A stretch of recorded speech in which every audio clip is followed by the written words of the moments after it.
All right, okay. What an insane game. So Heroic just bested Fnatic in 3 maps, which is apparently the first time that Fnatic in in this tournament have actually gone to 3 maps. And honestly, it's very hard to predict what the hell is going to happen. It felt like originally Heroic was a better team, and then they were having all these mistakes on Nuke. They couldn't close it out. They lost to a comeback from Fnatic, even though Heroic looked like they were the better geared team. We go into Inferno. Heroic seem like they're missing. Then we get to that second half, and they don't drop around forever. What was that all about? I guess it just shows how strong Heroic CT sides are. I mean, it's what kept them in a lot of these rounds and maps. It's just their CT sides is so thought out, proactive, teamwork oriented. It's just really nice to see. And I mean, I honestly didn't expect them to put up such a good fight against Fnatic in general. I thought that they would do good, but I didn't think that they'd be able to completely shut out Fnatic in some parts of the half. Yeah, I'm glad you brought up the point of them being proactive, Eric, because we've Rounds seen a couple of teams at this tournament thus far fall flat because their CT sides are a little bit too reactive, but Heroic were constantly throwing out plays, constantly going for mid-round aggressions as a team, mind you, that they weren't just doing little solo pushes too much. It was usually a calculated push, something set up with a flashbang, even a smoke late in the round that would help them and that would enable them to take some space back. Nice little plays like that kept Fnatic on their toes. And Fnatic are usually so strong at playing that reactive style that no matter what you throw at them, they usually will have some kind of answer. Today, they just didn't, on the last map at least. Heroic were very strong, and also the clutch factor kind of swung into the direction of Heroic. Where Fnatic was winning so many of the close rounds in the first half on Inferno, it was Heroic that pulled out some miracles later on in that game, and it's tough when Fnatic aren't winning the clutches because they're so known for that. It almost feels like that's something they game plan around, that we're going to win some clutches in this game. Yeah, James, you like the rest of us chose Fnatic, but they failed to convert here. How do you feel about that disappointing result, at least for your heart? Well, I feel like there was a lot of close rounds in that second half, but they just didn't manage to win any of them. You know, it was just kind of wild. I thought they would shut things out on their second half. I thought they'd be the more comfortable of the two teams, but Heroic proved otherwise in great fashion, I must say. So props to them. Can't be sad about that. Yeah, absolutely. Yeah, I think it's a really good point to make. Like, just the Fnatic, we've seen resilience from them. We've seen them come back from moments where they feel really out of it. And that's definitely something that, you know, if you have a lot of experience playing with one another and as a team and at the professional level, which is, you know, I think it's fair to say Fnatic definitely have more experience in that regard than Heroic.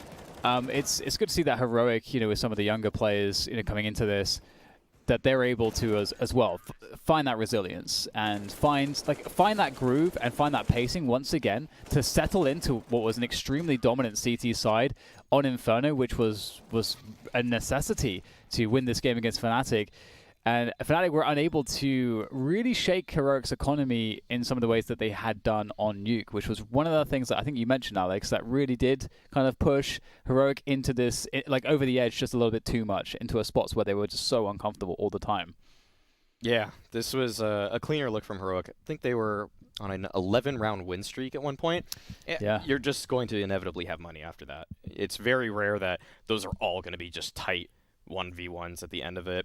And because of that, Heroic were able to just stick with their game plan. They're able to run the plays, the set plays on their CT side that they wanted to, take that map control away from Fnatic, and keep Fnatic on the back foot. That's really just what you have to do. You have to keep the pressure on Fnatic and force them, even though they're good at playing reactive, you have to force them to keep coming up with answers. You can't let Fnatic be the ones that ask you all the questions and you have to respond to it. You need to pressure them. You need to make them think.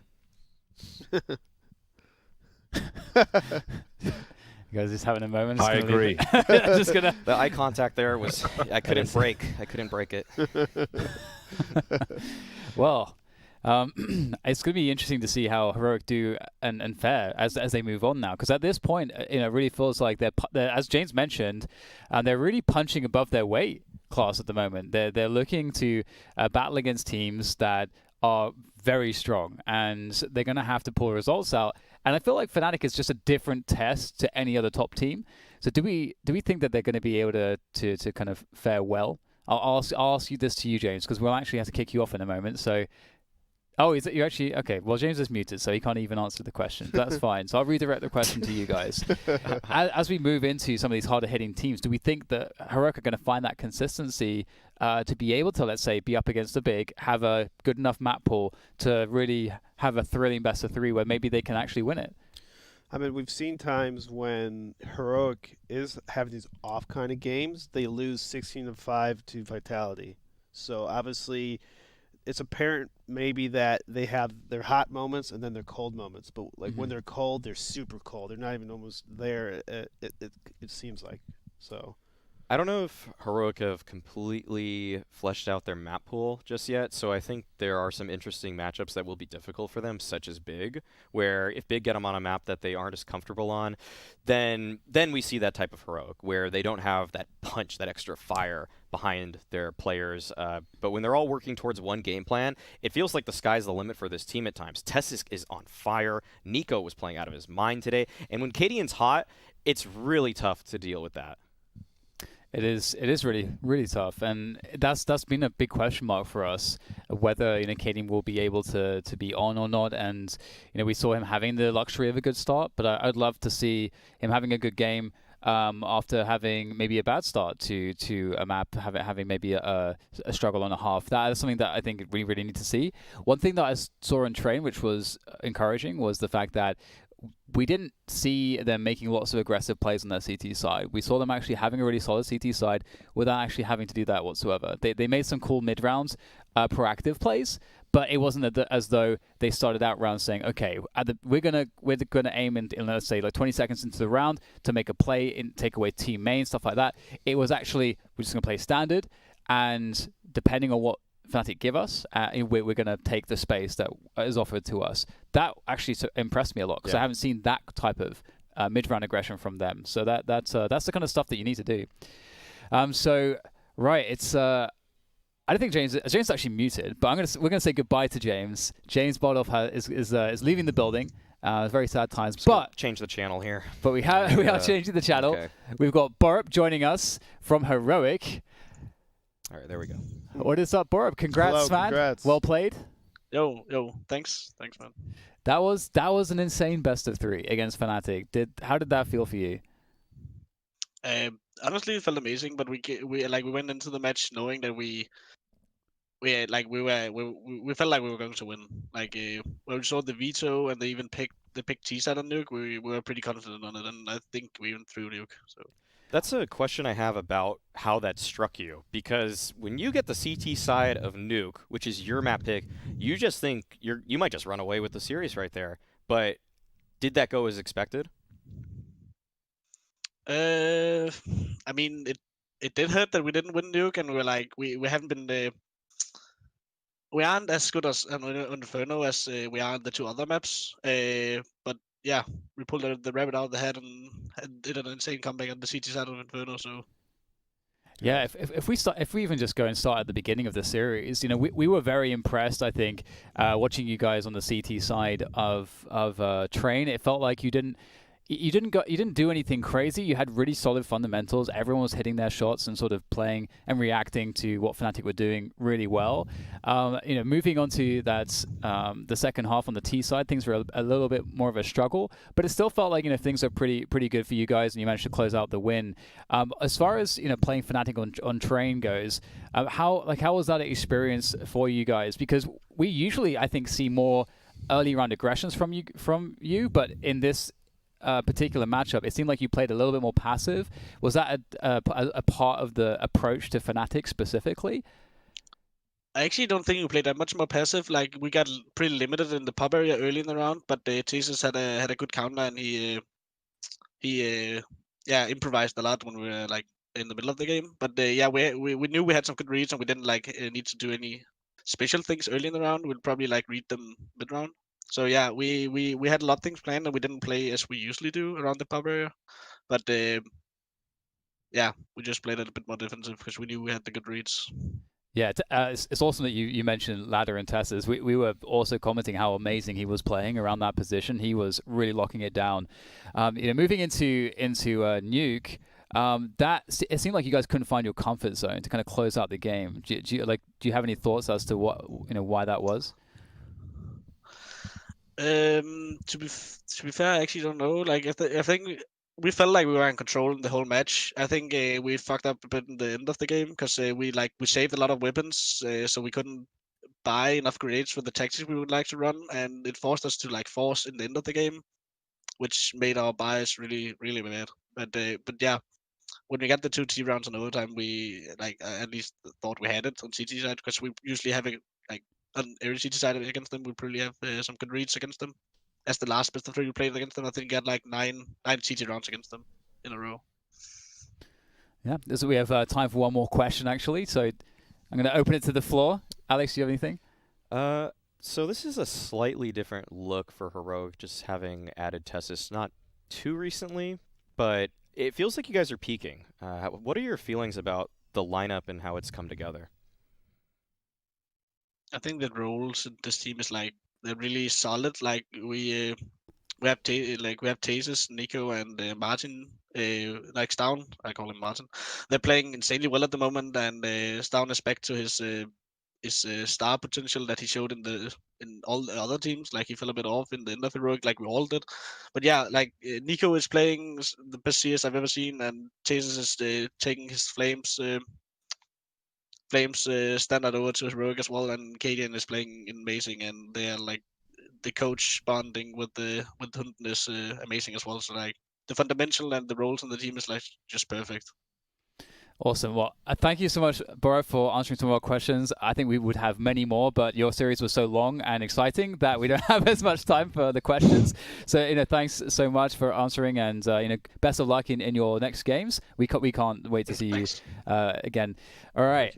Okay, so we have to speed this up here because we have another awesome series. I'm still here, bitch. Oh, you're still here, James? I thought you. Yeah, you tried to get rid of me. Out. It's not that easy. Yeah, it's not that easy. I'm going to leave them on my terms, which is right now. By the way, Craig sucks. Goodbye. Okay.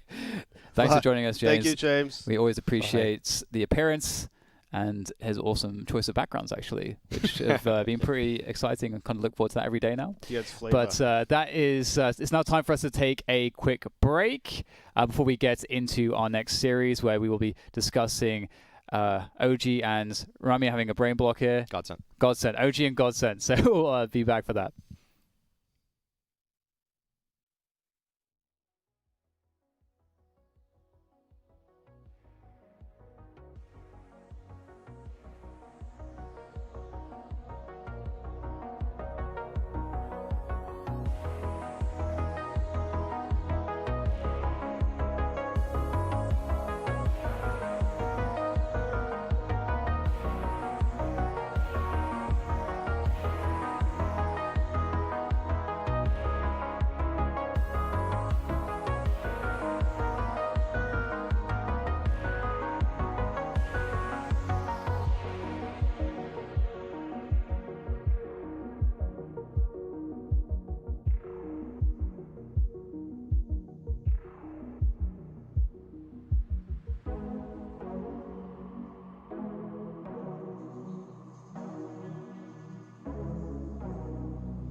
Okay, we're back. We're back. The shortest break ever. Okay, Veto, just boom. Go right into it. Go right into it. OG and Godsend, and we're kicking off with this almost immediately. So you won't have to wait very long. This is the battlegrounds that these teams will be playing on: Inferno, Overpass, and then Nuke. So I'm honestly favoring Godsend. They won my heart. It was the last series that they played against NIP. They were so fantastic. I don't have any in-depth analysis. Do you guys want to throw anything in there? I like Far League. Yeah, this is a good veto for Godsend. They get to play Overpass, which is a map that we saw OG play twice now, and I think once showed their real performance versus North, and then I think they overperformed the last time we watched them. So that should be a good pick for the Godsend side. I think that they're the favorites going into this one. More Counter-Strike. More. Let's do it. More. Give me more. But I've been pretty impressed with Harley's op. Shows a lot of promise, and he just looked good. I mean, he looked like he knew what he was doing, and I like that. I like that. Well, here we go. OG, they are comfortable on this map. They play it offbeat style. Are Godsend ready for it? On the CT side, Crystal, eventually finds the pop. That's important to at least get a 1-for-1 there. We actually have a Molotov here on Mantu. That's going to be interesting to see how he decides to use that one. Looks like MBK will take down Zen. Farlix, Tico, Madden remain. And, man, I'm sad we don't get to see Godsend on Vertigo. That was epic last time we saw that. And here they go now, just crunching from CT as well as Construction. Not going too badly so far in terms of this retake, but it's all on Farlig now. Looks like Valdir and Mantu still alive, just playing the time, trying to force a fight, just delay things as much as possible, or not to force the fight. Farlig will get the kill, but there's no time. They played it perfectly, just delaying and delaying. OG pick up the T-route, T-pistol. Yeah, this puts Farlig in an interesting position with 3250 and body armor. Looks like we'll see a force buy coming out as Modern does not for even a second think about whether armor should be purchased or not. It's an instant buy. And the force comes out, and oh, look at that. I like that. With those kills from Farlig, he actually drops the M4 to Modern there. A little bit of a raid boss on a CT force buy. You don't see that too often. No, it's really cool because I was wondering if he was going to get it for himself, but he doesn't have a helmet, and that's like a problem. But Madden does. This guy impressed the hell out of us last series that he played against NIP. Madden was very sneaky, very smart, very clutch in the chaotic moments, and there's that pick. So they got what they were looking for, and now they can play passive. This is shaping up very well quickly for Godsend. Yeah, and it's almost like Godsend are using that M4 like kind of like a hero op, just going for that opening pick of Banana with such conviction there. And they actually rotated off of Madden because he's tagged low. Will now be in Crystal's hands, and it looks like he'll continue to get this M4 involved because OG, they're making a case for themselves at bracket right now, but it looks like their real intent is towards that B bomb site, as the bomb is there. But as I say that, they do backtrack and head towards A with it. Yeah, that lack of CT presence in the middle. Maybe OG sees something that they like. They're able to walk up, but Zen gets popped from somewhere. I think it's from MBK. Oh, but the information is so good for Godsend now. They made the aggressive play towards Banana. Already on the flank is Madden here. And now all of Godsend can make their way onto this A side, or at least on the flank. And this is a death trap for OG. It's a meat grinder. Will they be able to come out on top? 2-for-2 trade. There's Mountain on the flank, but he's not able to find the kill. And that just leaves Tico in the 1v1 now. Is he able to find the shot? No, Issa recovers nicely for OG there. That's a great force buy, though, from Godsend, all things considered. I mean, it's, if you're not going to win a round, that's the closest you can come to winning a round. So they've done a lot of economic damage, taking down 4 players. And that's going to get rid of all of the money for OG. And what is this? Again. Another force buy. They just want to control that economy. They want to double up. That is really interesting. You don't often see this. It's like they're taking a loan out of the bank and then going gambling with it. The question is, when you do stuff like this, do you try to hide it? Because it's reasonable to expect that it's reasonable that OG may not expect it. Actually, I think you have to hide it. You have. Oh, the retake utility for top banana. Oh, thank you, thank you, Godsend. Not enough. I haven't seen this. We've had loads of Infernos and no one's doing it. Delay retake banana-ish. Yeah. Slow down OG for just a little bit. They do have 4 people in the banana, waiting for the command of their fearless IGL.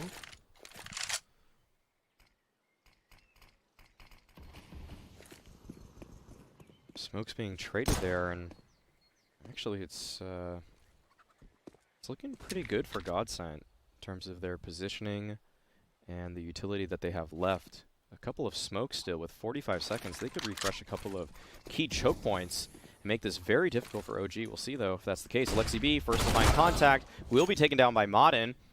So 5v4 advantage here, and Godsent, they throw that smoke. It's such a great timing. Wow. OG are stuck behind this, and pushing on the flank is Zen already. This is looking so good for Godsent. OG, they're all trapped in this position. Zen on the flank, take down NBK. But Montu's able to find one through the smoke, but OG, they only have 15 seconds left to work with. How are they going to make this work? Zen's playing this so well. Yeah, this is it. OG, there's no way they can recover at this point. And what a wonderfully played round by Godsent there. That was so well done. Yeah, it went wrong first with, I think one of the big things that went wrong first for them was that, I mean, obviously they took a lot of time, but that's not the end of the world. It was where Alexi B made the run top mid, and he smoked off porch. And smoking off porch like that really makes it, and then pushing arch side, really makes it look like a B split. And so I think that gave a lot of time, especially with actually Madden defending and killing Alexi B. That gave a huge tell.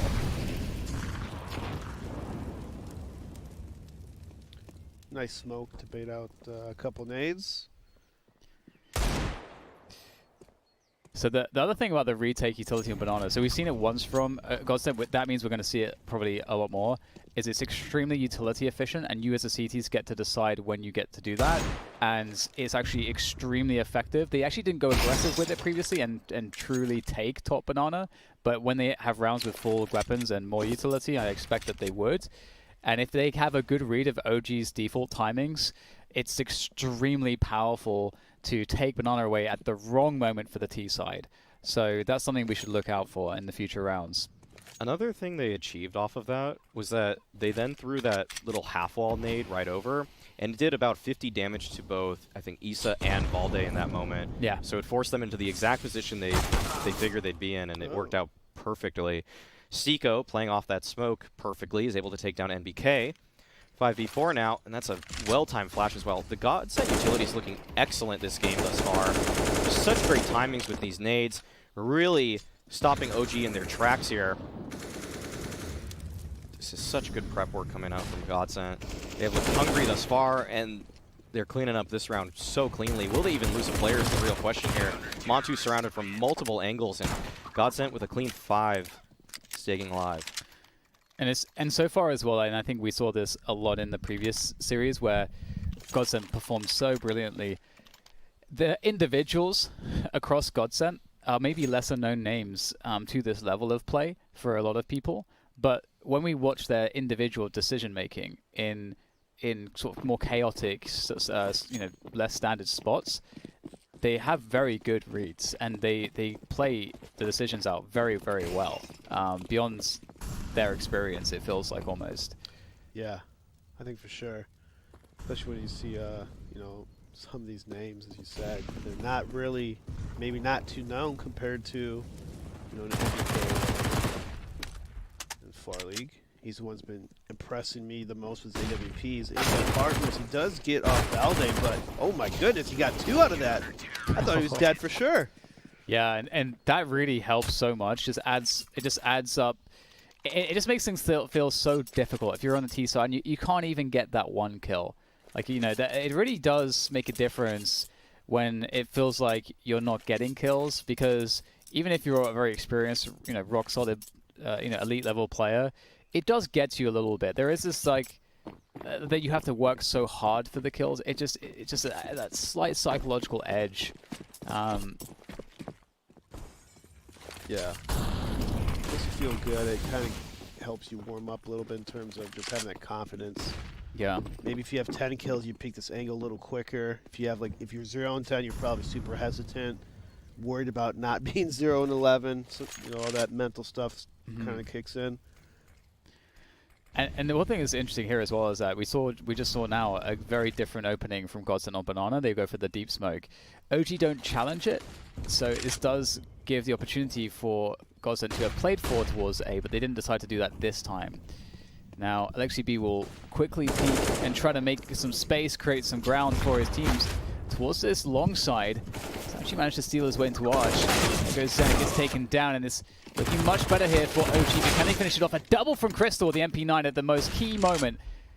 Will now make life difficult for Man2. Seems good stuff from him off the AWP, but he's going to go for the fake plant there, take the off angle, but Farlig with the swing, and he's going to knock it out of the park. 4-2, and Godsend continue to really impress. And again, we've seen a different look on Banana every round so far, and that's something I really want to focus on. Yeah, I think Alexi B maybe scaled a bit too fast on that A take because he was pretty much by himself in the arch. And he was spotted pretty early before he started to run up. So I would rather have him more, like if he gets spotted that soon, I think he should have just hesitated a bit and maybe just waited instead of trying to force the scale. Because if he stayed alive, I think the round's more winnable for OG. Because now they don't have to look at Arch anymore, they can just focus more on the pit or A bomb site. So little things like that. What kind of a look will Godsend give us at Banana this time? Looks like it'll be the retake nades. Slow OG down a little bit. All 4 of their players are at this Banana position, and they'll only be working with a couple of flashbangs. So these have to be perfect for Montu to try to enable his teammates here. It's just Crystal and Modern on the bomb site. They do have a little bit of counter utility here that they can slow OG down with. But it looks like it'll be just the fight. Excellent first flash to start things off. But Modern, unblind, slightly unblind, won't be able to find anything. Just Crystal finds a kill on that B side, and now OG are able to pick up a smoke, and oh, that deep smoke can offer so much, but Zen finds an angle on it. Oh, and a kill through the smoke as well. This is an excellent recovery from Godsend here. And it just leaves Montu. 1v3 situation. And he's smoked off of the angle as well. Okay, a little bit of a gap, but doesn't look like Godsend are going to press the issue. In fact, they don't actually know where he is at this point in the round. So we can see Zen is actually holding the flank. Montu thinks he can find the timing here, but Stiko, waiting for that exact play, will take him out. I think one thing with Godsend right now that has me excited, and I know that I never aim for the commentary to ever sound biased, and it's always about like talking about the most interesting narratives. But I think one thing that's interesting for me right now in the talk of Godsend is just commenting on all of the things that they're doing well, because one, I think that it's unexpected that a team of the lineup that they have, that they would be able to perform strategically and tactically as well as individually at the level that they actually are. And they're doing a lot of stuff that other teams aren't but should be doing. So that's interesting to note those things, because it shows that Godsend are truly studying the game and studying themselves very much. Yeah, they're really on top of the meta. Nice play between Stiko and Farlig. 2-0 to start things off for Godsend. They just keep giving OG different looks. Every single round, yeah, completely different. It's so refreshing. So many plays to take away from this game to integrate into really any team's playbook. And the problem as well is that, you know, the most important principle when you're playing at the professional level is it's not just about playing good fundamentals. Of course you need those, but you need to also find ways to make your opponent uncomfortable. So you shake them off of their fundamentals and you create hard decisions for them. That's what it's all about. And so far, you can see that maneuvers like this, the apartment's pressure or the various looks towards Banana, it creates an uncomfortable spot for OG because they can't run their defaults correctly because there's always different things to deal with that they can't account for.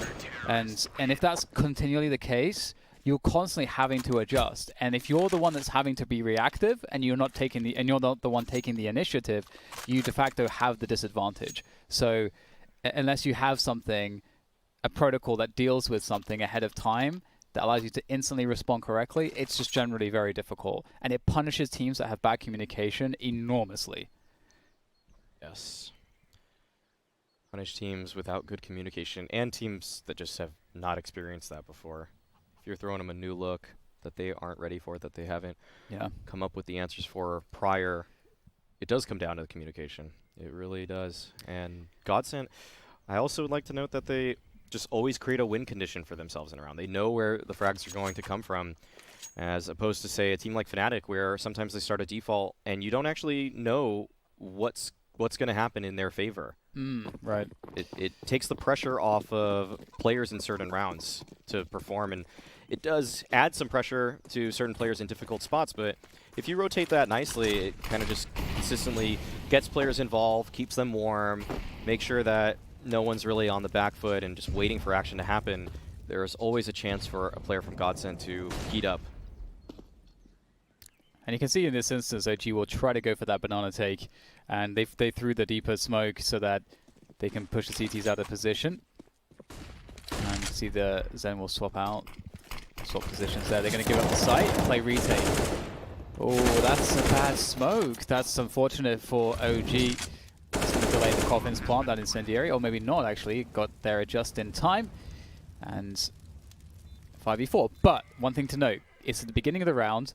There are full nades for the retake, which usually massively favors the CTs on the retake. See those nades flying out just now, but somehow NBK is able to push and find Farlig. That might give OG an opening, but Matsu, a chance. Yeah, that's going to be it. Godsend will clean things up. They use their utility very well, smoking off the angles, mauling the other ones. Just good stuff from Godsend, a very team-oriented retake. Yep, pretty nice. Pretty good that they had the utility. That's the important part of that retake. Gotta have the smokes and Molotovs to flush out the Ts that are trying to camp, lurk, bait, do whatever they gotta do. Now this is a huge round for OG. They need to start putting some more on the board, or at least make the rounds look closer. Right now it looks like Godsend's kind of almost easily winning these rounds. Yeah, stylistically, I think this is a good matchup in favor of Godsend, but we'll go into why in a moment.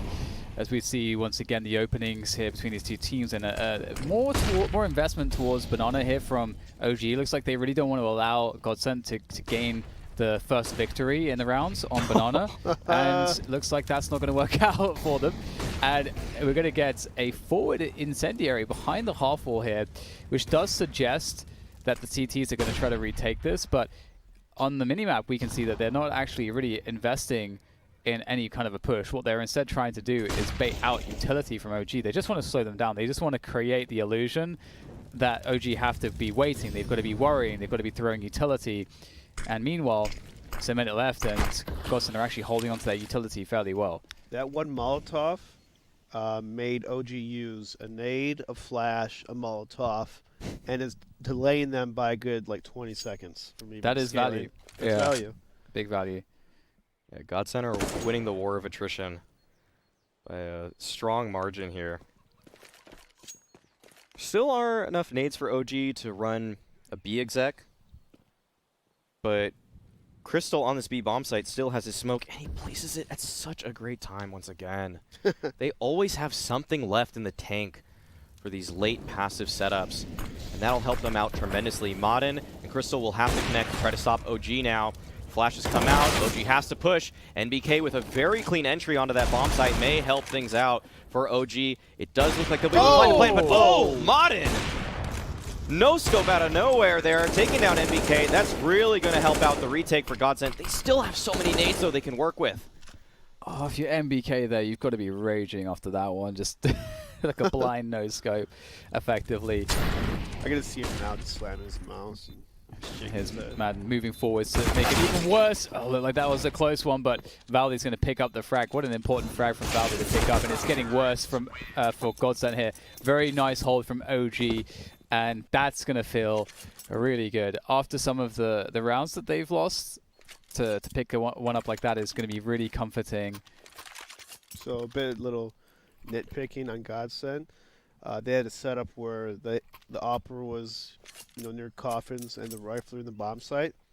It gets very difficult to hold B if you don't have flashes for the guy on the bomb site, because if he just peeks by himself, he's usually facing multiple opponents at once. I think JKS is a really good example of how to watch a B hold by yourself.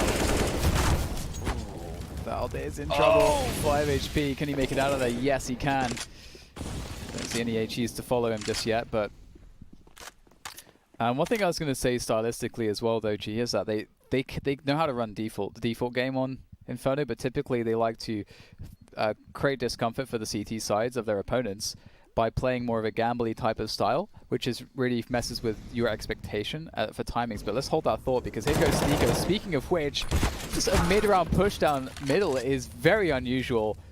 Trying to catch the rotation. And look at Godsend, they're just being so annoying. You would not expect them to be aggressive in these moments. Oh, wow. Farlig, huge kill. And then Zen finds a cheeky one as they're rotating as well. They're just hitting these timings. Godsend are hitting these timings constantly that OG don't suspect. Oh, Lexi B on the bomb site. It's just now up to Montu at Porch. He's able to take down one. He needs to win this round for his team. OG needs some life here. Will Montu be able to find it? He does. Nice shot from him. Sick shot. Really well played by OG to actually weather all of those aggressions, those surprising. There was 3 engagements there that Godsend initiated whilst OG were using their advantage to hit a site that caught OG off guard, and Godsend got killed each time. And OG still managed to come back from that. It's really impressive. And Parley was pushed up in the apartments, so they knew a while back that OG was hitting this A-bomb site, and they still managed to somehow win this round. Opening pick going the way of OG. A second one, in fact. Looks like that aggression from Godsend is continuing into this round, but it's not working in their favor. Godsend going for a gamble stack. 15 seconds into the round. This does not feel good if you're a CT side. Just all your eggs in one basket. And they'll actually change up their own look here. Instead of playing for the 3-man stack, Modern does rotate back over to B, hoping to have a heroic hold. Maybe just drop a smoke and rotate on back. No, okay, he'll actually go for the retake procedures. This is... Oh, this could cause so many problems for OG if he's able to find anything here. But the boost up does get spotted, and Modern forces them off the angle. Oh, man. He's just taking... so sick. Yeah, he's just taking complete control by himself. It'll force the remaining OG players into the waiting arms of those 2 Godsend members on A. Oh, he's selling it so hard right now. He's selling it so hard. That's amazing. We have to talk more about that in a moment. They're going to be fed into the A site. Right now, Godsend are playing OG like a fiddle, and OG are responding so beautifully to every manipulation from Godsend as Sneeko pushes the smoke, and this is just insult added to injury. And there's only Valde left. It's a close one in terms of the personnel, but you just have to be so impressed with how Godsend have played this. But it's not over just yet. Valde looking for the clutch. You'd not want anybody else in this position, but the timing simply is not favorable. It's Madden to get the kill, and this guy is really truly something else. What a round. Okay, let's just go into it. Let's just get in there. Just the fact that he rotates off instead of just sticking with that 3-man A stack. The 3-man A stack's a solid call. A lot of teams would opt for that, because then you just save if they go B, but he just takes complete control of Banana on his lonesome. You never see retake nades in that I've never seen someone use the retake set, which you can do all by yourself from one position like he did, in that situation. I've never seen that before. Yeah, that's insane. And then he keeps pushing to find that kill at Banana too. OG just feel like they're shut out of Banana at that point. They're convinced there has to be a reason for him to actually be doing that, which would suggest that they're stronger on that site. Yes. And so there's more to break down with that, but oh man, how can you not be excited for some of the stuff that Godsend are doing? They're truly innovating with stuff like that, and it's great to see. What a look. Oh, what a read coming out from them here. They have 3 players on this B site, and OG are looking to approach. They're looking for the push here. They're close for this one. They've got to play this dangerous dance here with the AWP and the rifle. They're subtly moving backwards. Oh, nice repeat from Farlig, really causing problems. Madden's still on the site as well, so they cannot break this position. He's reset up himself towards that pull position, playing anti-flash every so often, and Madden is going to be able to make so many different kinds of decisions here. He'll opt for the more defensive one, which certainly makes sense. They've got the 4 versus 2 advantage. right now it's really about OG forcing their way into an overcommitted spot, and that's where then Godsent can finish the round. Godsent themselves do not have to play and play aggressively in any manner. OG though, they're trying to find some opening here. If there's anything to take, there's 2 in each bomb site, so it does give OG a chance to get some picks. And Isa does take out Zen at the archway. Stiko's all alone in this A bomb site. He needs to get both the kills. He does get the bomb off Isa. So now knows the A plant, as Mantu is planting the bomb. Oh, my goodness. That's insane. Mantu looking for the 1v3 off the plant clutch as he takes the off angle towards the boiler room. And here is the peek. It's a great peek just before they were ready. And, oh, he doesn't expect Madden to be coming from the same position. It's very difficult to know. And the defuse will be had, but beautiful stuff there from both teams. But it is Godsent who pick up the round, 9-4. Yeah, it's such a labored effort, though, for OG to even bring it there. That was a really heroic round for Mantu. Almost able to capitalize, but Godsent are just outplaying OG on a macro level. Yeah. And it seems as though one of the cool things about this Godsent team is it seems as though all of the individuals just get it. They understand. It's not just a coach is telling them, oh, you should do this and this. And because you can always tell with that there's a degree of like staticness to the play. But these players are figuring it all out by themselves on the fly dynamically and communicating it well.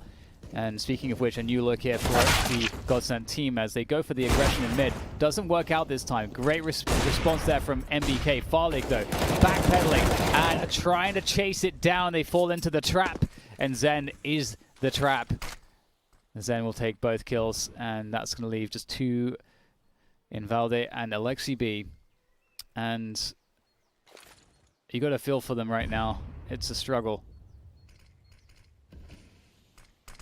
And the bomb is down in Braca right now. This is not looking good for OG. They have a couple smokes, so they could actually smoke both sides of it and maybe retrieve it. But again, it's just so difficult for them to try to come back into this round.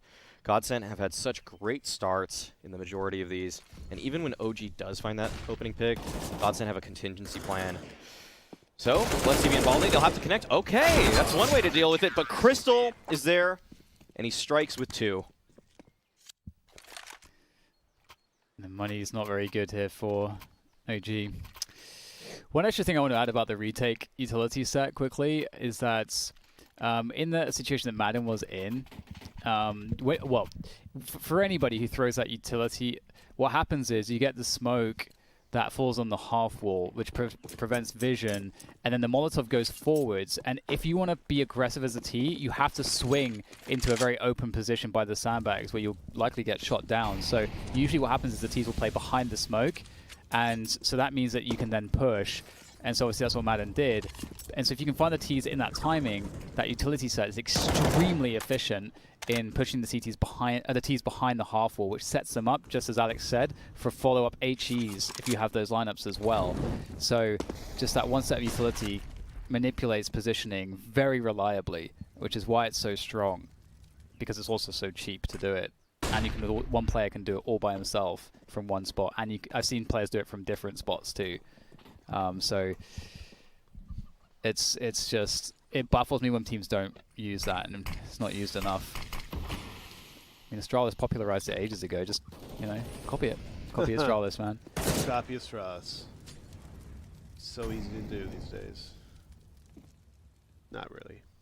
But Godsent, they did have 4 people towards a bomb site for a little moment. But Farley's going to rotate back through CT spawn, trying to support SB as best he can. And that little smoke actually pulls an extra person from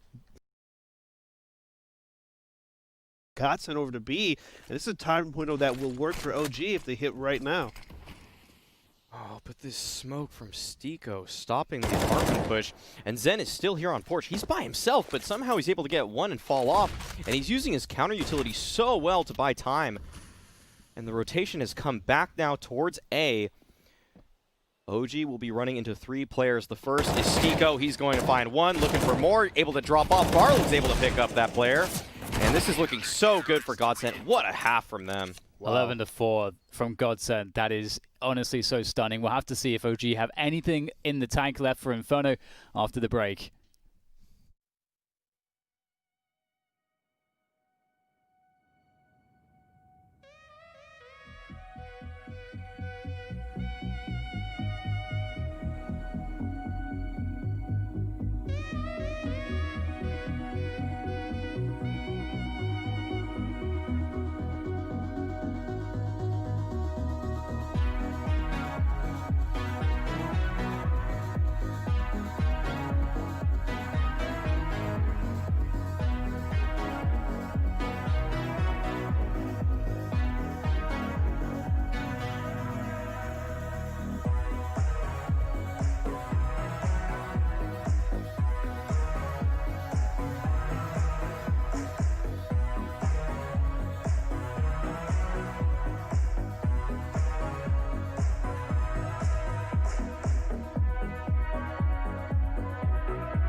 Welcome back.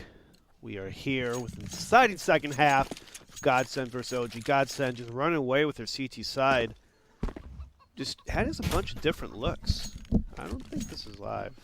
No, it's live. They're playing a rotate setup right now, Why didn't so they can fast rotate to A or B. Makes sense, but it just seems a little weird sometimes.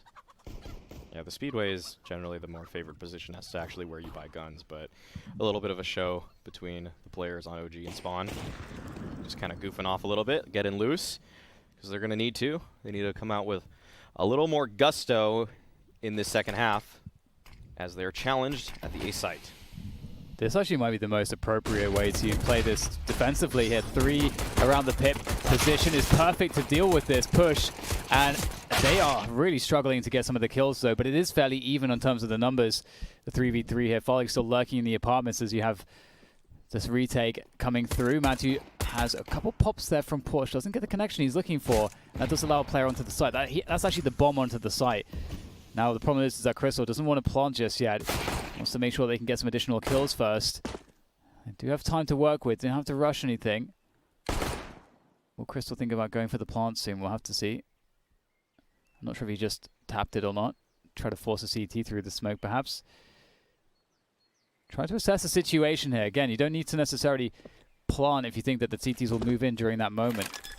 And there we go. Commits to the plant finally. There it is. CT start moving in. Can he get behind cover in time? Just about, but the Glock is not going to do it. Valde and Alexi B finish off the round and pick up a much-needed pistol. And, man, they must have done some research or something. They had that stack in pit, which was the exact way you deal with the whole the pop like that. The Halls pop. Yeah. Might be on the way the meta. We've been seeing a lot of Halls pop on pistols. We saw it in the last series as well. But OG, a breath of life in their game. They win the pistol, they get rifles. But with the bomb plant, Godsend is able to buy up too. And we've seen how dreaded these second rounds can become when you start getting picked off with their superior weapons. Yeah, this is a scary round for OG. And you just figure Godsend have some deliberate way to use these rifles. They've shown so many game plans throughout this entire tournament that you would really expect them to have something set to get these AKs and Galils involved. Yeah. And they have 4 smokes to work with. They can take some good map control away from these CTs. They already have decent space at Banana. They haven't quite cleared out the sandbags angle. And, oh, that's a nice little nade to chunk Farlig down. He is one of those rifle players. So that is a really good look for OG here. And yeah, Godsent looks like they have position now. They have this Banana space. And Stico on the other side of the map, somehow able to pick off that balcony player. That's a huge frag to get, because it makes a 2-2 situation for the CTs.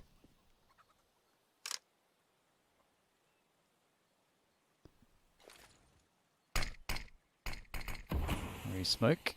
That will be gone at 24 seconds. If they were to wait the smoke out, that is. See, Alexi's playing close to it in case they jump through. All more smokes going down. Oh! That's a pretty good frag to get, and they're going to go with it. Oh no! Zen was waiting around the corner as Alexibi tried to punish the rotation, and they'll go back to B after that frag. Unreal stuff there. That's so unbelievable.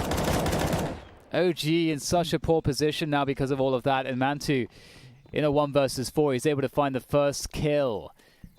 So one player that's particularly low, that's going to be Madden. We'll see if Mantu can extract additional value from this round. But he may want to excise himself from this site as the bomb is going to go off soon.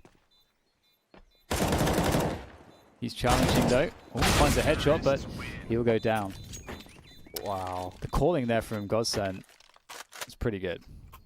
And the shots from Stico. That enabled that entire round. Man, that was... I want to see those kills on Stico. Yeah. That felt that felt so rough for OG because Alexibi makes like the correct play and to try to chase the frags as they're rotating out because as a reaction to Stico getting the kill, and it's just so unfortunate for him that they left a lurk in the corner. That's so smart. Yeah. It's really heads up play from Zen there. That's one of the worst feelings if you have 3 players on the B bomb site and you have the T's trapped. You have the stack ready, and then that player that's supposed to contain just dies at mid like that. It gives the T's an option they really shouldn't have had in the round. So, credit to Stico, though, for picking it up. Nice shot. Yeah, it was definitely a really crazy shot. All the way from downtown. Now Lexi B has to try to do one better. Gets a tag. Godsent just setting up a camp over by the long position. It creates a huge amount of pressure. You can see that the response from that pressure is 2 in CT, 1 in library. It's going to be a little bit awkward. We'll see if they can catch the play here. Oh, Valde only getting 1 there. That's unfortunate. There's a backstab from Mantu. Oh, the repeat from Zen there. Oh my goodness. What? Zen! How is he so... How what? He's It's got like- a shield. Yeah. He's got a shield around He's him. made of Swiss cheese. Bullets just going through him. Oh my god. It's like the scene from Pulp Fiction. Which one? Which scene are you talking about? There's a scene where the guy's like, oh god, I'm forgetting all the... They're shooting at John Travolta's character with the gun. Marvin. They're shooting at Marvin. Yeah, and then he's just like hit by nothing. It's like bullet holes everywhere, but and he feels like he's been saved by God. Yeah, okay. Yes. That scene. Pulp Fiction's a great movie. Shot Marvin in the face. This puts OG in a really tough position. They forced into that previous round. Godsent dealt with it surprisingly well off the back of Zen getting perhaps a little lucky. Just a little. Just a little Just a little. touch. I want pro players to miss 2 full deagle clips on me when I'm running around with their back turned, you know? If that happens, I mean, I'll if tweet that it. happens consistently, anyone could have a strong career. It's true. Yeah, just dodging bullets. That'd be a funny hack, right? Just never get hit. I think that is a hack. The anti-aim. Or The anti-aim? Yeah. Oh my goodness. Don't hack. Yeah. Don't do it. Don't do it, guys. It's not worth it. Well, you can hack if you want. It just means that you're a loser scumbag. You shouldn't be playing anything competitive. There If you're you gonna go. cheat yourself and cheat others, then you Get out. Telling him not to do it. you should not Don't do it. mess with other people's journey of mastery. I like that. It's noble, Dan. It's very noble. Yeah. The gamble stack does not pay off for OG as Godson just walks into a free bomb site. No resistance. No challenge. Just a free plant. And they walk away.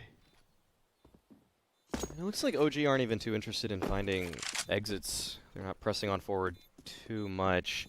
Don't want to give extra money to Godsent. It's a wise choice, but I mean, you're down 13-5. Yeah. You might want to try to get some guns yeah, here. that's all. That's what I was thinking too. You know, exits might just favor you more, even if you take one AK into the next round and give up what 6 times 5 or 6 times 4, $2,400. It's worth it. But it's a passive decision by OG. You want to keep Godsend a little cool, but that's going to be difficult to do for the remainder of this half.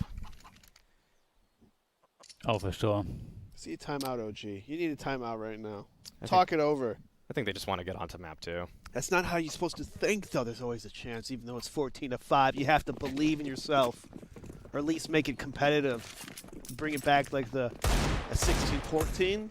That's huge. Even if you lost, probably feel better about yourself, like you believe.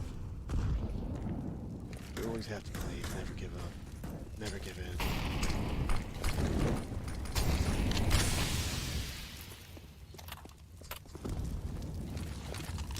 Looks like the war of attrition has once again favored Godsend at Banana. You can see the nades that are left for OG now. It's just a single smoke and a flash. Just a smoke now. And there's still so much utility on the side of Godsend, but they're losing players. Montu takes down Crystal, and from this position, Issa connects with NBK to take down Seiko. But on the bomb side is Modern. Oh, wow. What a defense being put up by Montu. Looks like he will extend the life of OG here unless Modern is able to pull off the 1v3. Can't put it past them, given what we've seen. There's the first kill. They're all over the place, though. Mantu, what a revelation. He has been the quad kill on the defense there, under much pressure. He will deliver for OG, keeping them alive in this one. He's 24 for 16. There's only one other player on the OG team that has double digits, and that's 13 kills. So he's got almost twice the closest player to him, and everybody else is not even in double digits just yet. So it's certainly been a game where OG have lacked comfort. I think that's what we can deduce from some of the stat lines there. Yeah, if you add up the scoreline of all those bottom 3 players, I'm pretty sure Montu's just right there. Let's see, 8 plus 6 plus... Yeah, he's way above it, actually. He is well above it. You have to add 8 more kills. Oh, Barlig, nice opening onto Valde there, but Alexi B does commit to the fight, takes him down in the trade. This really weakens that defense.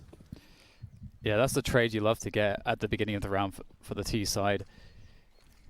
Also, as Barlig, he's pretty much dead in that spot. The nades were coming, they're about to peak. And the point that he's able to get a kill before dying is huge.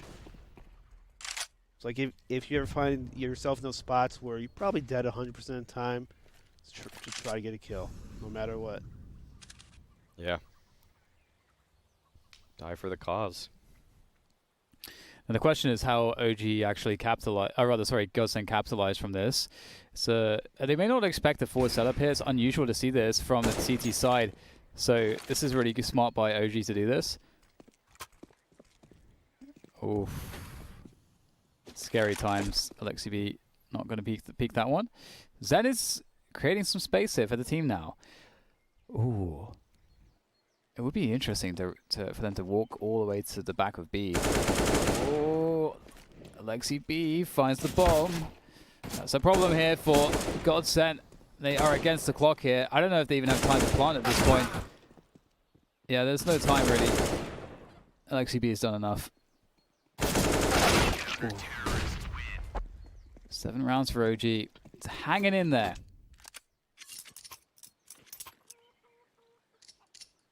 Money is still solid for Godsend. They could force up here. A couple players will be without rifles, but Tech9s have been so dangerous on this map, historically speaking. That B rush or any kind of A exec halls pop.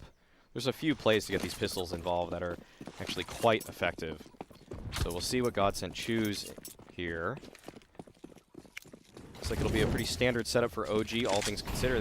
They're not really even fighting for banana this time around, which is an interesting look from them. They're playing a lot more passively, holding onto that utility, letting Godsend burn their own nades. Whoa, nice nade. Well timed. Tag Crystal down low, and alright, looks like Godsend are just going to go for the full-on B exec off the bat. Maybe a re-exec at best. There we go, all the flashbangs making their way in, and they're going to circumvent LXCB's position. They're going to try to double up behind him. Oh, this is absolutely brilliant. Even if he was to hit one of those shots, he's going to get traded. This has worked out so well for Godsend. What a push. It's actually very cool to see the 2-man pistol maneuver through the CT smoke into construction, and they're going to force the safe for OG. This is not retakeable at this point. Strap a Godsend. It's been a hot minute since it's in a B split like that, where, as you said, the pistolers just rushed towards the back halls and really put Alex B in an awkward spot with AWP. He had pretty much had to swing from fights on both angles, and so he chose the back hall one, and he couldn't connect on the shots either. Yeah, we haven't really seen that in the European circuit for a while, but Spirit has been conquering the CIS region with that strategy. They've been loving that one. You have to respect their banana control now, and Godsend are showing that you have to similarly respect theirs. Yeah, it's looking really grim now for OG. Fighting against map point, and it's been really touch and go for them ultimately. It seems like Godsend are better prepared on Inferno, and OG have been hit, like, statistically kind of hit and miss on Inferno, and so, you know, that could very well be a stylistic thing. But regardless, you know, for right now at least, we're going to see them lacking utility. They do have the AWP, they do have the a couple M4s, so the question is how to find the picks, and that's not a bad way to do it with that forward play coming in from NBK. It's going to be able to take down another one, just sitting at the bottom of mid here, causing all kinds of problems. Can he find another one here? It's all up to Mr. Crystal.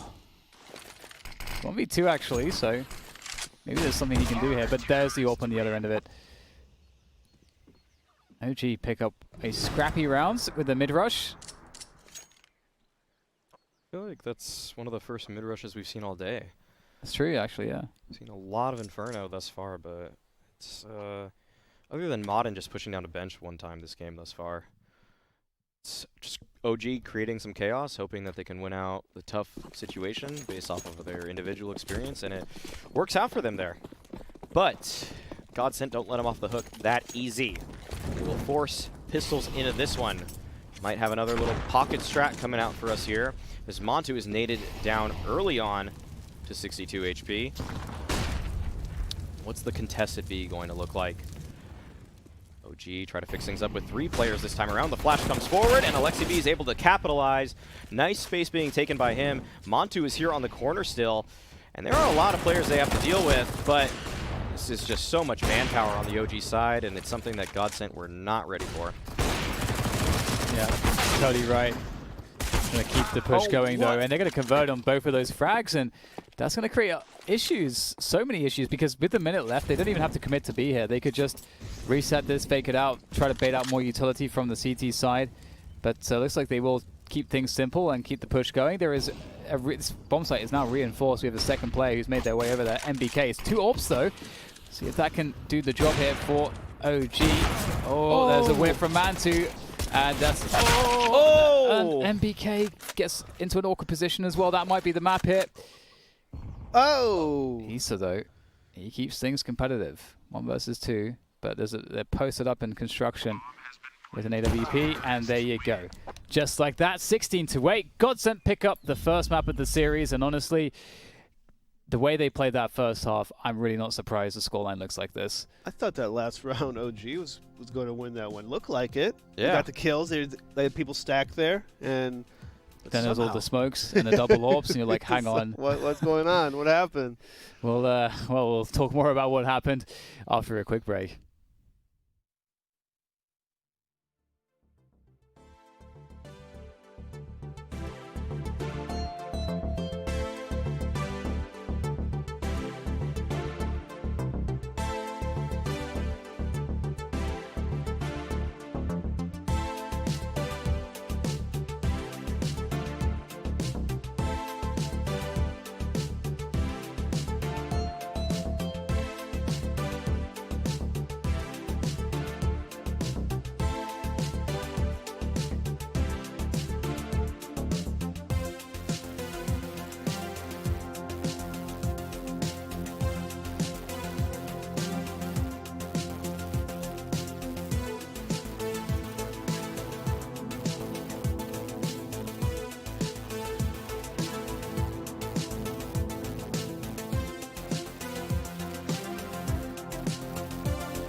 What?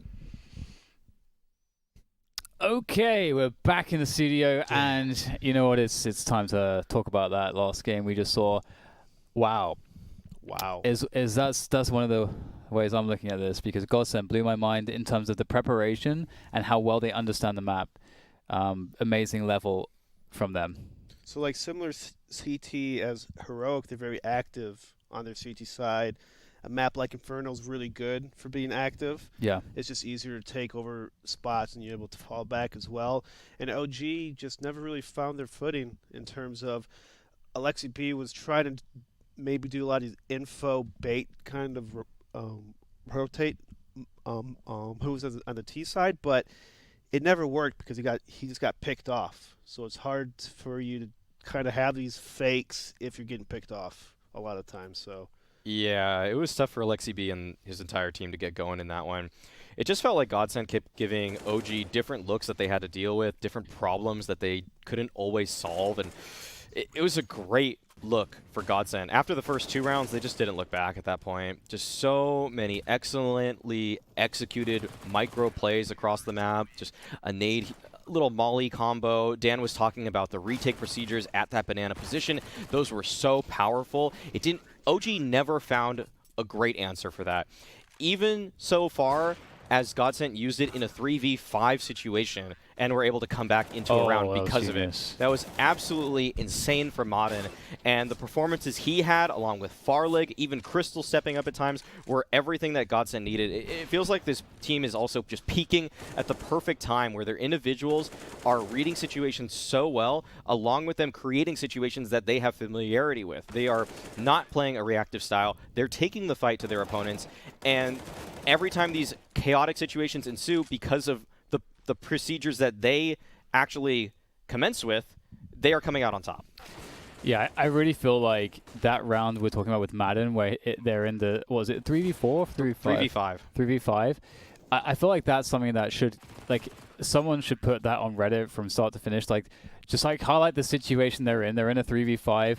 How he understands that, how disadvantageous they are in that round, and that by using that utility set, like, he understands it, like, so well what will happen. It allows them to aggressively take information if the Ts are setting up there. It creates an argument. It creates the illusion that the CTs are representing massive strength on Banana, which is obviously it's just one guy.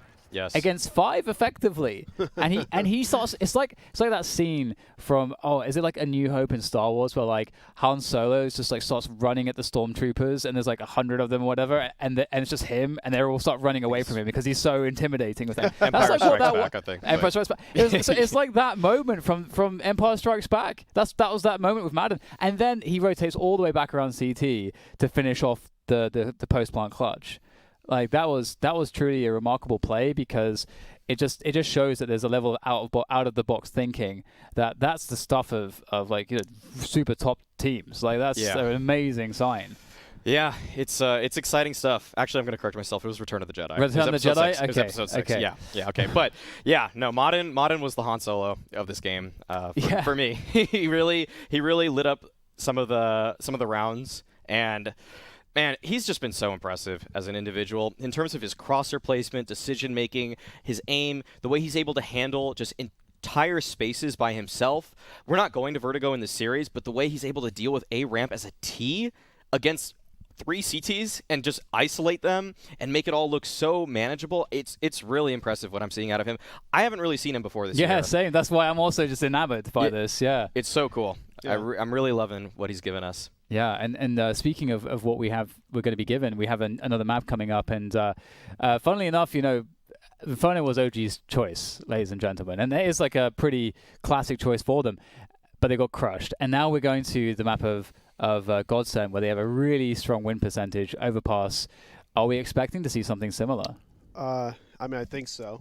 I mean, especially with the way that Godsend has been as on their CT side, being proactive, peeking, pushing. This map is also kind of helpful with that. There's a lot of spots in A that you can do. You can take over water on the CT side. Even we've been seeing some teams taking long B and pushing the monster. A little more riskier, but it works. It happens. And I think in order for OG to beat a team like Godsend, I think they need more Montus up on the T side, because we saw on the CT side he's dominated. He can hold bomb sites, he can reposition, he gets the kills, but it's not that same level of impact on the T side.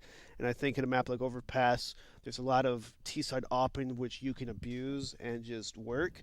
And I think if OG can manage to, because he's on fire, Montu right now is on fire. If he's able to like be in those T spots, like maybe long A, or even have good control of the bathroom, I think OG might have a chance. Yeah, the thing I fear about OG in this is that they want to get back in this game right away, and they need to be experienced about their approach in terms of not just looking for openings at the very beginning of the round every single time.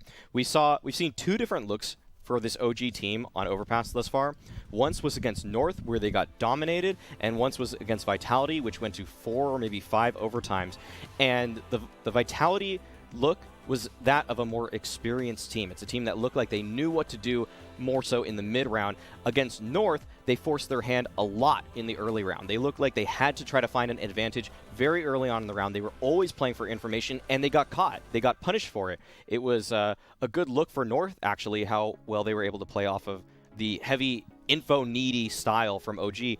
And Godsent here, they just battered them on their CT side of Inferno. So I hope that OG just give us a better, more well-rounded game. The bad news for OG, though, is that Godsent will... I mean, I actually don't know if this is good or bad news. I'm just going to frame it that way, I guess. Is that Godsent are going to be running their playbook right off the get-go. So OG can find themselves on the back foot. We'll see what OG can do to contest, though. And hitting shots is a great way to start off. And MBK will take off Madden's head. And... well, there's a huge torrent of Godsent players now making their way through Connector. So this is the next challenge for MBK. Great shots, and another from MBK. Before he goes down, he has absolutely done his job so far. Valley with the lurk here. Oh, he's actually been waited for by Zen. Oh, no. Zen. Oh, no. He's going to feel gutted about that one. But you know what? Oh, nice backflip.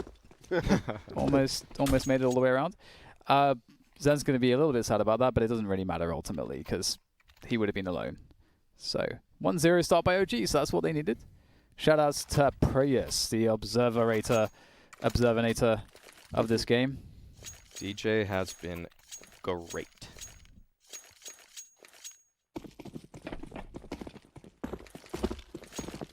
Okay, we can't even awkward pause after you said after that statement. Are people doubting it or something? Come on, guys. DJ's been great. You're gonna make him feel bad. Yeah, he is great, guys. He's Thank really you, great. Eric. Thank you. Wow. Can't believe you guys left him out there like that. I made my statement, gave him a great compliment, and there's no follow-up. I was looking at the Godsend Force 5 pistol. Look at that. DJ catching the action already. Catching every kill in the round thus far. Hey man, it's more than just the kills. It's about the story. Might have a good story. Yeah. And the story for Godsend's pistol round, pistol stat, not going too well. 2 on 5. Both teams are pretty low HP. Effectively, 1 shot each for the most part. Nice repositioning from Manti. That will catch Farlig. I like Farlig's green deagle. That looks nice. And not much left to do here. We're kind of waiting for a Godsent's buy round. I'm really curious what the looks will be like from them. Oh! That's a good catch. Didn't expect... I don't think... Getting a kill out of this round is not bad, considering that they were getting wiped out. It's very surprising. Okie dokie. 2-0 for OG, and they're up against a save from Godsent. Couple deagles coming out for the side of Godsent. See what Mod and Steeko are able to do. Steeko had a very nice deagle round in the previous map. See if he's able to replicate that. So if Godsend was MIBR or Fallen, they'd probably buy again, huh? Notice that like Fallen's team is one of the few teams that will force buy multiple rounds in a row after pistol. Until they get the loss bonus. They would do that if they did significant damage. Try to keep the pressure on the opposing team's economy. Don't really know if they would do it if they only had 1 kill. Yeah. Well, things have slowed down here. Godsend have some nice positioning towards A, but OG are in a very team-oriented passive setup, except for at B, actually. A couple of those players are kind of on their lonesome, but really it doesn't look like they'll be challenged anytime soon. So we'll see what Godsend's able to find here towards this A site. Maybe they can get a jump spotter with a deagle shot. Montu, though, challenging from a steady, stable position on the ground. And looks like it'll just be a pretty slow approach, but that's a nice start. Modern taking down NBK there. Good counter utility and still good positioning for the remaining OG players. At this point, Godsend, they have a case and some possibilities to find some damage and perhaps a bomb plant. That would be insane. Oh, a Molotov for Zen. That could force the player back default out of position if he so chooses to place it there. see what he opts for. And it goes a little bit deep. So Alexi B is able to clean things up along with Montu. And Godson were posturing for a potentially dangerous round, but OG cleaned it up very nicely. Yeah, definitely a good disciplined approach. And they only lose 1 player per round the last couple rounds. That's great. It's good for OG. And yeah, oh yeah, that did go quite deep. Kind of in between bank and dice. Either way, AK's coming out now for Godsend. So now we'll get to see what sort of rounds they have to throw at OG. Okay, oh, they'll just take a bit of the molly there. Oh, is that not deep enough? I think that molly wasn't deep enough. They're on the stairs, the T-stairs. And a fast timing by Crystal straight out there to try to call the bluff. Smokes are not brick walls. Good damage to Valde there as well. So Godsend have a pretty decent timing here on their default in terms of map control. Connector, they have the choice here to go bathrooms and connector, and it doesn't look like are they going to invest in bathrooms? I'm unsure at this point. Yeah, I'm not sure either. I mean, it looks like Madden's going to take towards the bathroom, and ultimately Godson decides that OG's giving them enough room to set up for a wall of smokes towards A. But the forward smoke from OG kind of makes Godson hesitate just a little bit. And here we go. Here comes the wall of smokes. The Montu just pushed beyond the smoke. He gets a big kill here. And MBK takes out Crystal in the bathroom. With only 35 seconds left, Godson has to hit this bomb site. Well, not really have to, but looks like they are. Yeah, the rotations come in. Alexi B still on the bomb site with an MP9. He can get it all done from this spot, actually. The smokes are fading, and that will give him an opportunity. But, oh, Zen kills the player on the flank. This feels like we just saw this happen on Inferno, where they have them boxed in, but somehow Godsent get an avenue to the other bomb site, and they take it this time. 1v3 for Alexi B. It looks like he just wants to recover that gun, but, oh, still defending it, actually. His mod, and good awareness from him, but what a nice shot. That's a really critical shot too. That allows him to keep the AWP in his hands and carry that to the next round. And an AWP on a map like this, you can do a lot with it, but he's got to be really careful. He's not going to get around the corner in time. That's really unfortunate. He had a lot of different ways he could have gone there, actually, that would have kept him completely safe. So I'm really unsure why he went towards the A site as opposed to into the bathrooms where you can cut off all the angles pretty much instantly.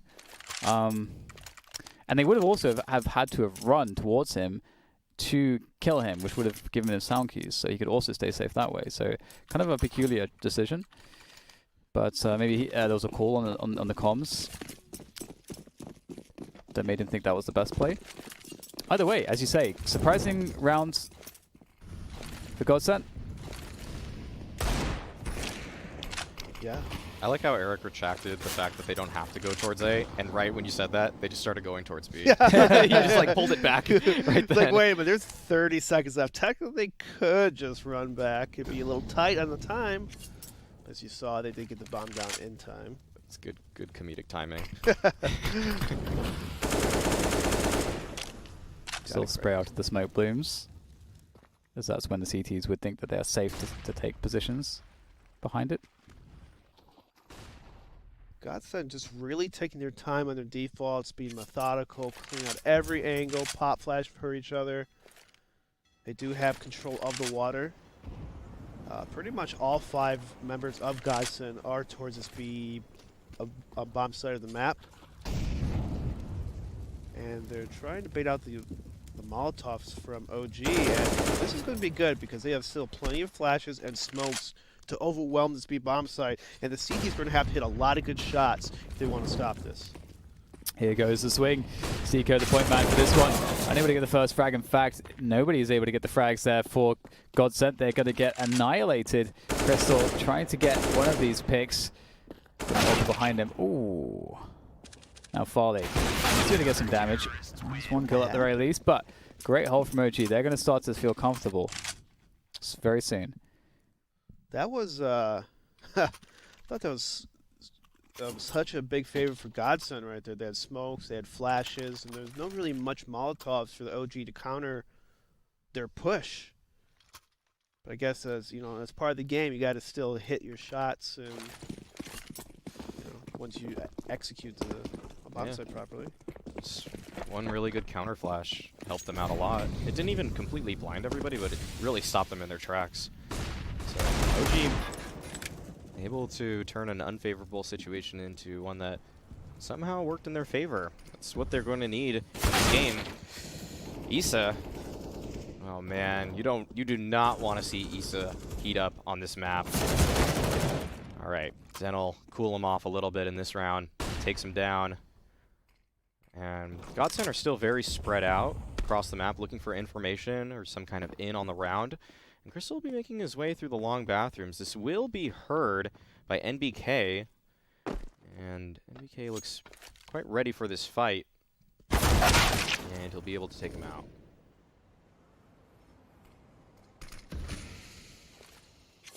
Oh! Oh. We have been seeing the quick switches a lot.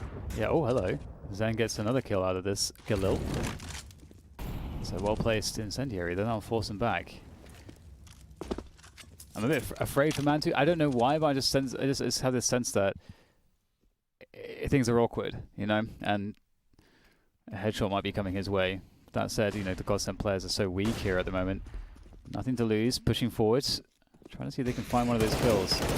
Okay, well maybe I was right about the headshots. Oh no! Goodness. Oh, no! Oh my goodness! I guess my sense was correct. The dread that I was feeling for OG is coming to pass. Valde there looking for the save, but how do they do that? That was a 2 versus 3, and they had to get onto the site with no utility. One of them had a Deagle, one had a Galil, and both of them had sub 20 HP. Red HP.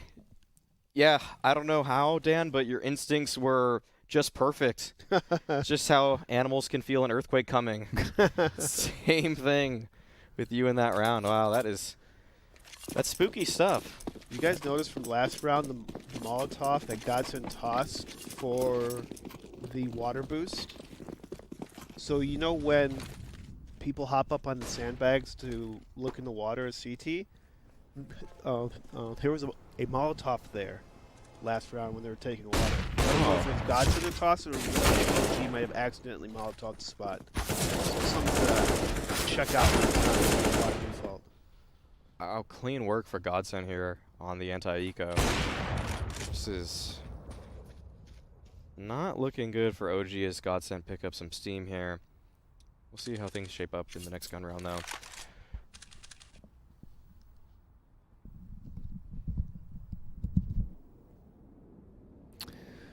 Well, we'll have to see whether or not MBK can find a result in this situation. It's going to be a tricky one. It'd be so cool to find a way to steal a gun into the next round. But look how patient Godsend are being right now. They do not want to get caught off guard. And what's really smart about this is in waiting in the way that they have been here, what they've done is they've created a situation where if MBK was doing a walk flank, even a big flank, he would 100% have run into the stack of players. So they waited, they used time on the clock, and this is just a demonstration, an active demonstration of how disciplined and Godsend are, how much they believe in the system, how much they have prepared themselves in terms of protocols for the various situations that will occur, and how ruthlessly they are sticking to these protocols that they have created for themselves in their practice. That level of discipline is something that, as someone that's watched so much Counter-Strike at a pro level, it's something that you don't see that often, and to that extent. And one of the reasons is because I think that these teams are always playing so much CS. It's actually so exhausting to be as diligent as that all the time. So it's really cool to see that Godsend are really trying to, even in the rounds where they have a significant advantage, they're thinking, we don't want to give away the slightest possible edge. And we're going to look at this as seriously as any other situation. I feel like that switch came around the time of them picking up Farlig and the removal of Makalele. It really feels like this team is on another gear now. He was the one thing I didn't like about the team, I gotta say. Yeah, Yeah, I didn't. Yeah, that's true. I've been reading that story. That's really it. I just have to agree. He just Yeah. sounded toxic in the stories, man. It's not a good team atmosphere. And he's done some things which I really didn't approve of. So They didn't look this good either. Yeah. But it was actually a totally different look for the team. It makes sense because I mean you have good atmosphere. Yep. As we heard from the other day, that they're having fun, they're enjoying it. So Yeah, they're in a really extended honeymoon, or at least for this tournament, and it's a good look for them. They always seem ready to help each other out. They'll play off of each other in such a tight fashion. And it's fun Counter-Strike to watch. Hopefully we get more of it in this round. more, give me more. yeah. Wow. Just moving as a unit. Look how tight they are on each other. They really mitigate the chances of a random OG player having a monster round because of their spacing. Refresh smoke, though, towards Divider, and that's at such a good time. We've been singing the praises of Godsend, but this is shaping up very well for OG here. You can see that Godsend are a little bit desperate in this round. There's only 20 seconds left, and NBK spraying them through the smokes, doing a lot of damage. Alexi B also in an excellent spot to stop this long push here. That flash has to be on the mark, and it... Ooh, that's so good, enabling Zen here. Oh, Modin, what?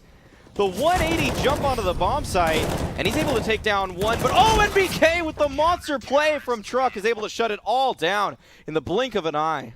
Wow, that was so fast. All of those deletions on the site, and it had to be so fast. But I'm curious what happened to Mantu there. It looked like his mouse was like skipping or something, or like he was looking at the radar, or something was happening there because he didn't react. So I have to imagine, you know, something was up. Nice stuff from MBK. Almost got the fourth kill there too. Beautifully done. Just in the nick of time, MBK swings in. That's such a save. So that's truly a heroic moment. Okay, we'll see though if OG can continue. They have no money, so they really need to win this round, and it's not too far away from the same case for Godsend, but that's a great pick there, finding that aggression out of Valde, and that's painful. To lose someone like that early on the CT side, it's definitely rough.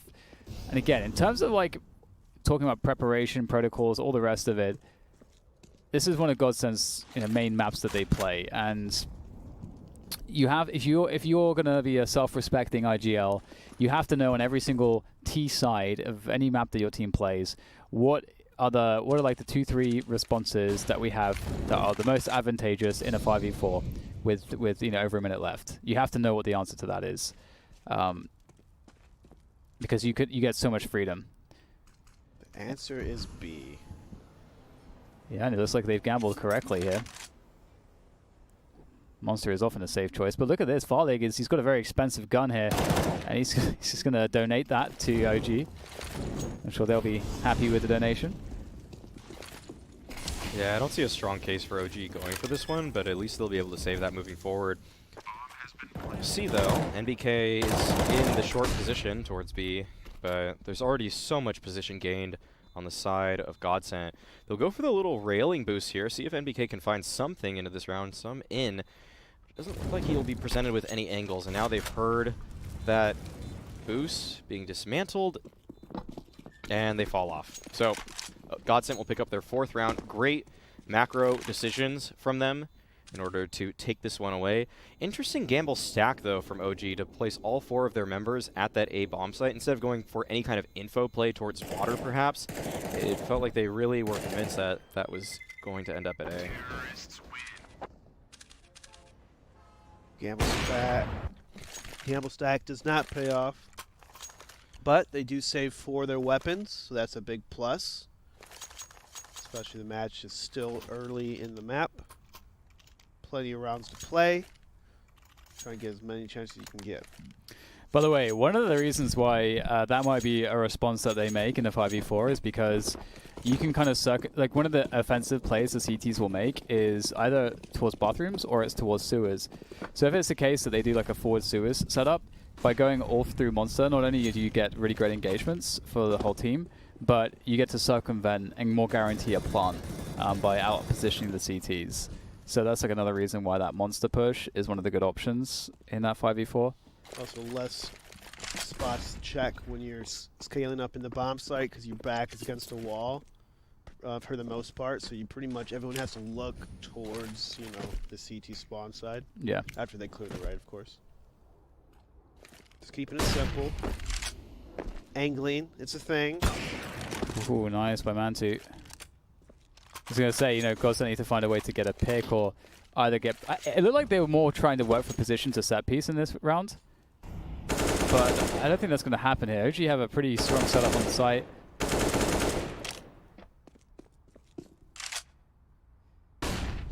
Now, do they go back to B again here after losing the player towards A? They have full nades. Yeah, there's no way that Godsend knows that they have 3 people stacked in this A bomb site. What a great play from MK, using that smoke like that. Just works out so well, looking for more. Zen does take him down, but still, huge advantage gained by OG in this round. Not only do they have info, but they have that extra damage on Zen. Soften him up as he tries to make his way to this B bomb site. It'll be a 1-2 split onto the site. Valde will be challenged, takes down Stico towards Monster, and Godsent recognize that there is no more hope in this round. Indeed. Got to save those guns. So here, this was an interesting prospect. So OG basically make a statement in this round to Godsent. They say, hey, if, we understand if you guys do get that early pick, that you can abuse that pretty effectively. So we're going to try just not playing quite passively, and you're not going to get a pick. So then what are you going to do? And it was in fact the case that Godsent got picked themselves in the course of running their default, and then they were unable to really figure out a good response at that point. So I wonder if Godsent will switch things up and try to abuse the fact that OG are more passive. I think so.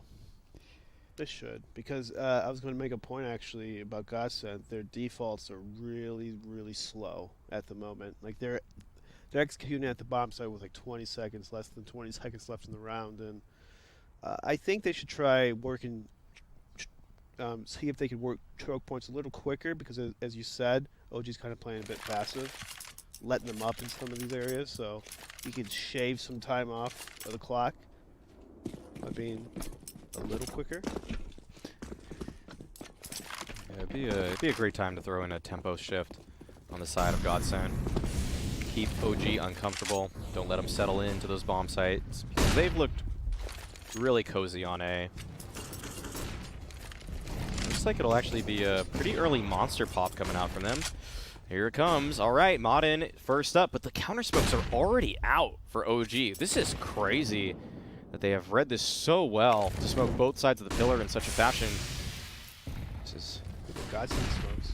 Well, Valde, though, still has a smoke, and pushing through will be Modern. Crystal as well, trying to make an attempt, but Valde from this barrel position has been untouched by the utility of Godsent.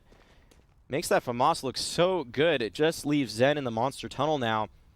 He has so little to work with here. Maybe he can find a kill, but Valde using that smoke now as a one-way, able to pick up a beautiful 4K on the round.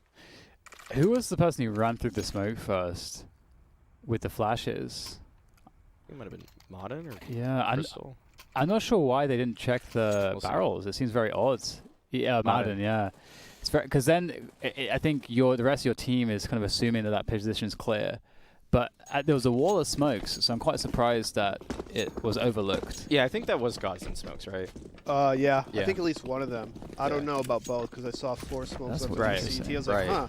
And so I'm thinking maybe they should have slowed it down if, I don't know if that strat is designed to smoke like what they did, but it's usually not a great idea to push a wall of smoke of 5-on-5. Yeah, that was interesting. NBK, though, looking for the ace. He's up for it. Just Farlig to find. Will he get it? There it is. Ace for NBK. Ace. Give us the graphic. We need the crayons. It's okay. Denied. Only when they want to, not when you not when you ask for it. No eco aces. It's true. It should have an asterisk, There you go. Asterisk. Yeah, he had an ace, but was it really impactful? I don't know. NBK is on 19 kills, though. He's been pretty smoking hot on this map. Nice. Pop. Really clean, too. think they were all headshots. There we go. Woo!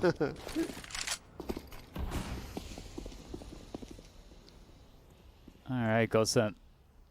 Looking for another couple rounds. 3 possible in the half. How many of those can they get? XCB with a high flash for the peak there. Doesn't see anything. Oh, there we go. They pop out. Oh, what? And they're just going to contact out onto the site. It's a 2-man setup on the long position. And that's left the site very vulnerable. And this is a straight gamble from Godsent. And it's going to work out in that sense. Because, I mean, you do get retake positions by holding long for the CTs. But it's certainly an awkward proposition. That's an awkward spot right there. Oh my goodness, MBK is probably a little upset. Not completely clearing his right corner. Oh man, you just don't expect the player to ever be on the stairs like that. That's such an interesting lurk spot for Zen there. Yeah. And this has become a very tough retake for OG. I'm interested as to why Montu is still pressing on forward. Maybe looking to find just one more kill before falling off. Don't lose you up, dude. But, oh, Oh, no, he doesn't have the time. Yeah. He might be able to find a backstab here. This is odd. Okay, all right. Able to inflict some damage. That actually keeps the money relatively low for Godsent now. None of the players have above $4,000, so there will be no op in play, and the utility will also be rather limited. Or the firepower, one of the other. Yes. And so the question is, what do they choose? And that will certainly reflect the round that they want to run. I'd imagine that we got to see a couple of Galils or even Mac 10s or something. You have to have nades on this map to do anything. Yes. So I think that's what the tactical pause is for, to decide, okay, what kind of round do we want? What do we need for that round? And then they can make the decisions appropriately. It's just Farlig and Zen that haven't bought yet, so I guess it's a decision for those two. Do we get firepower? Are we going to run a fast contact play? Or are we going to focus on getting some nades in there as well? So we see the Galil out of Farlig. Will Zen follow suit? Zen actually top fragging for the team, 13 and 7. He will also get a Galil and full nades. So 3 players with nade sets.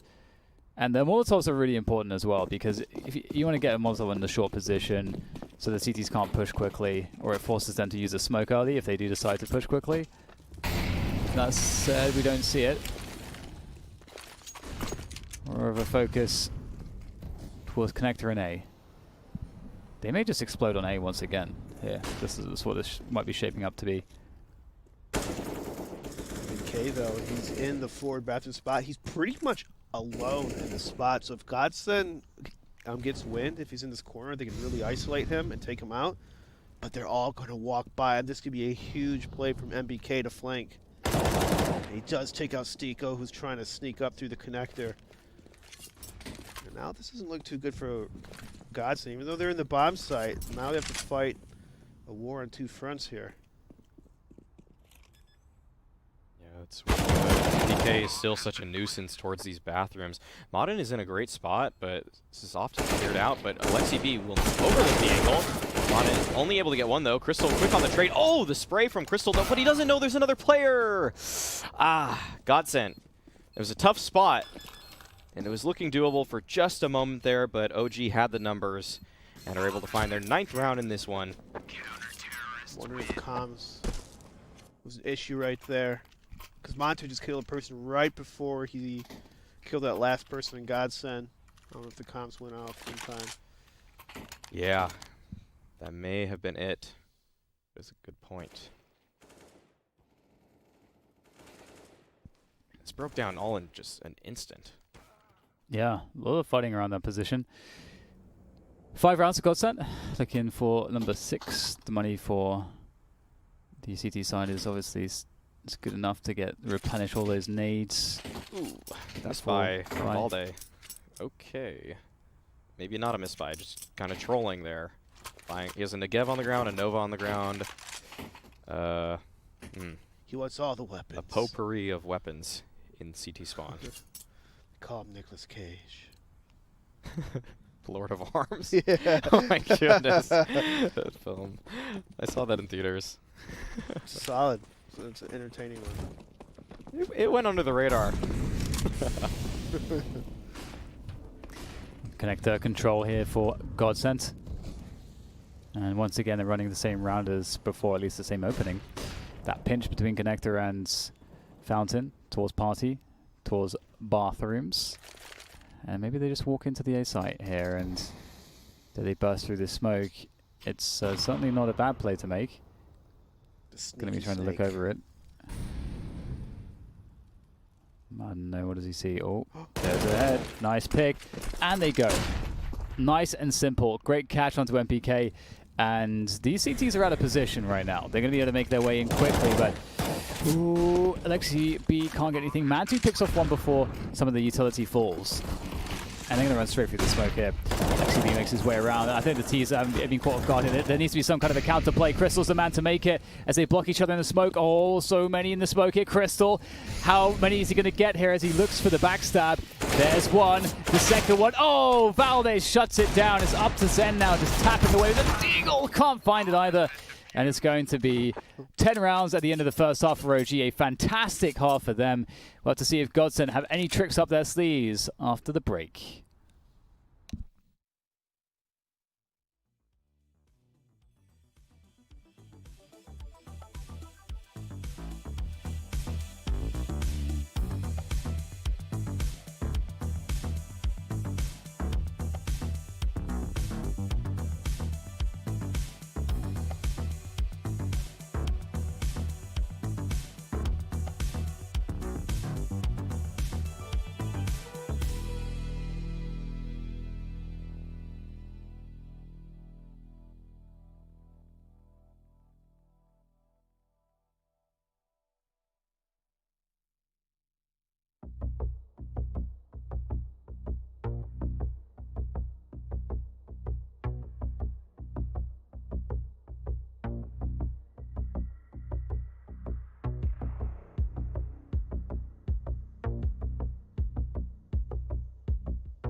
Welcome back, ladies and gents. It's time for Godsent to pull their socks up and show us some counter-strikers.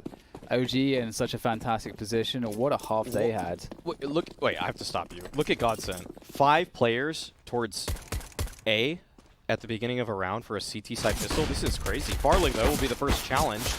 And it's a bait. Oh. Is this a massive bait setup? Because usually that player just plays the info. It's not working out. As a bait, it would make sense if they were all hiding in bathrooms. Or something. Then it would make sense as a bait. Yeah, I agree. I think it was supposed to be more or less a bait. It was maybe supposed to deal with, like, this is a hard counter to, say, a 3-2 A split for the T's, which is a common opener. Yeah. But if they all just run up long A, then it does not work. If they were all in bathrooms, that might have been a small contingency plan. The interesting thing too is that Farlig, I think the bait works also if you run and fall back as well, and you could try to take the stand at front bathrooms, as opposed to taking the stands at Fountain. Because then you keep the attention alive just a little bit longer, but it still serves as an effective bait. But yeah, that falls a little bit flat, but that's okay. and we'll see if there can be a very strong T side look from OG. I think from we always have to credit teams to the fact that it's very hard. Like a CT side and T side are very different. Is kind of what the point I'm trying to make. So we have to see what look OG have. It may be very different to that first half. Similarly for Godsent. But this is a good start here. Mantu getting the kill onto Madden definitely lightens the load that they have to bear in this round. Oh, okay, so maybe Mantu looks a little bit laggy, actually. Maybe that was what happened earlier. Oh, yeah, he's kind of skipping a little bit. That's unfortunate, but it's a reality of online Counter-Strike. Farlig, though, will be able to take 2. Oh, no, Farlig. All right. Stopped in his tracks by Valde, but good positioning from the Godsend side already. A quick flank may come out from Crystal there at that long position, and he's actually joined by a teammate. Do they actually know that the other player is there? Or... Oh, wait, did someone lag out? What's going on? Oh, yep. Oh. Was it Mantu? Oh. Yeah, Yeah? it was the other... Oh. Oh no. No, a player from Godsent is out of the server. Steeko's gone. Yeah, yeah. So I was looking at the radar, and the dot is still there for him. So I was like, okay, double flank coming out. But, all right, OG able to take this one with perhaps more ease than they expected.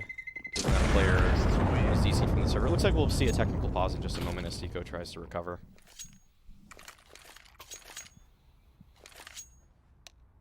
There we go. Well, what can Godsend do? They're down a lot of rounds here, and it doesn't look like they're kind of in it because, you have Farlig and Steeko, who have been, in my mind, the more consistent of the killers on the team, the fraggers, and they both had like 3 kills so far in this game. So it's definitely a little odd, that the aren't able to find those kills. Won't help, Oh, he's back. There we go. Good thing. This is going to be a tough comeback if there is to be one for Godsent, because they don't have much of a buffer to play with. Not a lot of room for error. Yeah, this is a scary position for Godsend. You could see that on Inferno. They like to run a lot of plays on the CT side to start these rounds off, but on Overpass, you have to dedicate bodies to some of the aggressive plays that you make, which in turn induces a level of risk to the plays, and that's not something you like to do when you're behind, to consistently take heavy risks on plays. So you have to have your nade procedures down to a T in order to feel confident in doing that. We might see some hesitation on Godsent that we really haven't in this series just yet. I hope they still persevere. I hope they still show that they have that mental fortitude, that they just trust their plays. But I feel like we might see a couple more hesitations in this game.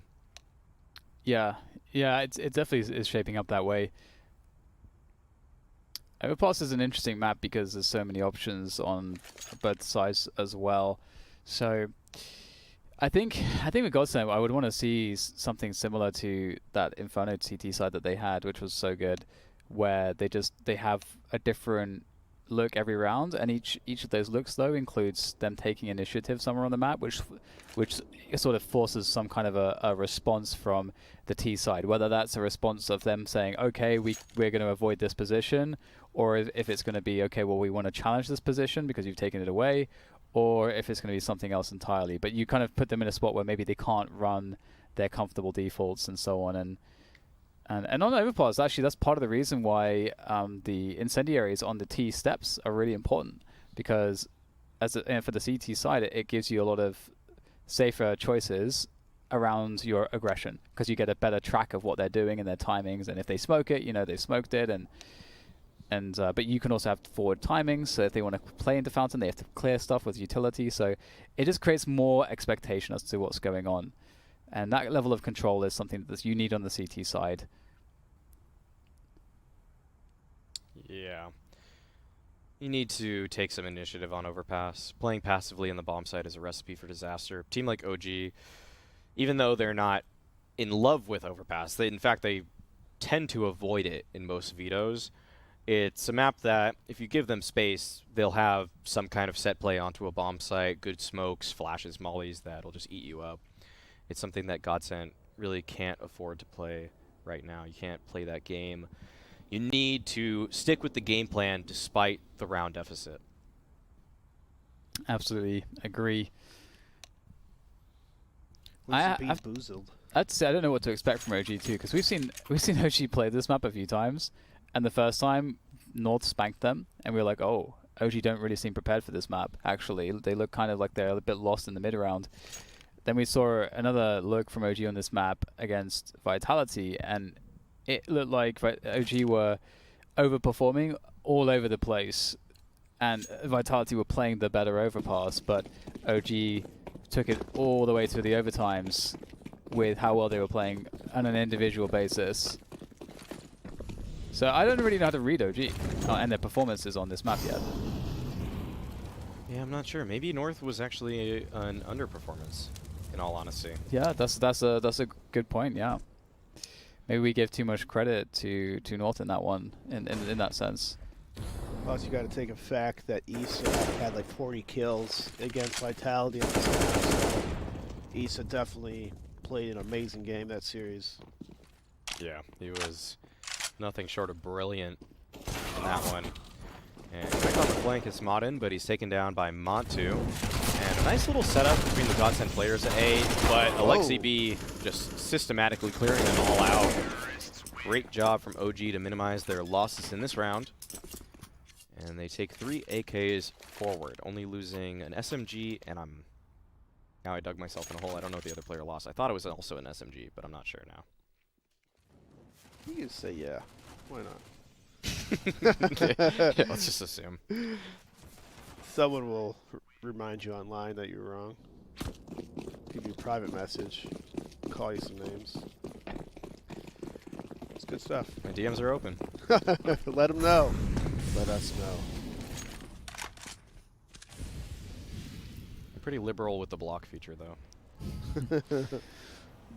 Well, I feel like if there's going to be something from Godsent, it's going to be in this round. So let's keep a close eye on how this one goes for them. They're playing a setup right now that's... Looks pretty standard. So, are there 2 players in Graffiti? Am I reading that right on the minimap? Yes. Yeah. Okay, interesting. It might be sandbag boosted. I think they're going for a sewers play right now. You can see that on the minimap, Stico is looking into sewers. They just mollied the close position for him. So right now, whilst we're seeing OG work on long control, Godsent just took sewers control. So they're playing proactively, which is important. They have the information. They can rotate players to A, leave someone forward in sewers, and they can have a stronger A defense. This is like having banana control as the CTs on Inferno right now. It's the same kind of deal. Yeah, it's so important to have that space. And with 40 seconds left, OG, they don't even have control of the divider position. They are forced all the way back. Godsent really stifling their approach already, doing such a great job to make OG uncomfortable here. And it looks like they may, in fact, challenge Seiko here at Water. They're moving down connector now, and it's really going to be up to Seiko to try to find something. A multi-frag from this position would be key in securing the chances for Godsent. But that's an excellent flash to force him out, but he's still able to pick up 2. Nice stuff from Seiko. Just 2 players remain now for OG. Oof. Not a good miss for Manti. 4 versus 2 in favor of Godsent, and we actually have the save here. That was crazy that Stico dodged that flashbang. It didn't even look like it flashed him in the slightest, though. At the same time. It didn't seem like it got him at all, surprisingly. I think if it was going to go in the right place, he still would have avoided it, but I don't know where it went. Because, okay, look, we can see here. Oh, it was off screen, I guess. It's hard to say. It was, he saw it coming, I think. Yeah. So it was easy to turn from his But, like, position. it didn't even go, like, slightly white. Did Yeah, I feel like it was kind of far from him for some reason. It looked like it was going to be on, but I don't know. Something seemed off there. Yeah, well, regardless, Seiko's able to capitalize off of it. And good for him. And good for Godsent. They took the initiative in that previous round, which we wanted. and they made it all look so good. Now Farley playing at the front bathroom's position isn't being smoked off. This is an interesting look from Godsent that they don't want to force him off of this angle just yet, but he'll fall himself, not favoring his chances as players could now approach from connector and the party position simultaneously. Doesn't want to have to manage multiple angles at once.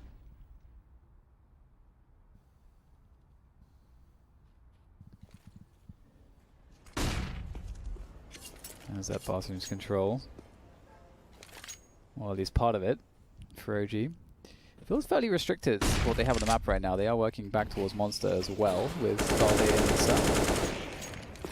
But once again, Steeker's in that same position he was last round. It's actually the same setup that Godsent had in the previous round. So interestingly, you know, Godsent are not doing anything crazy. They're sort of confirming where the default's mostly going from OG, and then they take the other part of the map that OG don't have. So in that sense, they've been doing that reliably, and that's a very consistent way to play the game. This is the Crim's position. We'll see what Steeken can get. Is there a flashbang? No flashbang. MBK walks out dry. Steeko picks up the kill. Crystal around the pillar. That's a great response. A double from him. Flashbang from Steeko. Falls back. Teammates rotating to assist.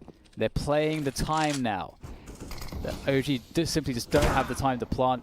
That said, we get a couple pushes right before the time here, and the bomb actually gets planted, and in goes Isa, takes down one. That was expensive. I feel like that didn't have to be so expensive for Godsent, and OG will be pleased with that one.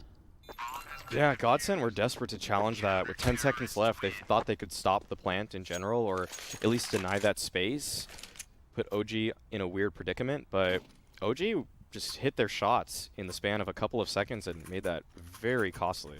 What's strange is that it was a 4 versus 2 in favor of Godsent. So because the OG team had to plant, you have a player that's out of the fight for 3.5 seconds. So I feel like you want to go in at that moment, because he's not faking it, because there's no time to do that. So maybe just pulling the trigger a little bit too early with that one, but they still win the round. They're still in it, but their money game sucks. They need an AWP. Guess this works though. Nice setup, and the connector is going to work out really well.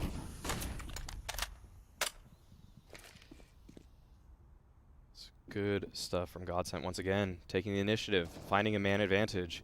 4v3 situation, and look at how they're all converging towards water now. But Zen, he's left alone actually at the B bomb site, and Crystal's caught off guard at the sandbags, but there to support him is Steeko. The team play continues from Godsent, but it's still a trade that favors OG, because they now have 2 players on the bomb site, and isolated is Steeko behind that smoke. But Farlick somehow able to take down MBK, just leaves Montu in the 1v2. He's pushed up towards CT, actually staying towards the pit position, and he's right beneath Heaven. He's going to have to juggle these angles perfectly if he wants to pull off this clutch. This would be a massive win for OG here. Oh, and he might have just done it there. The trigger discipline, staying behind that player, does end up finding him 1 kill, but he still has to deal with Steeko. And Steeko really taking his time with this one. What a flick from Montu there. Finds the headshot through the box and closes it out. 14th round for OG. He's such a beast. Look at the money as well. They're absolutely wrecked for money. Wow. I'm really surprised at Steeko's hesitation after his first teammate died. What It was he seemed like they looking didn't for? know where Mantu was. Yeah, that was very odd. Yeah, Farlick's like they actually have. He said right there. He's saying, I don't know where I got shot from. Yeah, what? I'm not sure if. Yeah, I'm not sure what the movement there was from Steeko. You think you just trade on the bomb site or something, or swing out? Yeah. Yeah, so I think it can only be the case that they Farlick had zero idea where he got killed from. Yeah. And there was a lag in the communication of like figuring it out. And then Steeko that's why his movement's weird, because he doesn't know. He's waiting for the information. That's my guess.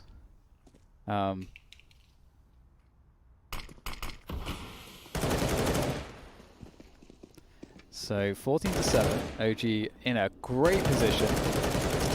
It's going to be interesting to see if they can finish this one. They're starting to go from strength to strength. Mantu has been a an absolute revelation. He's been so he is the foundation, it feels like, of this OG team, and that's not something that I expected.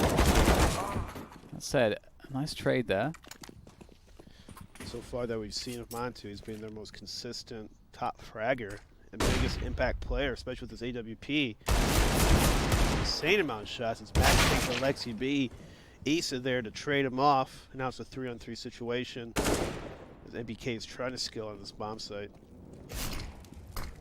Good utility coming out from OG, but still the taps do come out. Oh, Farlig. Only 1 bullet left in the chamber, and he's not able to finish off the frag, leaving just Crystal in the 1v3. And they know his position. There are so many bullets around him right now. And he's down to 8 HP. I'm sure he would love to just take that armor to the final or the next round. Yeah, I think. Okay. Yeah, I was just gonna say it could be the case with that. I think, you know, you're objectively correct. He should be doing that, but it's probably like there's just a lack of faith right now, I think. Yeah, that was the most spread out I've ever seen Godsent on a CT side thus far. Mm-hmm. And it's a round that you need to treat very carefully, given that you forced into it.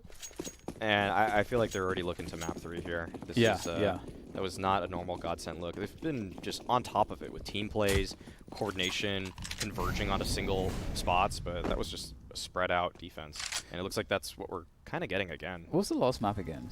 Nuke. Nuke. Oh yes. Oh, also Nuke. Yeah. Gotcha. That's a good one for both teams, I think. Either way. Yeah, we didn't get much time to discuss the veto, I recall. That first game was really long. We just jumped right in. We jumped right in. 1 minute break in there.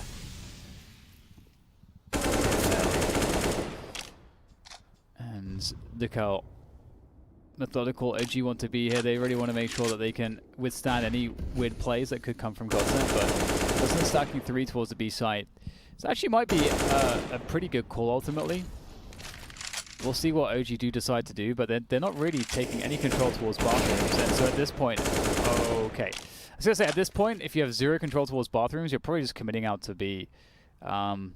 Especially in a round that's as dangerous as this, potentially dangerous. But right now, OG getting too many picks before they enter the site for Godsent to have a decent shot at this one.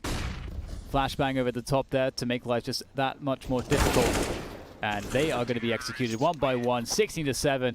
Godsent not having the success that they did on Inferno, but OG managing to, I think, be even more dominant than Godsent were on their map pick. So it looks like these teams will trade one another's map choice. Yeah, OG coming alive in the second map. MBK had a huge first half. He really just came alive and got a whole bunch of kills. And Team Godsent looked a little flat. They look like on their own map pick, it doesn't look like they were very comfortable on what they were doing. Just a lot of slow at the beginning, but we'll talk about that after. Like I just gave up that. Talk about it after. All right, guys. We'll catch you after the break to break that one down. Hit it! That's what I'm talking about. Wait! Okay, now, from the beginning. Hit it, boys.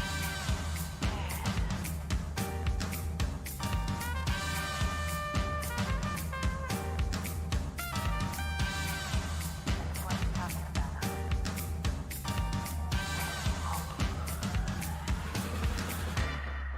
All young men with suits and ties, just sitting in the crowd smoking big cigars. I hope you're ready for what's coming now. I'm the one on the lady that would bring you down.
helps us dream.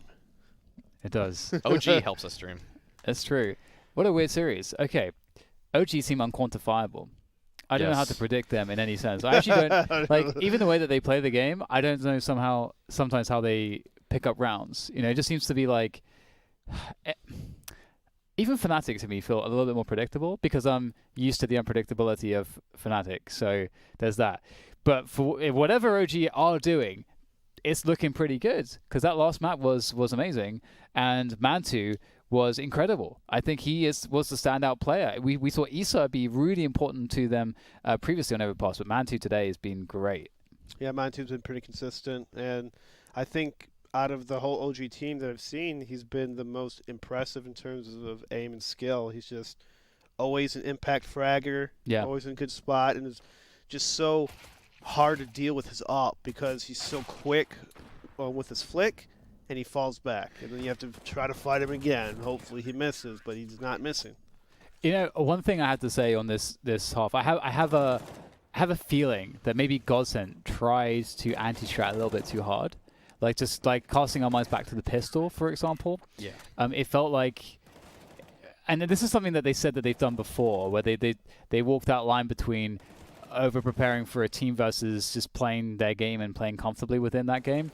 And it did feel like they weren't as comfortable on this map. So I do wonder if they do end up winning. I already have a lot of questions about that kind of stuff. Yeah, and this brings us to an interesting point as we approach Nuke, that both of these teams are drastically different in how they find wins in rounds. You were mentioning it, Dan, and that carries on especially to Nuke, given that OG are actually better on T side on Nuke than they are on CT side, and Godsent are significantly better at their CT side than their T side. So this is an interesting clash as we find ourselves here. That I mean, It's gonna even out just A787. yeah, we might just get some weird halves coming out from both of these teams. Where I think what's going to be interesting is when OG is on their CT side and Godsent's on their T side, because they're both historically weak on both of those halves. So I'm not sure how they're going to find wins. But on their strong sides, I know that they both have plays in mind, win conditions that they've set for themselves, but it's such an odd position, just like this round here. Mantu with an odd flank that weirdly Stiko wasn't tipped off about. This one bizarrely confused me once again. I think when he jumped around the corner there, I think maybe he does a smoke on the ground or something. But he wanted to pick that up. Maybe, but yeah, at the same that makes some time, he sense. definitely didn't know, I think, initially where Mantu was. Yeah. So there is that. I want to bring up something really quickly about Mantu, because we've been highlighting him. He's come up in the T2 kind of European scene in a way that actually more or less resembles ZywOo. And I'm not going to say he's at nearly the same level that ZywOo is at, but he's consistently had to be this super hard mega carry player that has to weigh out decisions constantly, whether the risk is worth it or his life later in the round is worth it, because he's oftentimes been a win condition for his teams. And I think that is also what makes him such a consistent player. That the fact that he's consistently put in positions where maybe he can hit that second shot, but also he makes a lot of great decisions to say, you know what, I just want to fight later in the round. And he's done an excellent job at being the one keystone of this OG roster, in my opinion. Yeah, I mean, his impact that we have seen has been undeniable. And going into a map like Nuke, Europe is super important. And that, brings a discussion also to Farlig and how he fits into the team for Godsent. And I don't know what their look is going to be like on Nuke. I mean, as you said, like their T sides are stronger than their CT sides, which is really I always find that very strange, because to have a really good T side, usually it's the case that you understand the CT side really well, because the whole point is like that you're creating strategies and tactics that manipulate rotations and extract picks and so on, and find weaknesses in the CT side. So then if you switch onto the CT side, it's like, well, we know the best way to exploit the CT side, so we know where all the weaknesses are. So then you can understand how. So that's like in theory, how it works. But obviously, Counter-Strike is so complex that it's not quite as simple ever as any one thing that you could say like that. So it's peculiar. So I'm really looking forward to this matchup because I don't know what to expect out of OG in terms of the fact that consistently that they've been baffling me, I think, in some of the recent results. And And that North, for example, that North OG game now, it feels like that's false information. Yeah. Do you know what I mean? It feels like I was completely misled by that. I don't know what kind of OG we got for that game. Maybe OG was over anti-stratting, in all honesty. Yeah, that maybe might have been yeah, it. yeah. They probably knew that that OG or that North were running a 3-1-1 default a lot of the time, and they thought that they could capitalize off of that. Although, in the interview, they said that they didn't really prep for Overpass. Then I just don't understand the look we got there, Yeah, in all honesty. Yeah. I will bring it back to Alexi B and OG and how they play Nuke just a little bit. Yeah. The way that Alexi B was historically great on Nuke was off of his mid-rounding on T side, but on the CT side, he had two players he could always rely on Ents.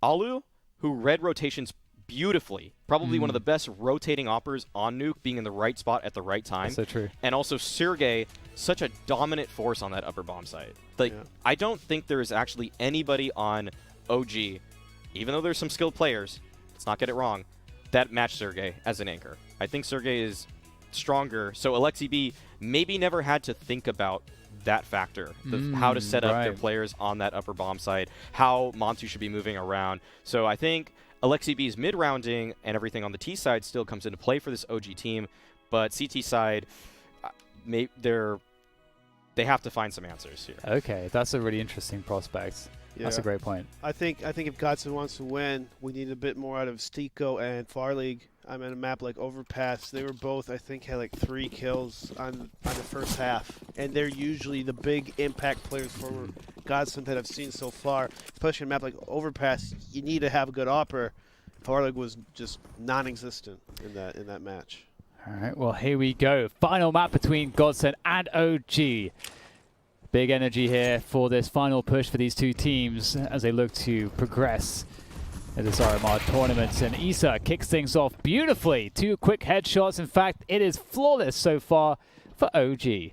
Crystal, that's all that he can do at this point to just get some value, get some money.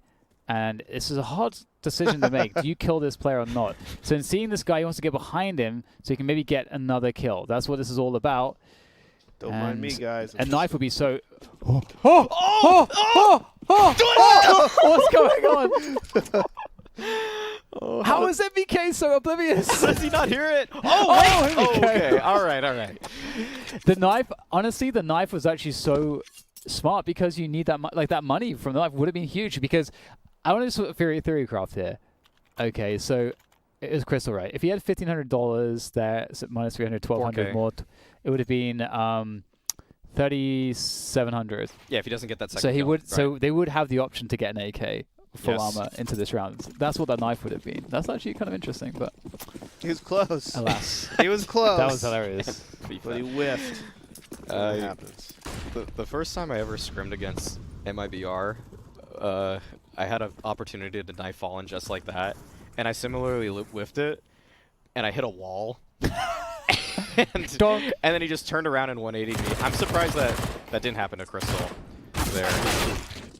And then he was like, never scrimming these guys again. Scrimmed him one more time in my life. That's it. Didn't find redemption. Oh, sick headshot there from Mantu. Oh, he gets another connection. Mantu. Oh, Isa. Good help from Isa. Maybe a bro. Mantu's dangerous. Yeah, he's looking good Flick already. game is on. He is looking really good. I've noticed that a lot of these top aimers just have good flicks. You know, it's not so much of crosshair placement. It's more just fast reaction flicks. Like a Liege is like one of those kind of players. He's a mean flick. He's got that high sense. Looks like high sense where he's breaking his wrist every time he aims. He has the same sense as him. Asu also uses that same sense. Same DPI sense. It's 35.1 centimeters for 360. For anyone who knows that universally understood metric. Should be universally understood. Everything else is stupid. What's the formula? Centimeters for a 360. Oh, centimeters. Yeah, we don't do centimeters over here. It's gone mouse-sensitivity.com and it just shows you all the numbers. We do inches. Inches Well- per meter. I don't know. Foot. Inches per foot. Anyway. Moving on. Just First gun leave round that here. there. Yeah. Minute left in the clock. That's Godsent amazing. with no real space just yet, but it looks like they'll be going for a mini wrap here. And they're met Ooh. by NBK. An excellent shot from him to start things off. A second kill. Actually, that'll be Isa, but 2-for-2 trade. And Elixir B, he's still lurking around the smoke right now, but they seem to have an inkling of a feeling that he is there. Seiko takes him down. And now just Montu towards heaven. Will he push forward or fall back? Choose the passive approach. That doesn't leave many opportunities for them in this round. This felt like it felt like this round was really close. Like I felt like Godsend could easily have lost this round. Some of those fights were just so 50-50.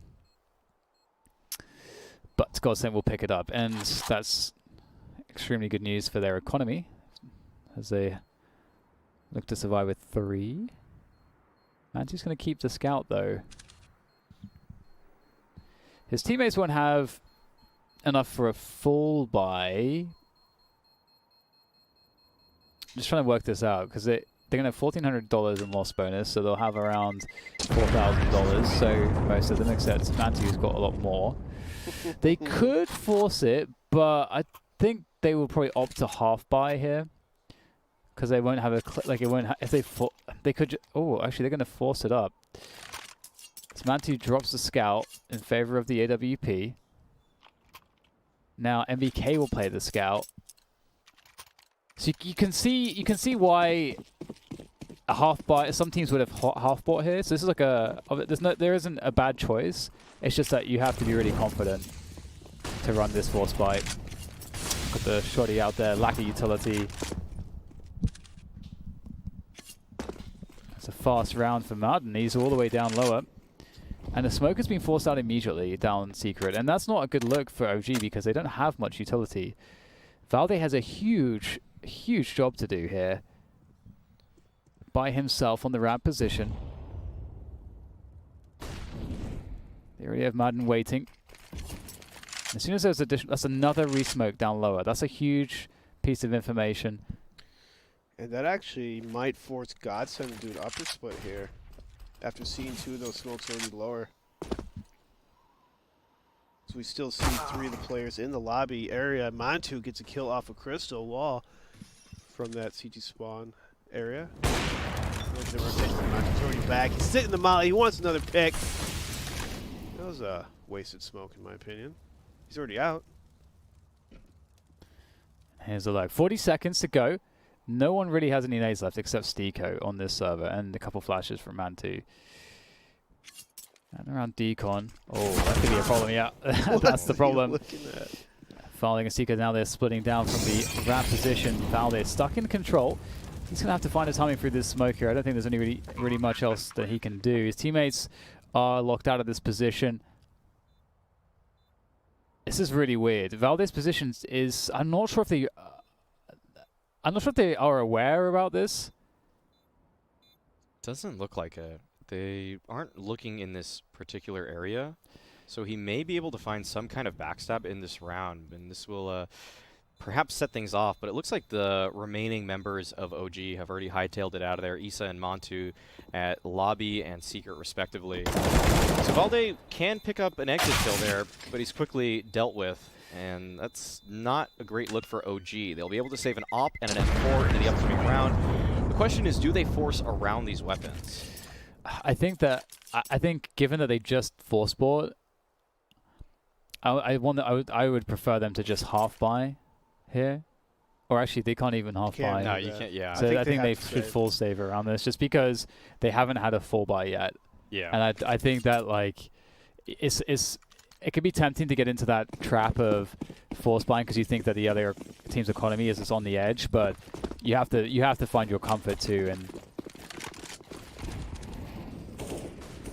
so it looks like they do go for the save. I think that's a good move. Yeah, they're able to buy 100% next round anyways, so might as well save the gun. Here comes upper take. Eagle getting the kill on Valde. NBK getting traded out for Crystal. Now Godsend, they're up in the bomb site, planting the bomb. Post plant commence. Where's the bomb? There we go. Well, on the bright side for OG, they'll be able to save that M4 and AWP into the upcoming round. Both of those players have already backed off. Or actually, Isa is tucked into ramp. But it doesn't look like anyone should scout him out, and Godsend will likely exercise the mantra of self-preservation in this one. Yeah, he absolutely will. 4 players surviving here for Godsend. I think they survived 3 in the previous round, so they're starting to improve their situation, and they're looking pretty methodical in these rounds, which is good to see. It does feel like things are looking already more comfortable for Godsend. Overpass, again, I'm not sure what it was about Overpass, but they just couldn't find any T-side comfort. Yeah. I think maybe they just started off too slow and weren't really... It didn't look confident like we saw in Inferno and this map so far. Yeah, let's not forget, Godsend beat G2 on this map to eliminate them from the tournament, so this is actually shaping up really well for Godsend here. They've proven that they are very capable in the short term on this map, and they're already looking pretty solid here on the T side with 3 rounds and good money behind it. I mean, there's still a lot of half to be played, but this is usually the half that they have more difficulty on. And as I say that, Valde's able to find an opening pick. Oh, some spam coming out in return. But OG will be able to escape with their lives. But Crystal, he's in a powerful spot right now. He is able to just walk down lower without being seen. Godsend did throw smokes early in the round, so you wouldn't be surprised if OG's already kind of set up for a person to be lurking. As we see Valde hopping around in the lower bomb site, so he's ready. Yeah, a really good position to have to help your bomb site take. There is that one annoying person in the lower bomb site that's Valde. Crystal More's going to get shot back here by Valde. And it's like Zen's actually going to drop down the vents here. Oh, the bomb's going to fall down there with his teammate who dies. Stiko doesn't make it. But maybe, just maybe, Zen can keep his memory alive. 20 seconds for the plant. Farley with the AWP here. Oh, we might actually get a fortunate timing. Oh, that is actually huge. Let's see what else they can find out of this. There's one player behind. That's Isa. Can he find something? There's the committed plant. It's not really all that much that Godsend can do here. Farley will fall back and save the AWP. This is a good round from OG. Godsend do a decent amount of damage, but this is the kind of result that OG were looking for. Ties it up 3-3. Again, if you're just joining us, as you can see, this is the third and final map between these two teams to decide who will move forwards. And who just won the first series we did today? My brain is very foggy right now. Heroic, yes. So the winner will play Heroic. Heroic. It's sleep deprivation's really owning me right now. It's okay. Owning me. For some reason, when you say it, it goes away from your mind. Yeah, it's like, wait a minute, I just thought about this 10 minutes ago. Yeah, I know, it's rough. I don't know what that phenomenon, I bet that phenomenon has a name. Some like weird empathy thing. You can't remember it, so I won't remember it either, damn it. I won't say anything. I'm not going to make you look bad, Dan. We all going to look bad.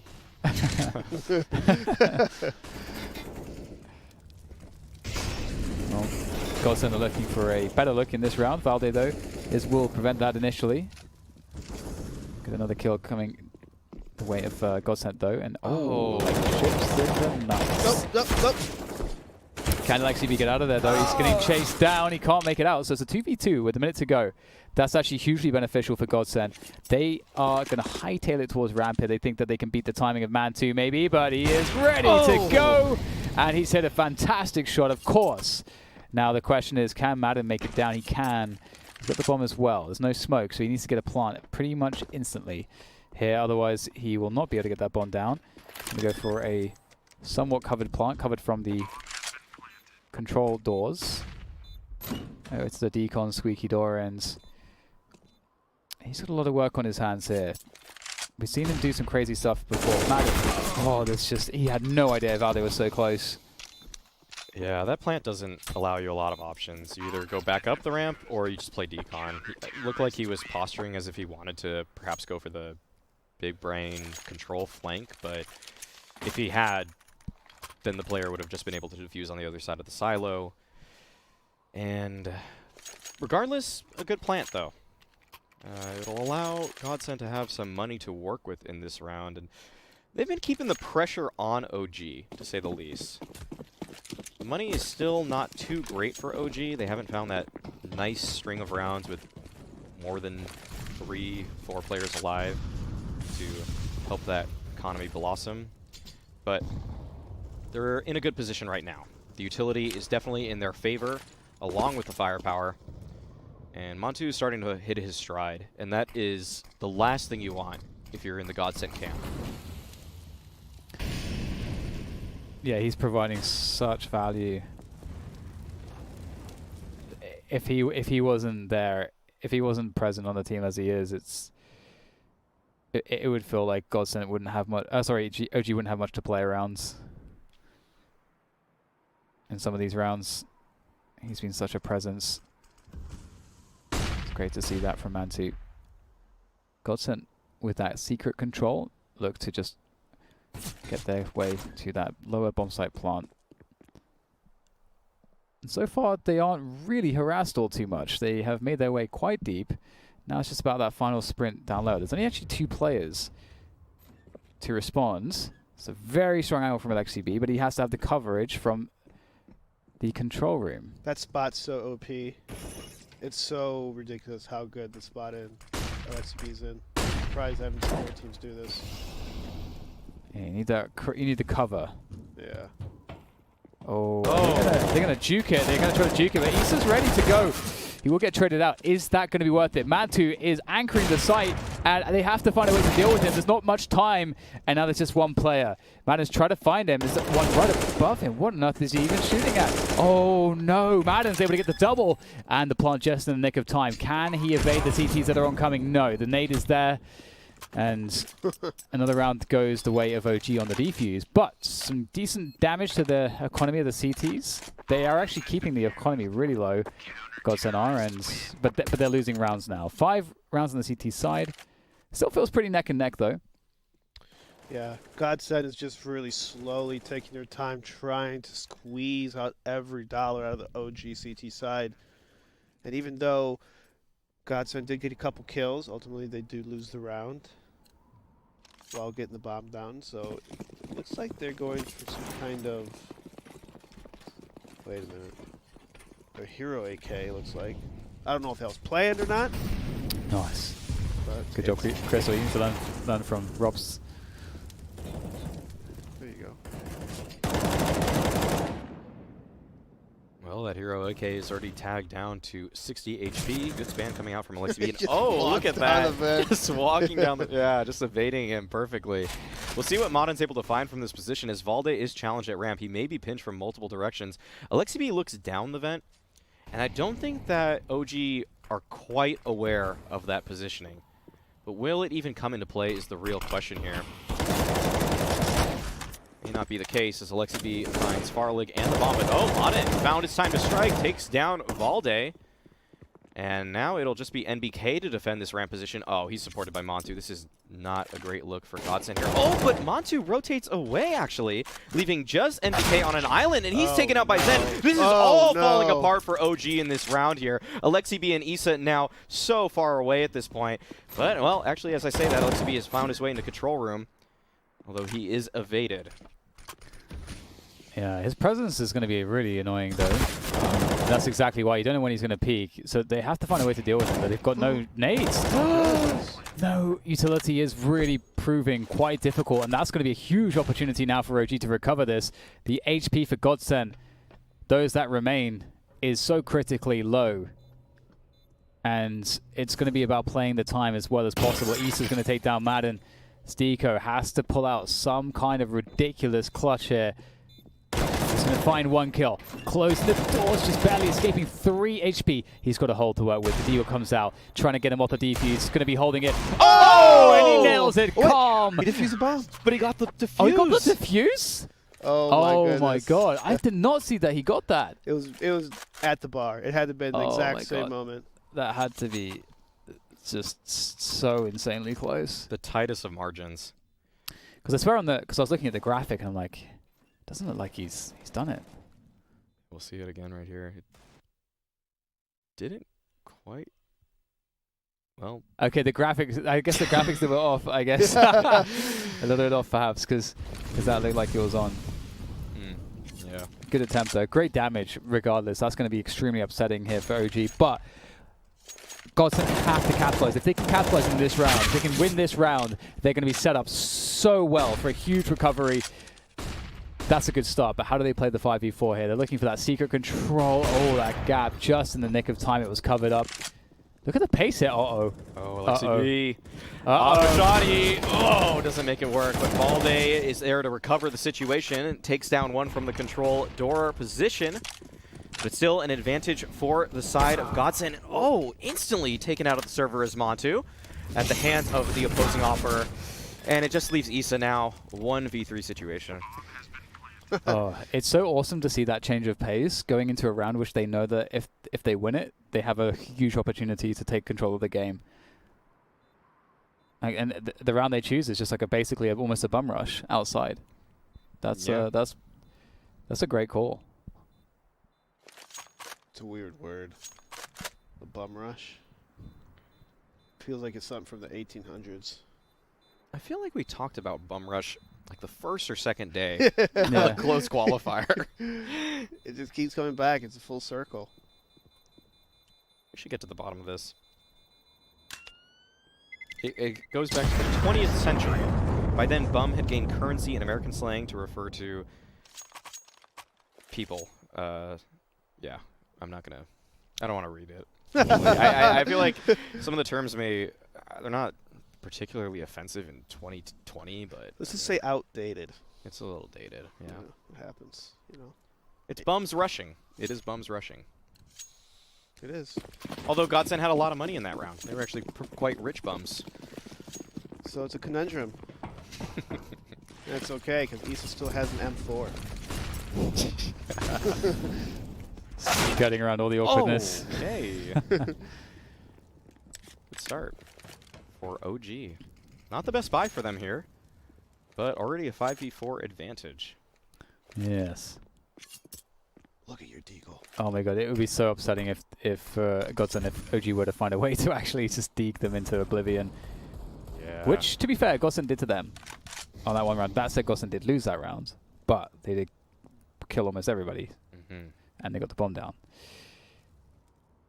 Godson have been pretty... Their approaches on the anti-ecos have been quite deliberate, so we'll see how well it fares here. Issa's surely has a timing here, because he might find the timing when they're just moving towards the outside, towards main and so on. And indeed, Issa pops up, takes down Farlig. Oh. That creates a distraction, so MBK can pick off one as well. And it's a 2v4 just like that. And now Lexi B, he's heard the action. He wants to taste himself.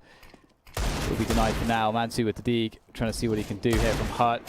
Look at the positions here. There's just not enough players, and indeed, OG still at away with 3 remaining.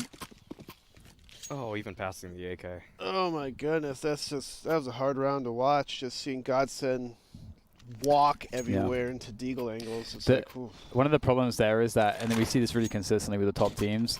If you're not planning to go secret or you're trying to go past it, you have to cover yourself for a timing from the secret stairs.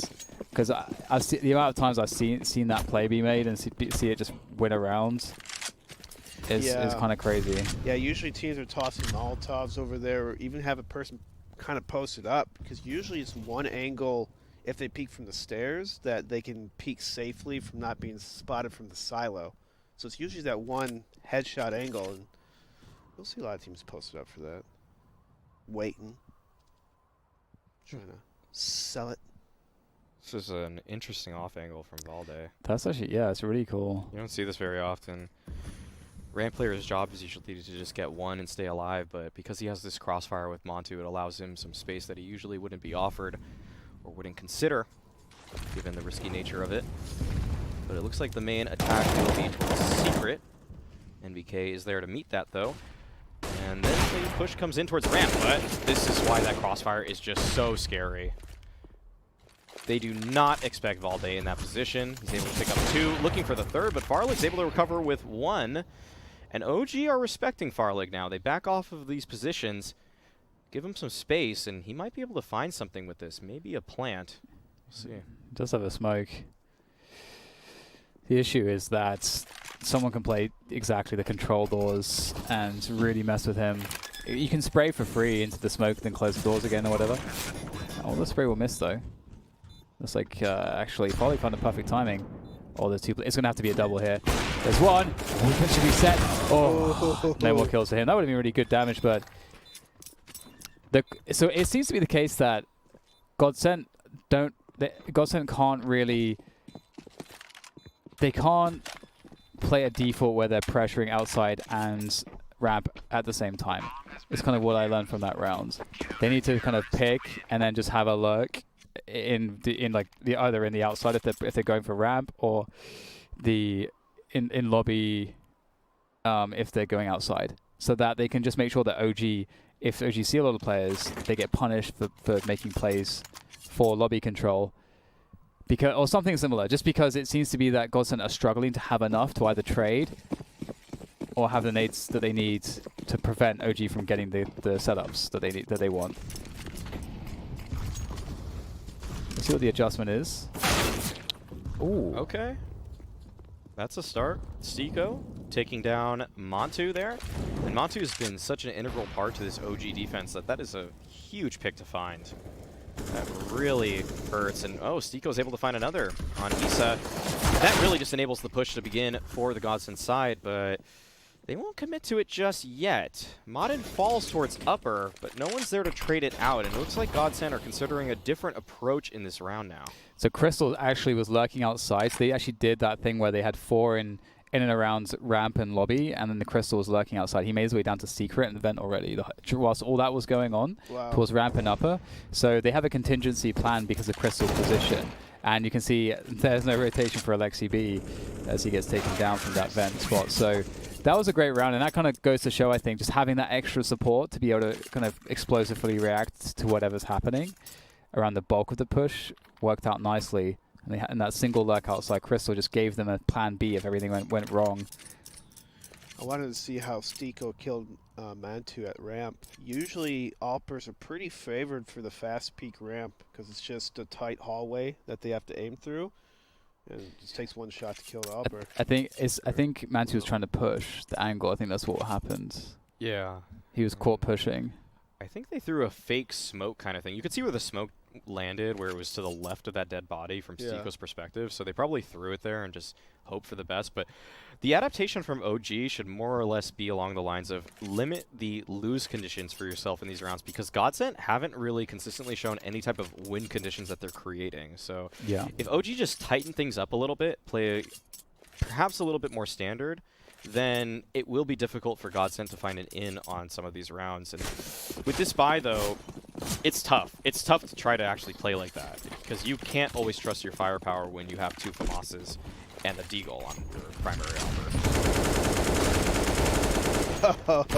There we go. Trade, though. MBK will find that one. And got to be careful here. Where's the spacing at? Where's that spacing? No one's next to Madden to trade that. Steaker's found his way lower. So random. And that glass is going to be heard, the breakage.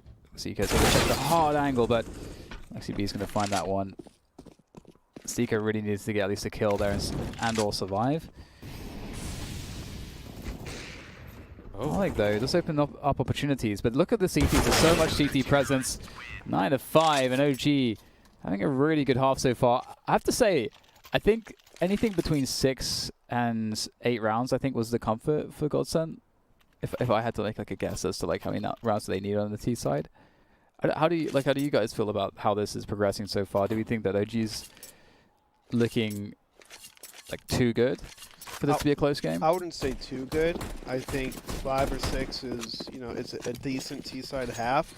And Godsent's kind of doing a lot of weird stuff. Like last couple rounds, you just see like 2 people walking outside the map without really any way of exchange or help. So in a way, Godsent's almost handing these rounds to OG on a silver platter, because he's like, you're hoping that they're not watching a choke point 5-on-5. It's like, that's not a good consistent game plan to really rely on. Yeah, I'm favoring beyond the scoreline OG at this point. It feels like their experience is kicking in breaking down some of these rounds in a team effort. And Godsend, on the other hand, they don't have a lot of those micro plays to find advantages. As I say that, Farlig's able to find something for the team. But here's Crystal. Yeah, he's trying to look out by himself. Yeah. I can understand why his teammates are like pressing onto a plant right now on the lower bomb site. This will be a tough hold. It's Zen, Farlig, and Madden. They're going to have to do it for the team. They need this last round. 6 rounds would be so good. Farlig defending one. The trade from Isa, though. He's looking pretty strong at the top of those stairs. Zen will be sent back towards the site itself. And you've got Madden covering from the ramp position. It's a 2 versus 3 here for Godsend, and it's looking very difficult. There's the first one offered up, though.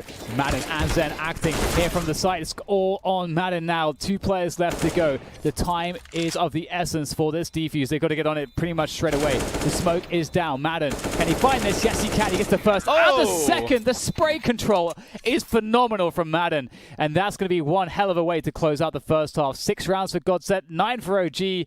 Who is going to win this? Well, we're going to have to wait and see. See you after the break.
All right, welcome back, ladies and gents, to this exhilarating game of Counter-Strike Global Offensive.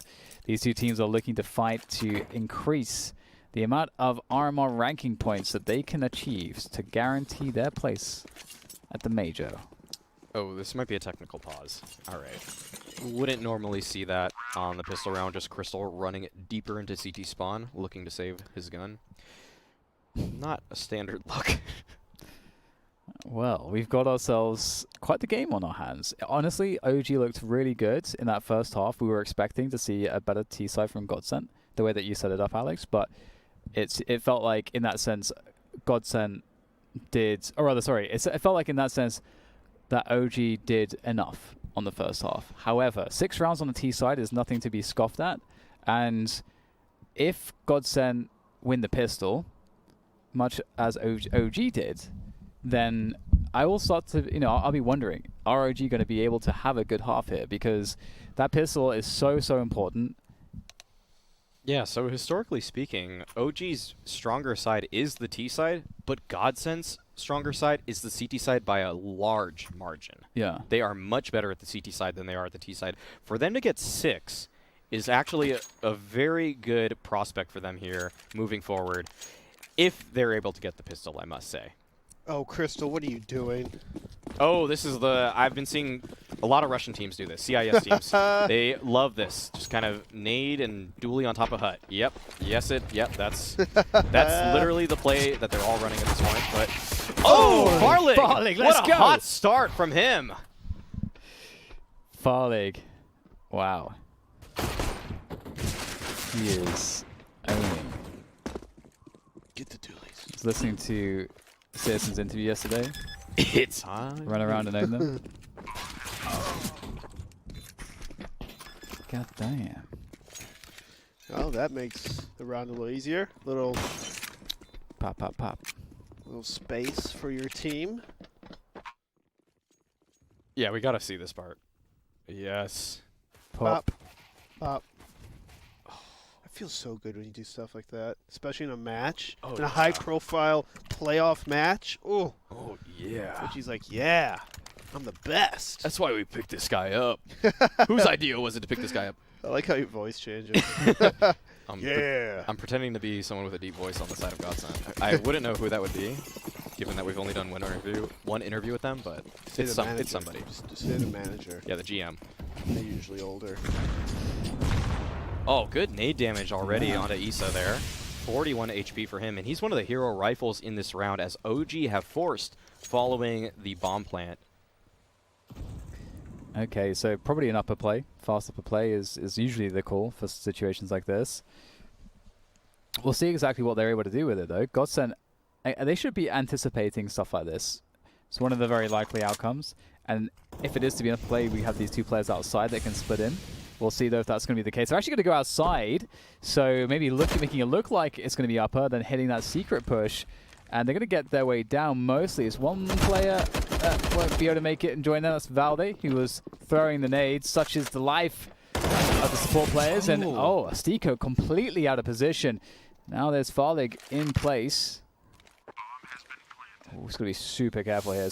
Oh, he had a better angle, but MBK shot down to 1 HP. Great flashbang there. If I can get the words out of my mouth. And it's going to be Zen in the clutch now. This is extremely awkward. They need this round. Oh! Headshot on MBK. He had 1 HP. But where is the last man? And the man 2 takes him down. And the fact that MBK got that 1 extra kill, that prevented the trade. And that prevented a trade scenario in that very last fight. So that's kind of insane that OG got so much damage there. If we were Godsend right now, we would be so mad. I feel like they should have really been able to do a lot more with that. If I'm Farlig, I'm a little bit upset because I felt like he was scoping at that locker room position, left, right, and they just somehow evaded him. Yeah. It was so odd, the timing on all of that. Yeah, it looked like Godsend had at least 2 people outside, further outside. Like, stop. Yeah, and they just didn't find the kills as the players were crossing. That's a gamble call from Alexi B, but it's actually a little bit characteristic of his style. He actually really has been disrespecting oppers for a long time now, or just people in general, towards that outside spot, in the fact that his teams do not always treat that cross position with the utmost care. It's frequently just rifle work that gets it all done at that position for his teams. So, yeah, cool approach from him. And he's able to make that Mac 10 work at long range, but Zen is able to find the trade. And BK, though, stopping Zen, and it looks like OG might just run away with this round. 4v2 advantage.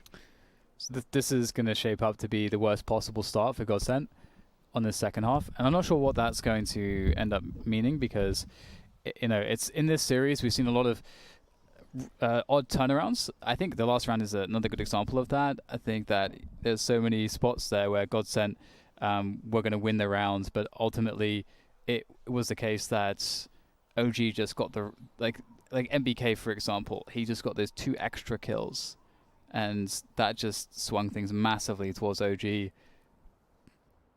But considering he survived the second fight with 1 HP, there's just so many small margins to those situations. Stealing a gun away here would be fantastic, or getting another kill. Oh, dear. Some sound cues being made by Madden. Pop. MBK's feeling it. Yeah, he's had a really good map and overpass. bringing it to this game as well, this map. It's good to see people rotate through top fragging. You have to have it on your team. You can't just be the carry the entire time. You got to put confidence in everyone else that even you can carry. Yes, you at home. You can carry. All right, so we'll see whether or not now that we'll see whether Godsend can get some money back towards their camp in this situation. It'd be really, really cool to see a setup that could allow for them to get a kill, maybe capitalize somehow. In these rounds, it's like very difficult to find the right USP setup that will get you a kill and have you have the ability to steal a gun away, because teams at this level, they play anti-ecos in such a fashion that should deny you that possibility. But that's one of the best outcomes. Yeah. What you saw earlier today on this map against Fnatic was a setup. It's like an old VP, like 1.6 VP strat, where they would stack by the heaven and window area. It's like a tower of death. A stack of death. Oh man, old VP. It's a long time ago. Yeah, sure was. Sure is. I think my capacity for basic cognitive function is declining at a rapid rate. Yeah, yeah. I'm noticing that I'm suddenly in the last 30 minutes really struggling. Yeah. To make sense. Don't worry, I found a second wind. Nice. I found it. That's good. What's your secret? The juice. It's a special sauce. It's the CS Summit magic. The elixir of life. Yes. Many people were born. The from fountain this of liquid. youth lies at the CS Summit. Lazarus Pits. Yes. You know this. Dan's seen it all. Alright, well, there you go. Pretty much clean rounds from OG. Acceptable loss. Valde was expendable. 12-7. OG 4 rounds away from taking this best of 3, and Godsend, it's got to be now. I feel like it's really got to be now. We haven't really seen at this point a full buy from them because they've had such a rocky start after winning the pistol and losing to a force buy, but we'll see if they can find a recovery. Has a must round win. Godsend needs to start coming back in this game with this round. They are very low in utility in general, and only one kit. Crystal. Where's Crystal? Yeah, this is a tough one. Stiko already using his smoke at ramp so early in the round as well makes this extra difficult for him as he's trying to anchor that position. And OG, they are masters of deception. They frequently pull the rotations in multiple directions simultaneously. It's the Alexi B special, and he's whipping it up here as they go for the deep outside smokes. And these as well, they just deny so much information. Feels like the T's can be everywhere. There are not enough players in the server that can cover this kind of play. But we'll see if Farlig is able to make it manageable. This challenge at the secret position. Oh! Wow. And that's what Godsend needed on their T side, someone covering for that. Mantu does it all, so aware. That's a great kill onto Madden as well. They've got surely have to save at this point, but Stiko's in a committed position. He can't save. He's going to have to fight to the death, but maybe he can get a couple kills. If he does, it could be on for his teammates, but he has to find a spot to work from. It's really on Stiko here to get some value from his position. There's one, and one around the corner. Oh, the HE is actually going to be really good here. Oh, the damage is extreme, but how on earth does Valde escape that? BK's going to take down Zen. It's just going to be up to Stiko now. 2 players remaining. It kind of feels like he needs to go for this, and that's a close one. But Mantu yet again delivers a key kill to keep his team in it. That was so close. Stiko almost had a hero play at that lower bomb site. Just, if he got that kill on Valde, could have been different rounds. Just a little bit different. Yeah, absolutely. Would have made that post plant very tough for OG to recover. Thankfully, for OG's sake, they were able to find kills on en route to the bomb site, making that a lot more manageable. And here we are again with Godsent on a half buy, Farleg on the scout. Love to see him come up with some crisp shots here. But it looks like the point of attention will be ramp for OG, where Stiko, who just had a solid round, will have to come up with another and do better this time. Stiko, we're looking at you. And he falls off the angle quickly. Utility coming out for the side of OG, just forcing him off, making it so difficult for him to find some good looks.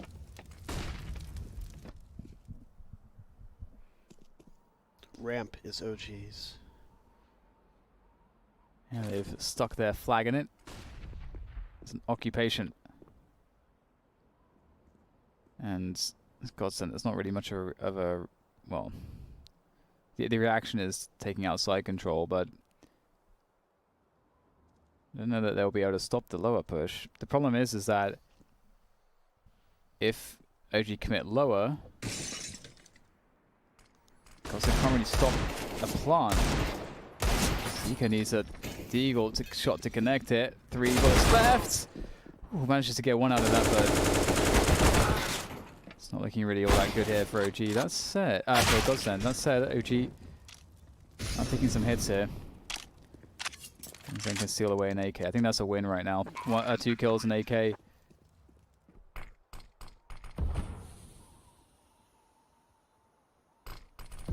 Looks like it'll be the 14th round for OG. And Godsent have a lot of ground to make up here. They'll have a buy into the upcoming round, but it's taking them a while to get going on that CT side.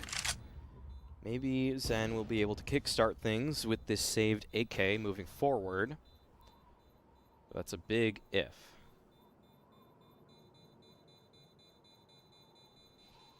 Yeah, it's feeling really hopeless right now for Godsent. OG have really hit their stride. They're just doing some good basics, I think. You know, it's nothing too complicated from OG, just some good openings. I think one of the issues is that Godsent haven't really been able to challenge OG's openings.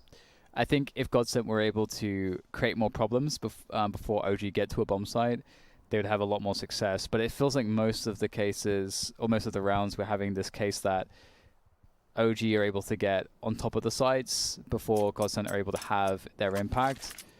And if they could maybe create a situation where OG, let's say they want to go outside, maybe they do more, Godsent do more damage, or they create a spot where they just actually lock off, let's say, certain positions that OG need and force OG to kind of respond mid-round. That would be a better place for Godsent. But right now, that sort of thing is not really happening, and OG are instead just always comfortable. Yeah, OG's really working that outside a lot, and Godsent so far hasn't really put up much resistance. So I'd like to see maybe Godsent have a person more towards that lower secret area, kind of, you know how people have been elbow spotting it, like with a smoke or Molotov down there, and as soon as you see it, he's come downstairs, just attack, stall, wait for your teammates rotates. Look at this, an outside split by OG. Godsent capitalized with 2 kills around there. Valde's going to sneak out ramp, bring it to a 3-on-3 situation. Montu, though, is pretty much all alone here outside. Actually, not alone, I lied. He's a partner, he's a friend. He's got a buddy. Modin, though, on his lonesome here. Control stairs to make it happen by himself.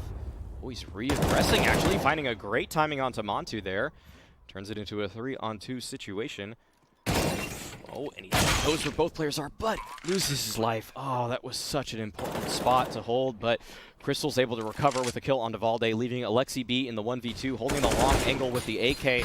Not able to find that instant headshot, which may have been needed here if he wanted a chance, but oh, he's able to recover, gets the kill on his Zen.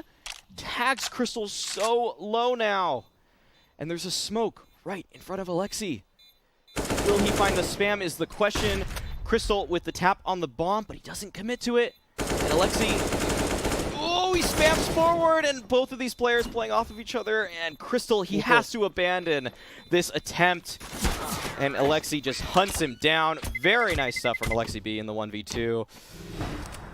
Oh, man. That was so close. That was very well played by Alexi B. Yeah, it's unfortunate for Madden to die in that spot. He was spotted in the window, probably should not re-peek in that situation. Wait for your teammates to take over ramp room and then converge on, you know, whoever spots coming at that point. It's just unfortunate to see mistakes like that being made at an important round like that. Yeah, he definitely could have done a lot from that position. Also impressive, Alexi doing a lot from his. And now Montu, the op duel. You rarely see it in such a straightforward fashion, but Montu's able to come out on top in that instance, leaving it as a 5v4 situation. Oh man, Seiko tagged down to 40 HP. Doesn't even see a player, but oh, okay, all right. Finds a little bit of spam on his own, evens things out. It's crazy that, you know, in watching OG, it does kind of feel like they are getting all the plays that they want, and it's everything's kind of going according to plan there. Like, Max is like, oh, I want to, you know, AWP the squeaky door this round, and it's like, he's just right. he's just correct, you know, like, you know, that's the, and SCT appears to challenge, he gets the kill. It just looks so seamless. It's really working out really well for OG. It is a 4v4 though, and looking at the utility, it's definitely looking fantastic for OG. They've got a lot of space as well to work with. Outside is pretty much a given, and often has been against Godsend. Maybe that's one thing that they need to think about for their future matches. But right here, right now, Zen is in a really important position around the squeaky door. Oh, it's a great reposition, just slightly too slow there to avoid the main player as Issa swings. The remainder of Godsend are very, very weak at this point. This could be where everything ends here, but there's actually Stiko still left alive. 3 seconds to get the plant. Has to commit to it. Seiko has a moment that he can keep themselves alive, and he will do just that. Godsend, stay alive. I almost said mouthful. Stay alive for just a moment more as they pick up the round, but it is going to be such a grueling struggle to get back into this. Yeah, 7 match points here for OG to try to close it out, and off of that bomb plant, they'll have another gun round for themselves here. Some heroics coming out from Stiko, but is it too little, too late is the question. So much ground to make up, so many rounds that you have to grind out, that you have to play flawlessly, and it will be so difficult to do such a thing, given the weaponry of Godsend. MP9, auto shotgun for Modern. Alexi B already pressing on forward. Modern loses that auto shotty early on in this round. OG with another 5v4 advantage. Another good look to try to close the series out. I can't believe we only lost 3 HP. That's nice. Good smokes. We kind of put out the Molotov. OG making their way outside. Practically everybody's in this choo-choo train. Going down lower, really slow. Just leaving the station. Lexi B left behind. Oh, what? Farlig trying to make the aggressive plays. Taken down by Montu on the no-scope there. And Godsend have to try to find a way to recover. Zen's able to get one, but he's quickly traded out by Valde, and that just leaves Crystal on the auto shotgun. Seiko with the op. All right, Seiko's able to find a lurking NBK, but all 3 of these OG players now will be working together to try to plant the explosives at this lower bomb site. It just leaves Seiko in the 1v3. He just had a 1v3, but it's not happening twice. It is not happening twice. 16-8. OG win the series against Godsend 2-1 to proceed in the lower brackets. Congratulations to them. It was a hard-fought matchup, and I think one that is going to be really interesting to look back on and kind of go into detail with. I mean, I didn't expect this result to happen like this, I got to say. OG always surprised me. Yeah, after the first map, OG started off slow. We thought, oh, well, it's Godsend. They're going to kind of smoke OG, but OG's showing a lot of resistance, a lot of resilience, and they just come back really strong. And then Godsend looked really flat the last 2 maps, so it looked pretty good from OG in general. I like it. We'll break that one down a little bit more, but first we'll take a quick break. Don't go anywhere.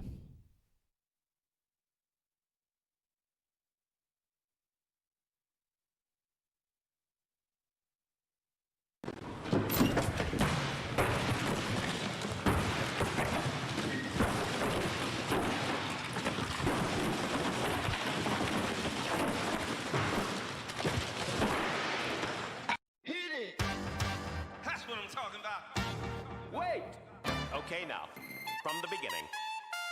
Hit it, boys.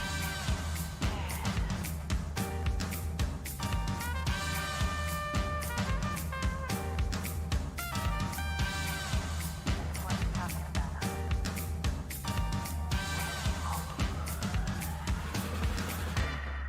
All young men with suits and ties, just sitting in the crowd smoking big cigars. I hope you're ready for what's coming now. I'm the one on the lady that will bring it down.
All right, welcome back. Oh wow, got a little bracket over our faces.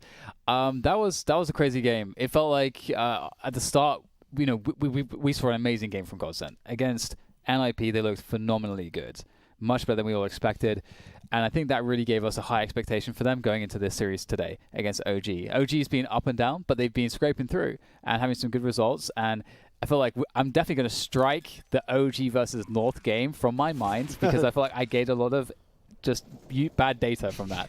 So no longer going to think about that game moving forwards. But we started off, and Godsend, they were matching our expectations and then some. On Inferno, their game plan, the way they reacted, showed an like a really crazy level actually of CS. They were so impressive. It was a joy to watch. But then everything took a turn for the worse. As soon as we get into Overpass, suddenly it's, you know, Godsend's map, no less. They have a huge win percentage on it as well. They lost it. They lost their mojo. Yeah. What happened? They look a little flat, and I mean, if you want to just get really basic, is no Farlig or Tico. I mean, the kills weren't there. They were really just bottom at the first half with really no impact. Yeah. I think that's a big part, because especially on a map like Overpass, you need your ops out, you need your frags, and if Montu's unchallenged, he's going to keep running around and having a field day with you, which he did. He destroyed Godsend. Yeah, the Godsend lineup and how it plays all together off of these kind of micro set plays, it's a cool look on certain maps, but when they don't have all of those procedures in place, you can see how flat they fall sometimes. On Overpass, there was a lot to be desired. You could see that their main CT setup involved getting Stico into water and putting him as a hero role in that position. On T side, we didn't really see all of that kind of pizzazz or that wow factor from a lot of the plays that they were going through. They went through a lot of the standard procedures of Overpass. Get control of water, get control of bathrooms, then maybe run some kind of play off of it.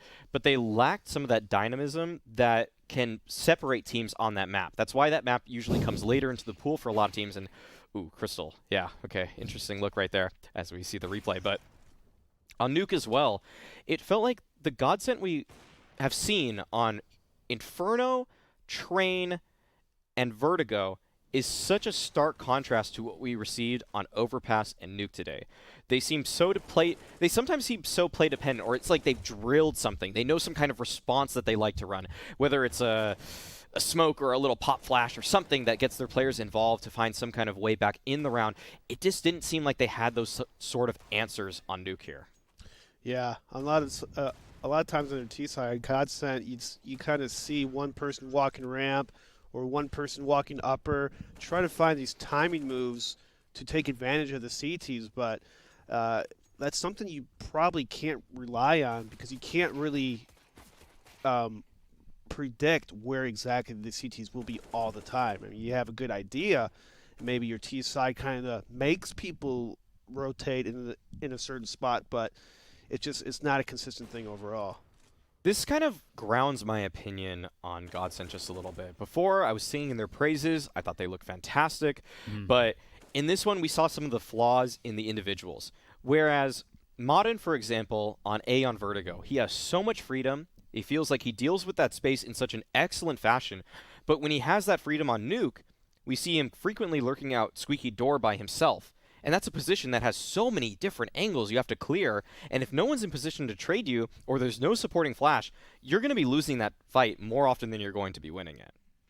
Yeah, there's definitely a lot of issues for Godsend. But I think what's cool as well is that they, as you say, we were singing their praises for a reason. So, Yes. And considering how sort of new they are and sort of they're figuring it out and everything, it's going to be cool to see how they develop moving forward. But who is moving forward in the bracket is of course going to be OG, and to speak on behalf of OG, we have Alexi B on the line, the in-game leader, to have a little chat with us after their victory. Hey Alexi B, how's it Hello, going? congrats. Hey, let's go, boys. Yeah, Let's go. Well played. That was definitely a difficult series. On the first map, we saw that Godsend played amazingly on their Inferno. Were you expecting to see such a strong look from Godsend on that first map? Obviously, I was expecting everything, but just today, I don't know what happened. I have the same routines as the past 2 weeks. Something this tournament has been going on. And today, when I came on, I just felt so uncomfortable. Like, I don't know what happened. Yeah. I just didn't feel like the same self. I had so good reads on what they were doing, or like when we leave B, that Maiden is pushing usually alone, getting info. I was ready for these things, just not killing anyone. And obviously after we started losing a lot, it obviously hinders everyone's confidence. So the Inferno, to be honest, just was completely on me. But I think I've been on this situation so many times that I could pull it back. Yeah, you guys bounced back on the second map incredibly well. Overpass is a map that we weren't sure exactly how that was going to look. It's obviously statistically a really good map for Godsend, so we weren't sure what look you guys were going to bring into it. But it seemed like you had an answer for everything. Did it feel like that the reset from one map to the next was there and you had the same reads and you could just execute the kills, or what was it about Godsend that made that such an easy look for you guys? Yeah, most definitely, I think we were on top of everything on Overpass. We knew what they like to do. They played a lot of B stuff on their last officials, and now they played a lot of A stuff. Obviously, Nathan was playing out of his mind on Overpass and shut them down every time on A. And we worked hard on Overpass these last couple days because we know people want to pick it against us, but now we're starting to feel very confident on it. That brings me, yeah, I actually have to ask you about what you've done in the last few days to prepare your Overpass and improve it, because the look we saw from you on North felt very one-dimensional, but in the span of 2 days when you played, was it Fnatic on it? Or I'm trying to remember now. That was just exceptionally, that was just an exceptional look for you guys. Played Vitality. Oh, Vitality, That's I'm the sorry, one, yeah, yeah. when it went With to all the the 4 overtimes. overtimes, Yeah. I'm sorry about that. To But be honest, yeah, to be honest, just 24 hours, like literally from waking up to sleeping, I was studying the fucking map. Like I wanted to call better on it. that's awesome. Or I That's- wanted to that's sick. do some new strats, and we did copy it like straight after losing against North. Just straight into like working on it. On the next day, we already worked for it. Today, we already work for it. Like every day, keep working on it and Wow. just trying to get much better on the map. It absolutely showed. Yeah, we had this. We kept going back to this idea that we kept looking at the match you guys played against North, and we used that as like our data to assess you as an Overpass team because it's so recent. It seemed reasonable for us to like judge your team on that. And so then when we saw your look against Vitality, we were expecting Vitality to kind of crush you in that game, and then it obviously was a very close match. And they were like, "Hang on, did we kind of get something wrong here with this?" So that's an amazing turnaround in just a short couple days. So I mean, and that honestly was huge for this series. So, in terms of Godsend on that final map on Nuke as well, for the last question, going into that one, it seemed like kind of a toss-up, like a 50-50. Was it, again, the case that you just had good reads? Because it looked like you were constantly making Godsend extremely uncomfortable. Yes. I would say that on CT, we would have won, should have won a couple rounds where we had like a huge mad advantage or something like this. Or we had like good reads and we did a small mistake. But then obviously we won a couple of kind of force buy rounds. So I think it made up for the losses on the unfortunate losses on the gun rounds, I would say. But I just remember we played against these guys on Ice Challenge, and I had this funny moment with this guy Maiden. Remember, when we smoke Squeaky, this guy is gonna be out of the smoke. Ice Challenge. Yeah. Listen to me. I got my knife out. He's coming through the smoke. I'm already screaming "fuck" and I die, and they win the round. After that, I told my team, I will never die to this again. And today we smoked Squeaky. I smashed him. Awesome. So good. Well, that's gonna be a good place to leave the interview. Thanks so much for taking the time to talk to us. Congrats, man. Best of luck in the next match. All right.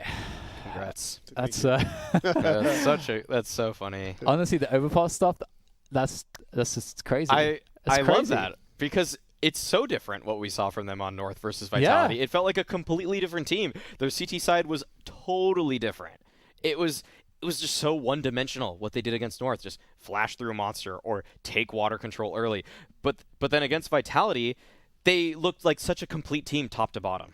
Yeah, such a great insight to get because that just answers so many questions. And again, I think should increase for anyone watching the respect that you have for OG and Alexi B as well. Just turning around so many improvements just at such short notice like that, and the work ethic as well to make it all count in the match. Right, so time for our card read before we hand you off to the North American portion of the broadcast. All right, here. Be sure to enter the CS Summit 6 giveaway by clicking on the banner down below.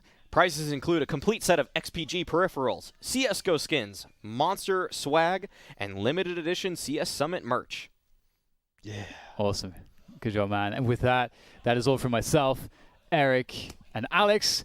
And, well, for you guys, you have a lot more Counter-Strike coming up on the main stream, so don't go anywhere. But we'll see you tomorrow.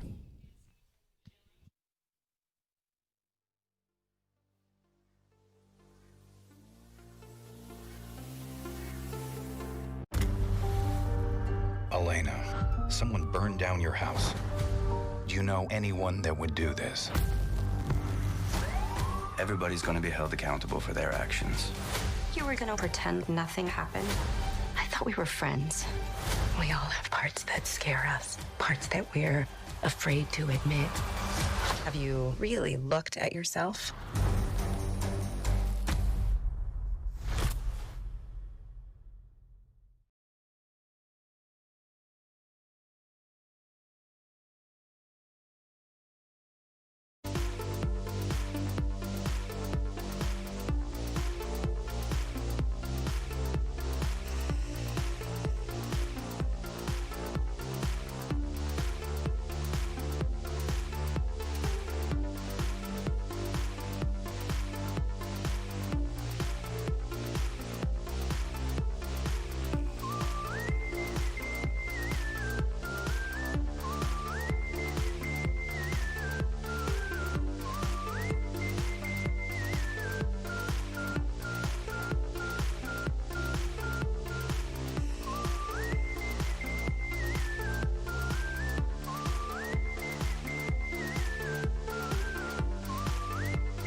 Indeed. Here we are. We've arrived. It's time for the North American portion of Beyond the Summit 6, or CS Summit 6, online at the Beyond the Summit studios, here in their makeshift, I guess we're calling it basement, fashioned after that 70s show. Inferno, Vertigo, Train are going to be the maps for Cloud9 versus FURIA. We're getting right into it. We are getting right into it. Inferno, this is a good pick for Cloud9. I actually thought that Train would be their go-to first initial pick, but Inferno, comfort pick for them. JT, Sonic, they've been firing off at that banana, so yeah, this is a good look. And of course, Vertigo for FURIA, right? Oh yeah, have to expect that one at this point. And Cloud9 has played Inferno, I think, all week. Most of the games they played Inferno. We saw the progression. They lost against Genji the last series. This is, we haven't seen the bracket, we saw the maps first, but this is a 5th to 6th place decider, so they're both out in the running to potentially end up winning it.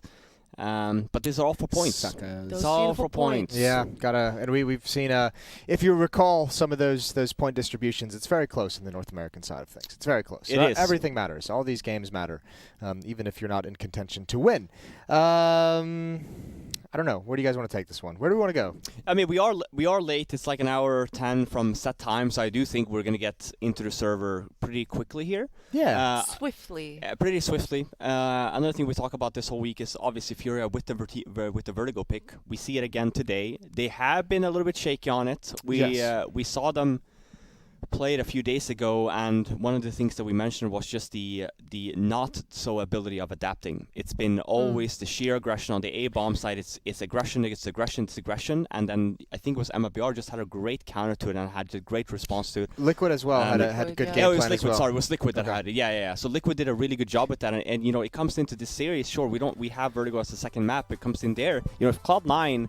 And this is a team to me that has played, yeah, sure, we're not talking, you know, top 4 in NA, but this team to me has definitely picked up the pace. I mentioned it as well. Former ATK roster joins Cloud9 and just all of a sudden just becomes all, you know, better. And I feel like this team, this is why this series is going to be so fun to watch, because both of these teams are so good when it comes to trade games. And it's so good as well when it comes to like sticking together and doing something together. So look at the push down mid. Look at the push down mid. There's 2 players at the base of mid. Now Art, he missed his chance, but still, they're able to hold strong. There's no one at the A bomb site quite yet for FURIA, which has got to be a little bit weird. Thankfully, Cloud9 is challenging in middle, although less thankfully, they've won both of those battles. These are just aim duels all going Cloud9's way, and MOTM even goes for more. He's down to 21 HP, but he also takes out Quesarado. And that round, it was weird. It was so weird. I mean, that push from FURIA, I figured we've got an incoming transmission from Davey.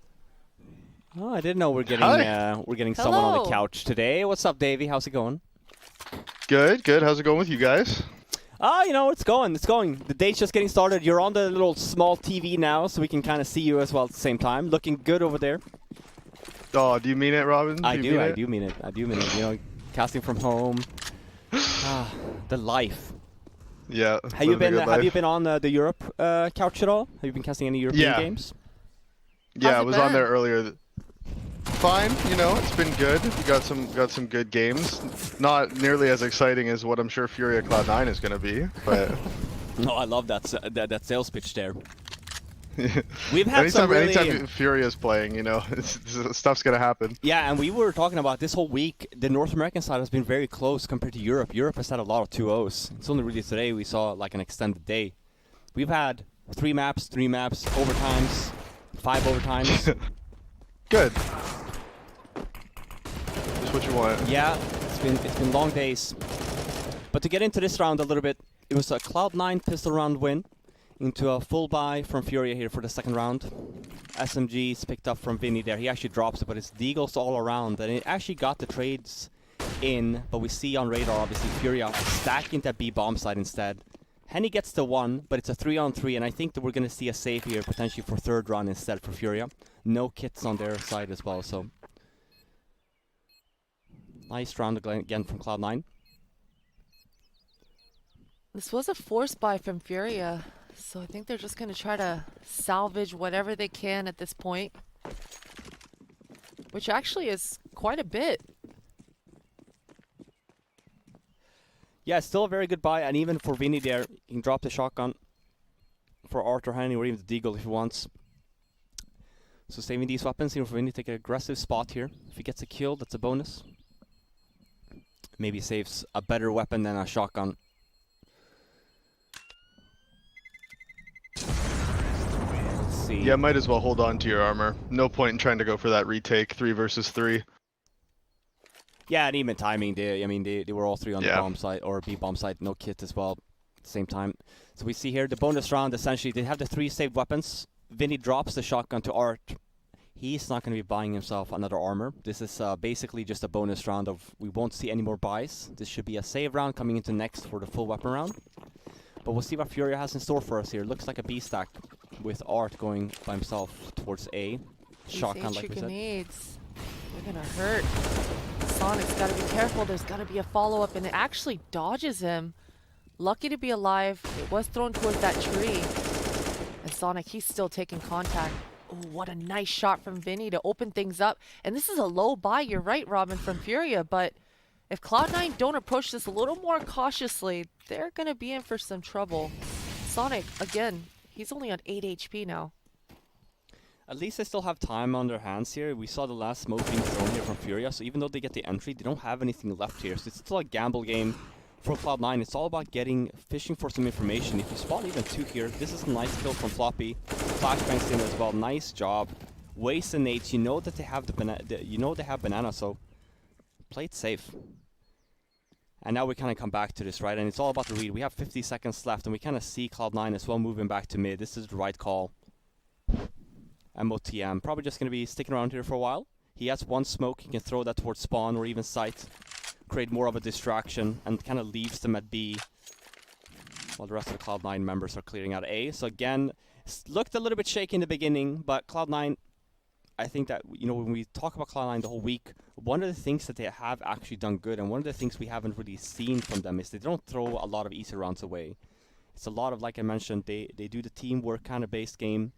They go together, they trade together, and they're also pretty good on clearing angles with the nades.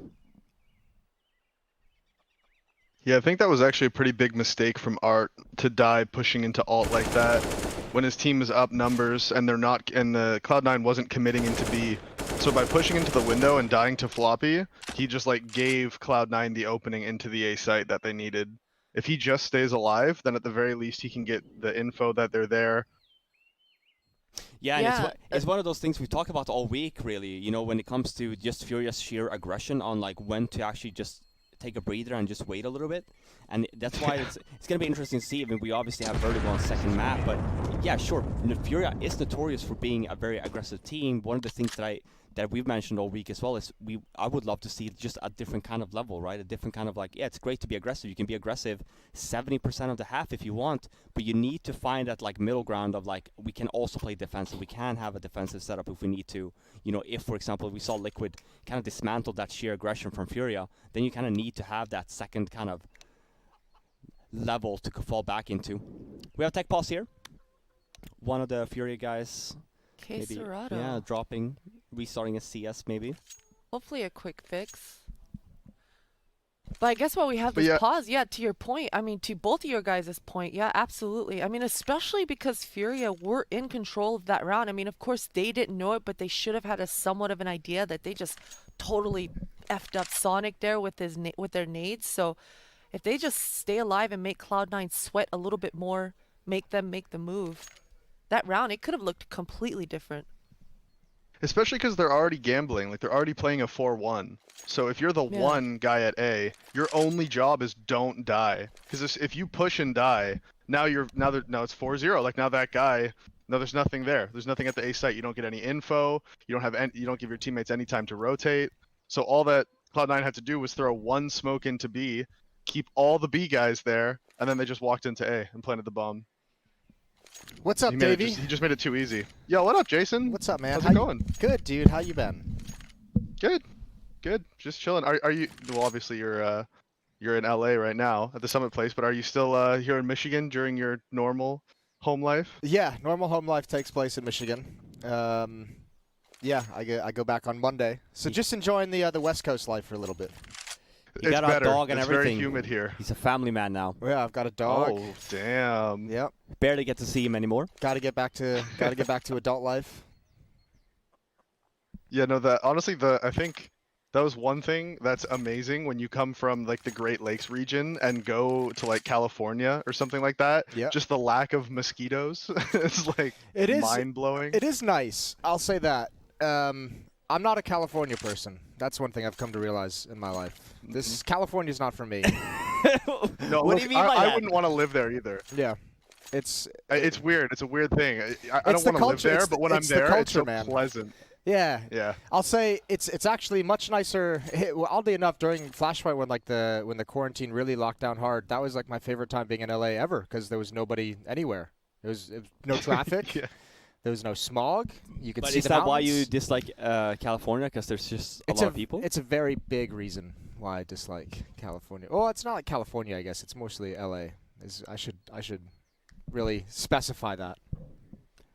I agree. I love it here, man. You have it's to remember, tough. though. You know, that Midwest lifestyle, it's tough to get to the hustle and bustle of Los Angeles. It's too much. What if you get used to not seeing snow, man? There's no going back. I love snow. I couldn't do without snow. I need all 4 seasons in my life. Growing up in Sweden, I could care less about the 4 seasons. The shortest season we have is basically summer, which is, it's great. You guys, it's not really a fair comparison though, because your guys' winter also comes with like 20 hours of darkness. Yeah, it's great, isn't it? It's always dark. You know, you oversleep for 1 hour, and there's like, well, I guess I'm going to have to wait until tomorrow for some sunlight. Miss the sunlight. That's odd. I was talking about it too. It's the same thing with Halsor currently. Same with Exist. They live up north in Norway and Sweden, so they don't get any darkness currently during summertime. The sun, a lot. Yeah, the sun goes down, and it doesn't even go down the whole way where Halsor's from, and it just goes up again. So he has 30 minutes where basically the sun's not up, but obviously it's still very bright outside, and it just comes back up. It's a beautiful thing. Blackout curtains is your friend. Yes. And white light is your friend for Swedish people during wintertime. Oh. Yeah. We just an update for you guys. Well, obviously you see it on the screen as well. We do have K-Strato rejoining, so now it's all a matter of just getting the round back in shape. But he didn't buy, so I think that we should all be A-okay here. Won't probably even be needing a match medic. Nice. And this is the first weapon round that we mentioned. And we see an AWP on Henny. Did we do predictions while I was we didn't. No, Davey joined us. We chatted a little bit, and then we saw a nice pistol round from Cloud9 and 2 nice anti-ecos. FURIA had the potential of winning one of them.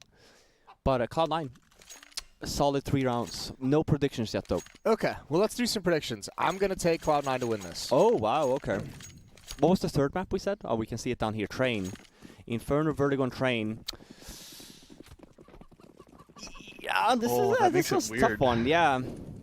I kind of want to predict FURIA to win here, but I'm worried a little bit about the struggles on Vertigo, because also seeing Cloud9 on this map, they actually have a pretty good Inferno.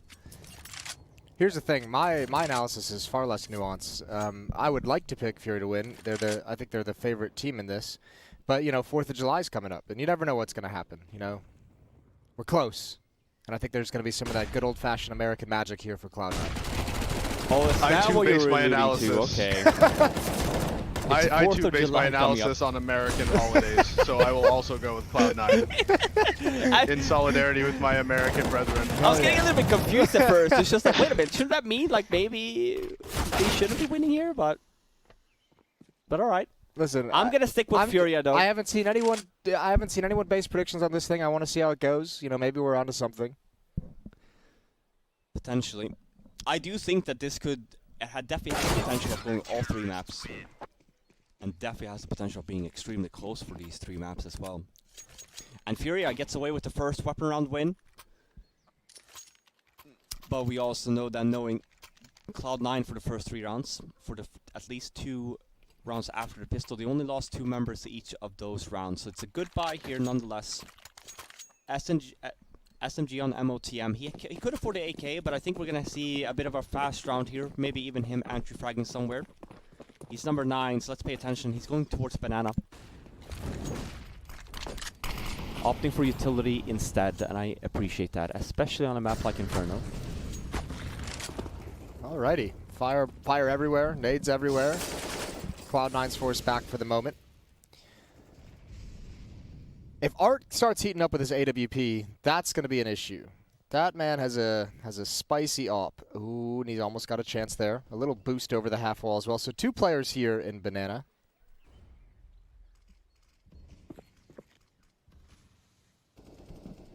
The only thing I'd say here from FURIA that you should be worried about, and I like this aggressive play here on the Banana bomb side, is that they don't have a lot of nades or crossfires that they have to be on point. This we kind of see the brawl here. See the smoke push as well from Vinny. This is great. You see the fighting obviously taking place in mid.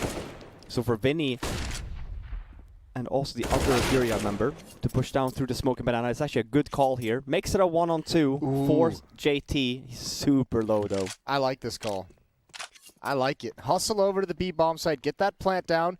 You're going to have plenty of time for a post plant, and with that HP, he's going to have to rely on some trickery. He's going to have to move into a new position, so we'll see how it goes. Both players over in Halls, actually, they're going to spend a lot of time clearing out this A bomb site. They still are convinced it's at A. They just now figure it out. So on the way over, but man, this is going to be tough. JT does have a smoke as well.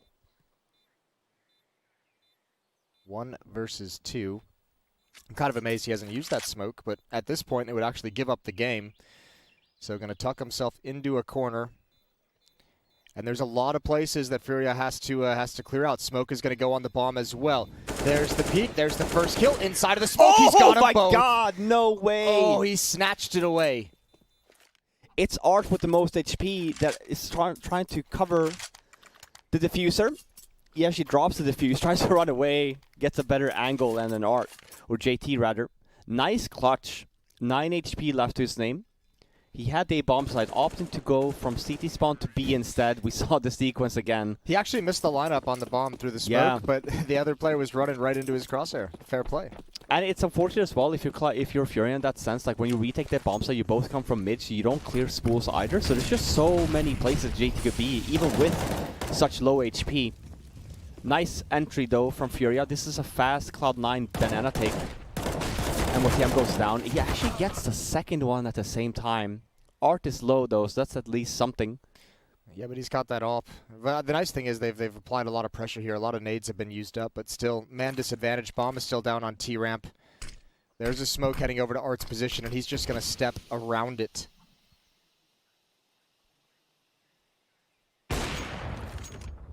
Oh. That was quick. That was quick. That was like an elbow. He took his elbow off. Yeah, they were so ready for that too. He was hitting him with those really quick jiggles, but it didn't even matter. Art just somehow hits that shot. That was fast. Heard some rumors about Source too. If you get shot in the elbow, you just lose the arm instead. Shut up. Shut your mouth. You just have to play with the Glock on the left hand instead. And your aim's going to be all wonky. Yeah. Same if you get leg shotted. You're just limping. Yeah, you just walk the entire rest of the round. You're just crawling. It's like The Walking Dead. I'm just filling time. It's still a 4-on-2 here. Cloud9 making their way up in mid. They also have apps, Floppy. Good positioning. FURIA, they are a little bit spread out here, so if they actually do get the kill on Henny, they have the potential of getting the bomb down at least. But now Henny spots the bomb, so now it's definitely not going to happen. Nice hold, a nice banana defense as well from FURIA. Cloud9 trying to swing the pace a little bit. Previous round we saw them take banana a little bit slower. This round we saw them take fast. FURIA was ready for it. And since you cast a little bit of Europe, Davey, one of the things I've commented on this whole week with North America is just how a little bit late they are with the meta currently, especially on this map.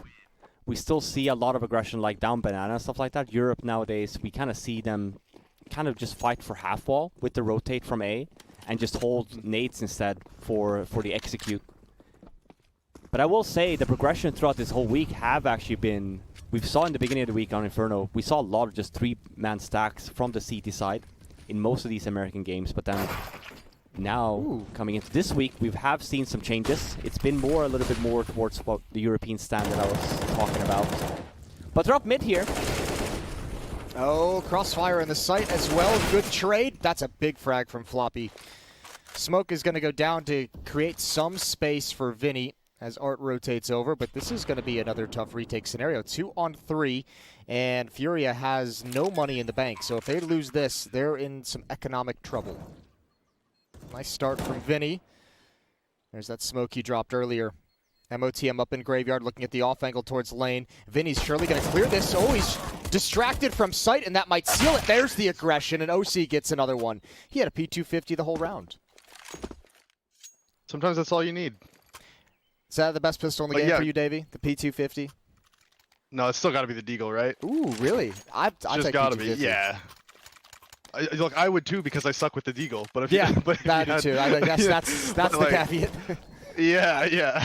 I feel like going back to what you were talking about, Robin, with the Inferno, how the meta sort of shifted, is that like the T's just got so good at shutting down the CTs from taking banana control. Just one smoke at the half wall and it completely stops the CTs from taking it. So the CTs just ended up wasting utility every round trying to take banana control and then having none left to actually defend the site. So like you said, the meta just shifted to the point where they're like, all right, let's just not even try to take the bottom anymore. They're too good at stopping us from doing it. Exactly. And we'll hold our nades for as long as we can. Exactly. And those rounds nowadays instead are just set plays, right? They're just like, oh, we'll take banana maybe once or twice this half instead, and we'll put 3 there and we fight for just showcase. But exactly like you're saying, right? We even felt it as well. It was actually Orglas, if anything, that kind of punished out on that as well, because we took a lot of banana control when we were Flashpoint, and Orglas just like, wait a minute, they're just taking it every round. We'll just wait 20 seconds and we'll use one flashbang and they're forced to fall back, and then we just full execute on the bomb site. What are you supposed to do? Yep, exactly. Teams just got too good at countering it. Yeah, and we mentioned it yesterday too. We had Stan doing an interview, and he basically said the same thing. And you know, people are figuring it out. It's the beautiful side of Counter-Strike. Even if we have the same maps, it just shifts. People find counters to it. Those meta swings. I actually am impressed that Furia has this level of a buy going on. Quite the losing bonus they have. Yuri just spamming through the smoke. Ooh, he's under a lot of stress right now, but he responds well. He does 1.5 kills there, and Furia, they're not letting go. They're pushing through the smoke. MOTM, he's in a good position, but Art, he's already kind of sniffed him out. He's got an idea here. Ooh, but MOTM, he spotted him. This smoke, it's gonna help him. The flying MAC-10 knows one's in the A bomb site. Knows Art is a B player as well. 55 seconds to use this off to try and find a miraculous 1 versus 3 win, or just another kill to limit the money growth. I'm kind of amazed he's actually being this loud about it. He's got plenty of time to play with, and he just wanted to be done with that round. Yeah. I was about to say, why is this guy being so psycho? Like, Yeah. you have 51 seconds. Like, just relax. Everybody you can, calm like, go down. for picks and move around. Like, what the He hell's wants to going prove on? himself as an opera, you know? Not playing Yeah, the I guess economy game. Weird guy. Oh well. 6-3. And here we go again. Has Art done some crazy stuff while I've been gone? Not so much yet. He had a nice quick shot on a shoulder peek, but Okay. on a jiggle peek, we haven't really seen anything too insane just yet. This is starting to get there. Ooh. There's a nice flick down. MOTM steps back into the crosshair. Floppy, he's trying to gain control of these halls, and he's actually, Yuri's gonna have hurt him. Ooh, Floppy, he gets caught off guard, and Art, he's just continuing on here. OC finds himself alone in mid. That's a nice response onto Yuri, but this is still a 1 versus 5. He's got 1:13 on the clock, no bomb to his name, and Art, he's holding the angle, and he does not miss these. So, well, especially if you get flanked by Henny. Yeah, that makes things easier. That's a clean round from Furia. I sat down, and all of a sudden, Furia, they're making their comeback. This happened yesterday, too. I know, you're the good luck charm. I've got the power. Or, I mean, the bad luck charm, depending on which team people are rooting for. We didn't get to see this sequence. Here we go. Double kill. Nice job. And he knew there was one already at car. Sonic and JT go down. 3 kills in the round for Art. And he's got, what, 6 kills? It's Vinny leading the way with 10.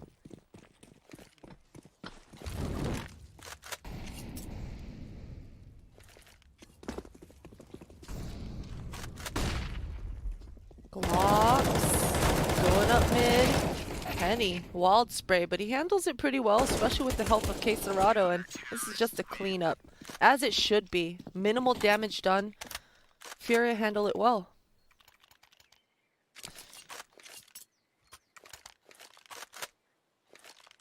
Davey, what are you doing these days? You still fragging or what? Oh, every now and then. Okay. Just for fun, you know. But no, not really. Okay. Nope, I'm living the retired life. Nice. How is it? Just doing these events every night. It's great. Yep. It's fantastic. Big fan. Just Yeah. working these events every now and then, you know. You when gonna be there our was next events. next Valorant player? No, God, no. No, no. No, I couldn't sell out like that, unfortunately. I wish I could. There's a lot of money to be made, but I just couldn't do it. There's a lot going around out there. Yeah. It's just such a boring game. It's so boring. You're talking to 2 boomers over here, Davey. We enjoy the game thoroughly, so...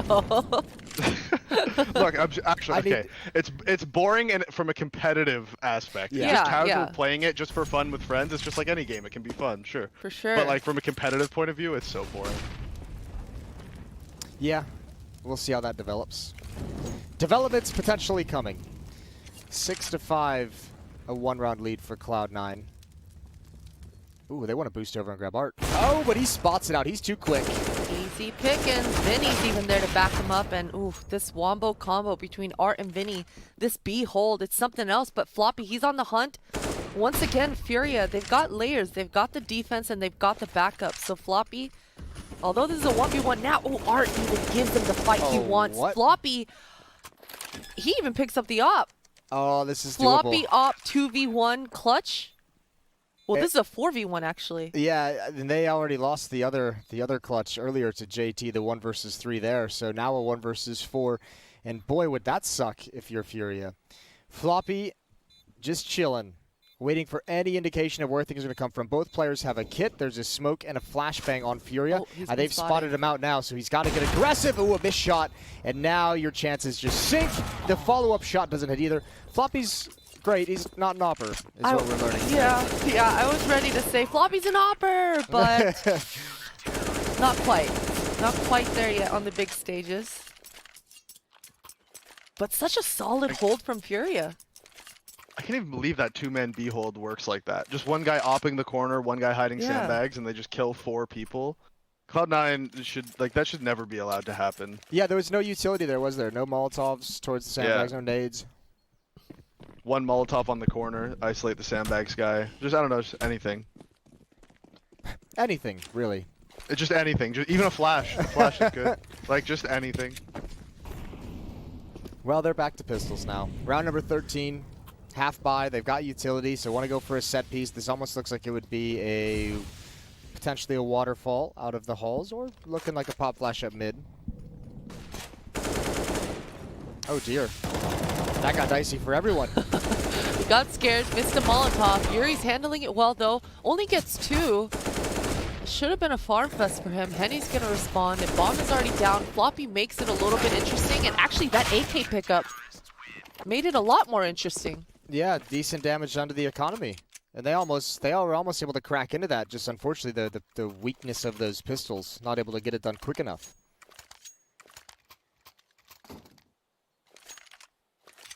Yeah, unfortunately, the economy damage likely won't matter since there's only 2 rounds left and they have plenty of money. But at least confidence kills for Floppy, you know? Get his stats up. Get his mojo get him feeling confident. Yeah, you get some frags, you know? Get moving. Here we go. Another attempt at Banana. Nades, Molotovs out deep for the Furia side, and MOTM is going to give it up for the moment. Yeah, he bails out of there, and OC, ooh, he actually had a chance on Art, but Art bails out, dropping down the smoke, and maybe the better decision there. This smoke, it actually dissipates, but once again, Art, he's prepared. That's a good answer from MOTM. He was always prepared there. That's a classic Furia aggressive play down Banana at 1 minute and 20 Just seconds. walk pushing down all the way. They wanted to get stuck in, and they're going to lose everything because of it. Yuri now know his position, so you can probably imagine if you're Cloud9, you have a 1-1 defense at each bomb site. Henny with the missed shot, and that's the signal to move forward.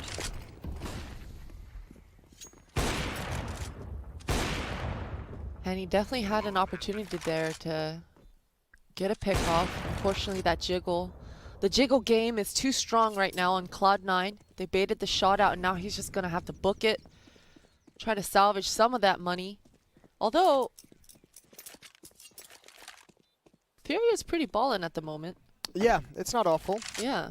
Oh, especially this late in the half as well. There's only 1 more round after this, so it's not the biggest deal in the world. I think the bigger thing is Henny with the 150 obviously needing to save that up. So it'll be all tied up, 7-7. Cloud9 putting together a decent enough T side to make things competitive in the second half.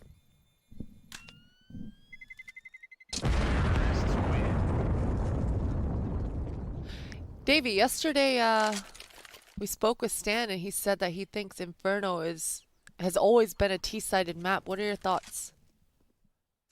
Yeah, I think for the most part it is. Yeah. Especially with how the economy works now. And I think the only thing that historically made it a little bit CT-sided for a short amount of time was kind of what we were talking about earlier, was when the CTs...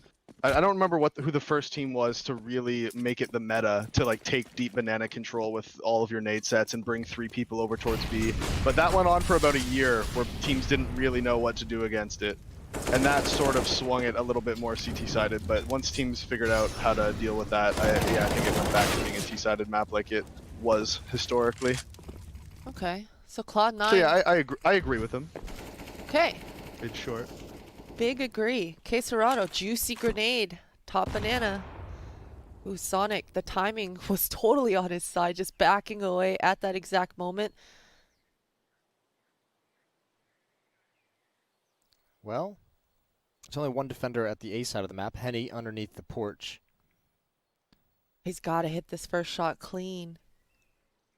I don't even know if it'll matter. Look how many people there are on low HP. He's grabbed it. Now they can pin him down. Yeah, that was always going to be a tough one to hit. Cloud9 still doesn't know if there's more people at the A bomb site. It's obviously, we can tell it's clear for the moment as K-Serrano rotates back. Being really cautious. You can see that they always wanted to meet back up with Sonic at B here.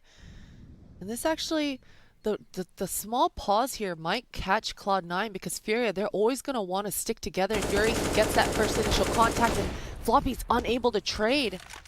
All of a sudden, OC, he's got to scramble to get the bomb. And these guys on FURIA, they're lined up and OC takes care of it 8-7, securing that last round. I see Davey with his hands on his forehead, shocked. Just shocked. Shocked, dazed and confused, some would say. We're going to head to a break and we'll be right back with the second half.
And we are back. Second half coming in hot.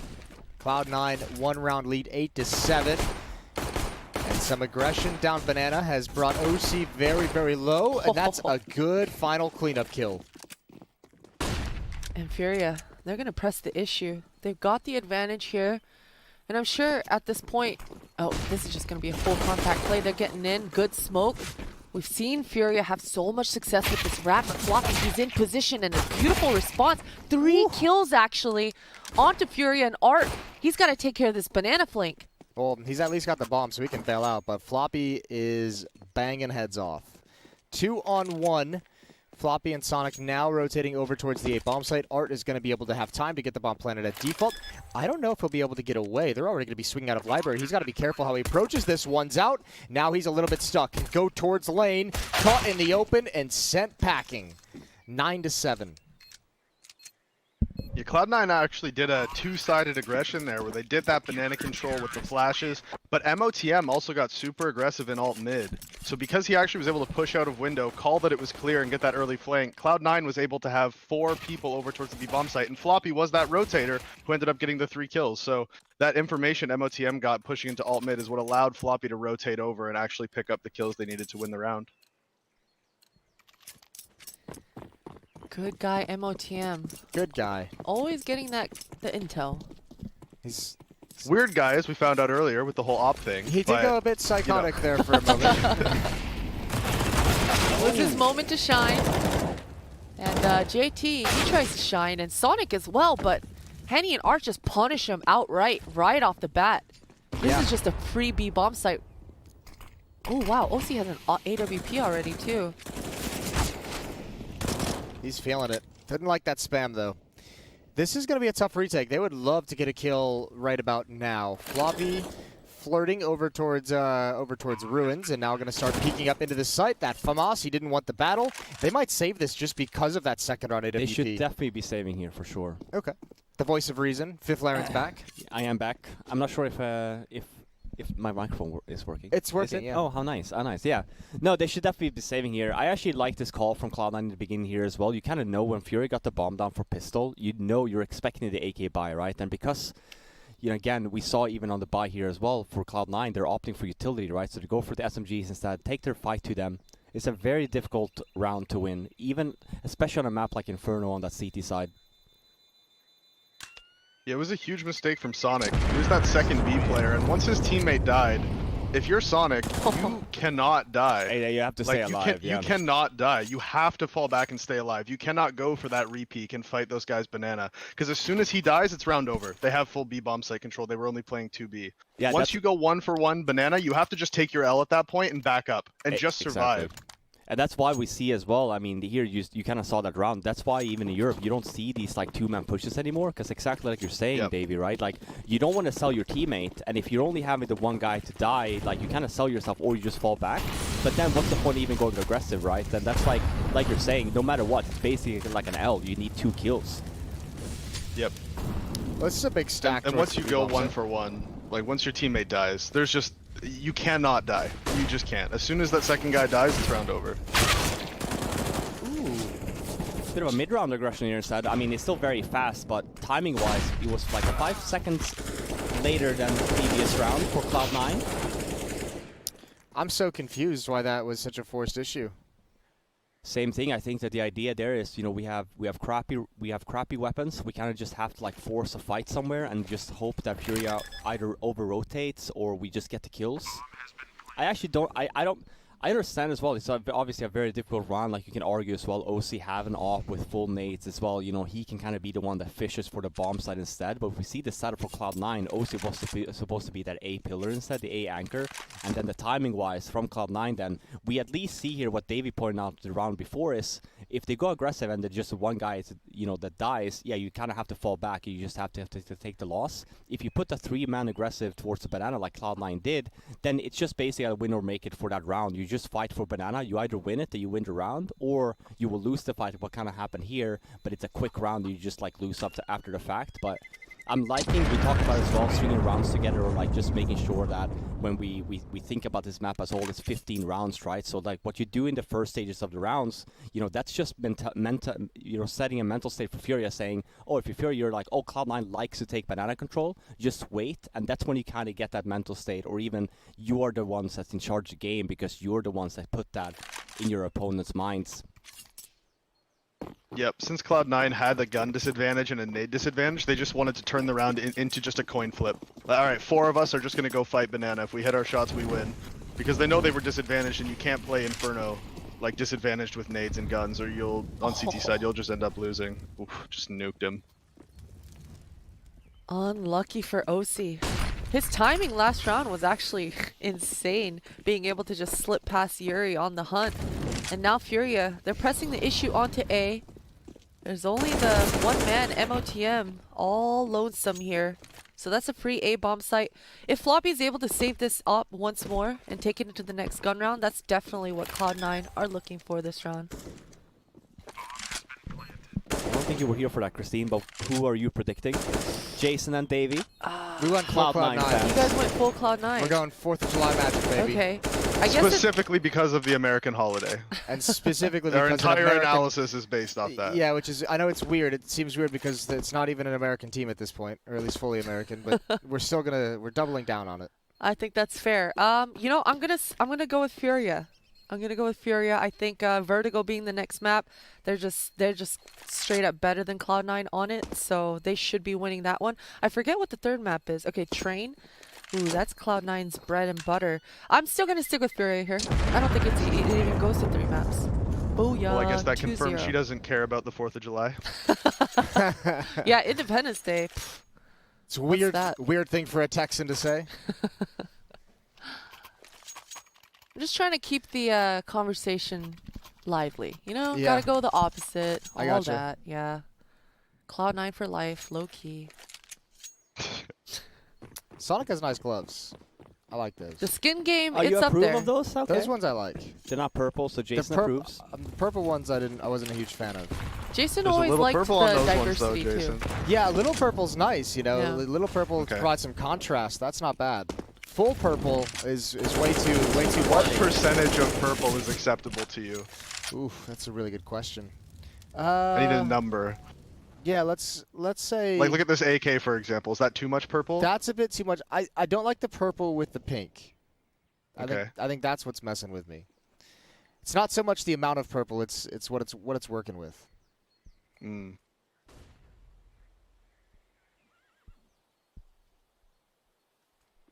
Pink gloves as well.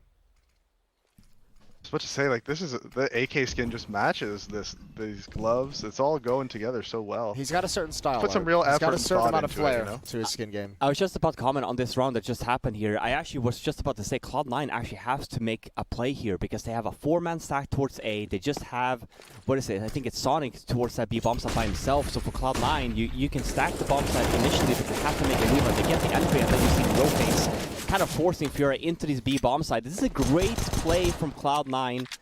Early on, they had an idea in mind, FURIA with a slow default as well, but once Cloud9 realized, okay, FURIA's not taking mid, they're not taking banana, they're obviously taking their slow, you know, they're taking their time, they have to do something, at least fish for some information, find out where FURIA is at, and they get the entry on top of that, and again, we saw obviously on minimap, forces then FURIA over to that B bomb site, and then the rotations are just on point. Still a 1-on-3 here though, but it's a 1-on-3 for Yuri. He has the bomb down, but no nades. We'll get a better precision here, but this is still a very, very difficult after-plan situation. That's his opening. But at least now Cloud9, they know exactly where he is.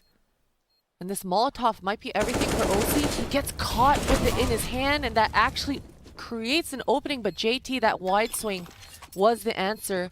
Gave OC an opportunity to actually readjust and clean him out. So a good retake, but definitely a chance there for Yuri. Yuri couldn't believe his luck when he walked into that site and just got to plant the bomb. Yeah. He was like, wait, what? There's nobody here? And even the you're fact letting that me he get to fake pit? planted. Yeah, he even got to Yeah. fake plant, and the CTs couldn't hear him either. So definitely everything going right for him. Yeah, when he got into that site, planted the bomb, and then got into the pit, he was like, all right, wait. What's going on here? What do I know that they don't know? Like, why is this okay? Why are they letting me do this? We're all tied up. More aggression at top banana. Not too much though, just firebombing and backing away. Look at OC, he's got the angle towards ult mid, picks the first one off, gets away. There's the backup. A nice trap is sprung. Ooh, and an odd miss for OC, but they should still just be fine. Yeah, you can see him shaking his mouse around. It's another great round from Cloud9. We see how active they are. Every round on the CT side, there's a new idea, there's a new approach, and that's why when we talk about who actually is, you know, who is countering who here, right? Cloud9 is definitely in charge of this game. It's FURIA kind of replying to them with the plays that Cloud9 is making. This was a set play for FURIA too of saying, oh well, let's just throw some extra flashes here, do a fast mid take, hope for a B push maybe from the Cloud9 end. But as I mentioned, it was a lane setup with 3 people there, 1 on the roof. Perfect setup at that too. And again, because as I mentioned, Cloud9 is in the lead here and they're setting the pace, and we see that again this round. Very active on this CT side. It's a 3-man setup towards B this time around. Ooh, nice shot from Art, getting aggressive around the half wall. And now backing away. Although up mid, OC's here. He missed some shots last round. And hoping to step up and perform a little bit better here. First kill is his. Now he's going hunting, and he transfers back over to mid. This round is some spectacular shooting from the Opera of Cloud9. And MOTM in pit. Doesn't need to go down, but he does eventually fall. It's a 1 versus 3 for Vinny. And Vinny, he might get the bomb down here, but this is an even more tough situation than Yuri found himself in. That's so much damage. Vinny, oh my gosh, he was almost able to convert that 1 versus 3. Quick shooting, quick reactions out of him, but Sonic, he's able to actually recover. Man, that got dicey. Even after OC has such a great round, that double kill over the box was brutal. And that's even a counter from Furia as well. You know, when they lose that, when Art gets the first kill, they kind of realize, hey, they're 3 towards B. They make the good play of like going up mid, but OC getting the first one. And Furia kind of a little bit timid there. You know, we don't go for the trade on OC. Sure, it's a nice or it's a close round, sure, but as I mentioned, for Furia, the one round, honestly, that I feel was working the best was actually the default round, their slow default. The only problem is that they lost the entry and they kind of didn't go back to it, so they kind of felt like, oh, we're just getting pushed everywhere, we're not getting anything done, let's just try and take the fight to them and go aggressive. But next round after this one, I would love another defensive setup from Furia, and let's take just map control safely. Let's just do it together, let's go with a group, and let's use flashbangs and stuff. Especially now as well, we kind of see Cloud9, as I'd mentioned, 3-man stack towards B again. It's a defensive setup this time around. But they can go back to this because Furia hasn't had much success with A, even with the 2 members here. Yeah, and I think it's even more worrisome, Robin, that you said Furia has been being timid, right? And those are not words that we're used to saying about this Furia squad. And I mean, that just doesn't bode well for their game plan, because their strengths are certainly the aggression that these players tend to show in those moments when they have to capitalize on the space that each other are bringing. So once again, Art, he finds himself on this low, scrappy buy for Furia. He's going to try to get an opening for his teammates. And that timidness, it cannot come out in this round, especially with pistols. Especially now when you don't have a lot of nades. Either Art goes down here, as I mentioned, just 1 smoke and 1 flashbang on the side of Furia. That smoke goes down now. Yuri had it. And now it's all kind of falling apart. We're probably just going to see 3 pickups from the off here, trying to go for a kill. And now the flash is gone at the same time, so... I'm surprised. Oh, actually, there's no titles. Yeah, it's going to be fine. A for effort, Vinny. Yeah, what a champion. It's at least allowed Henny to get away with that ult so they can save that for the next round. He won't get any bonus money, but it's all right. He can just pick up some armor. And 13-10, Cloud9 getting closer to this map 1 victory.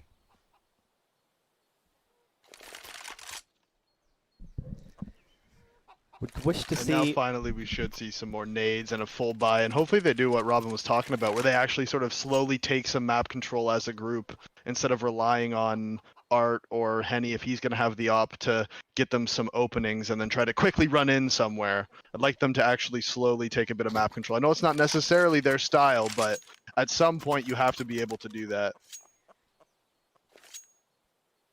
It's a tactical coming in though. I think it's probably from Furia. Yeah, the problem that I had as well is, you know, sure, you can kind of make the reads of, okay, they're 3 towards B, let's just hit A.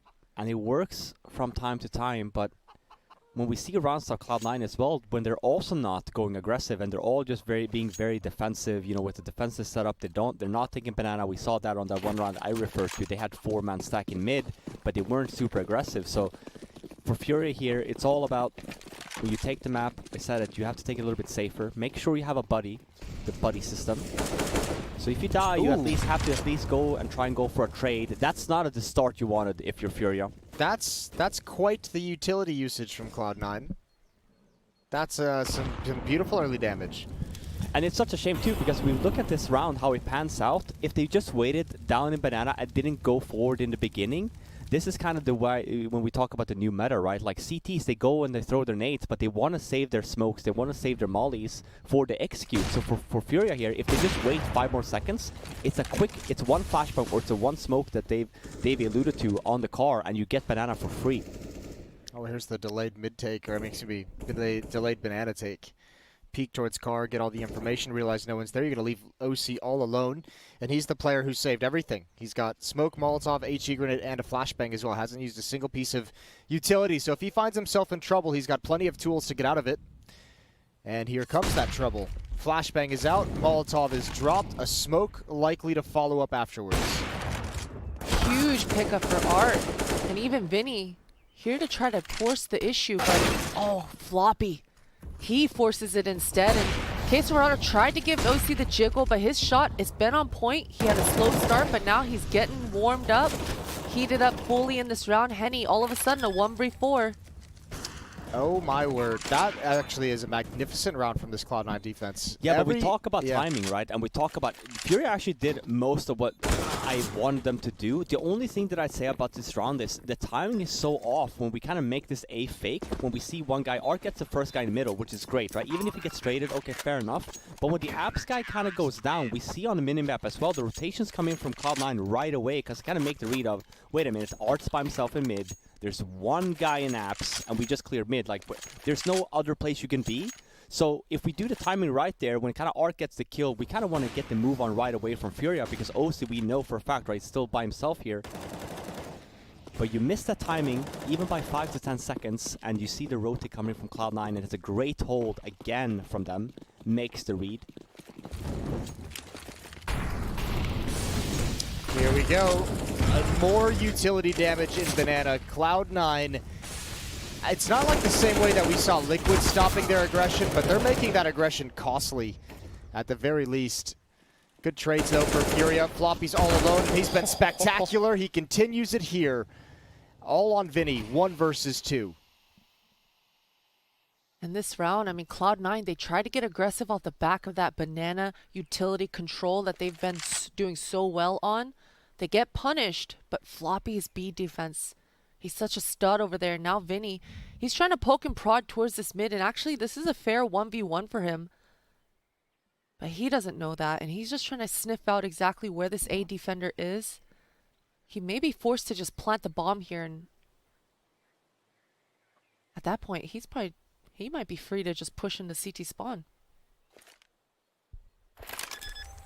Wow, everyone is so far away from this. They won't even hear the bomb plant. Yeah, well, at least they know it's A because Floppy's close enough at B to just call that off. So, Vinny's got plenty of time. And both of these Cloud9 players are extremely disconnected from each other. Floppy coming over, making some noise as well. Vinny's now got the location of both players. Waiting inside this smoke still. Here's the pounce, and Floppy's up close. He goes down. MOTM jumping into pit. Vinny turns to address the issue, and the bomb timer is just so far gone. There's the win. I think he's got it. Yeah, he's definitely got it. NT meter. Yeah, that's a fair value. 70%, not bad. NT's in the chat. Vinny's been in a lot of these situations this game so far. He hasn't won any one of them, but he's been close. I think for all 3 times. That is the best low-key burn I've ever heard I know. in my life. Well, I mean, let's keep in mind though, Vinny's it's been like so 2x. many clutch chances. He's failed them all. Here's the thing. It's not 1v1 clutches though. It's like a 1v3. It's 2x 1v3s, and it's 1v2. Yeah. Right? So like, we can't ask too much of the man. He's trying. And Tech I feel balls. for him. Like, Cloud9 plays these so weird.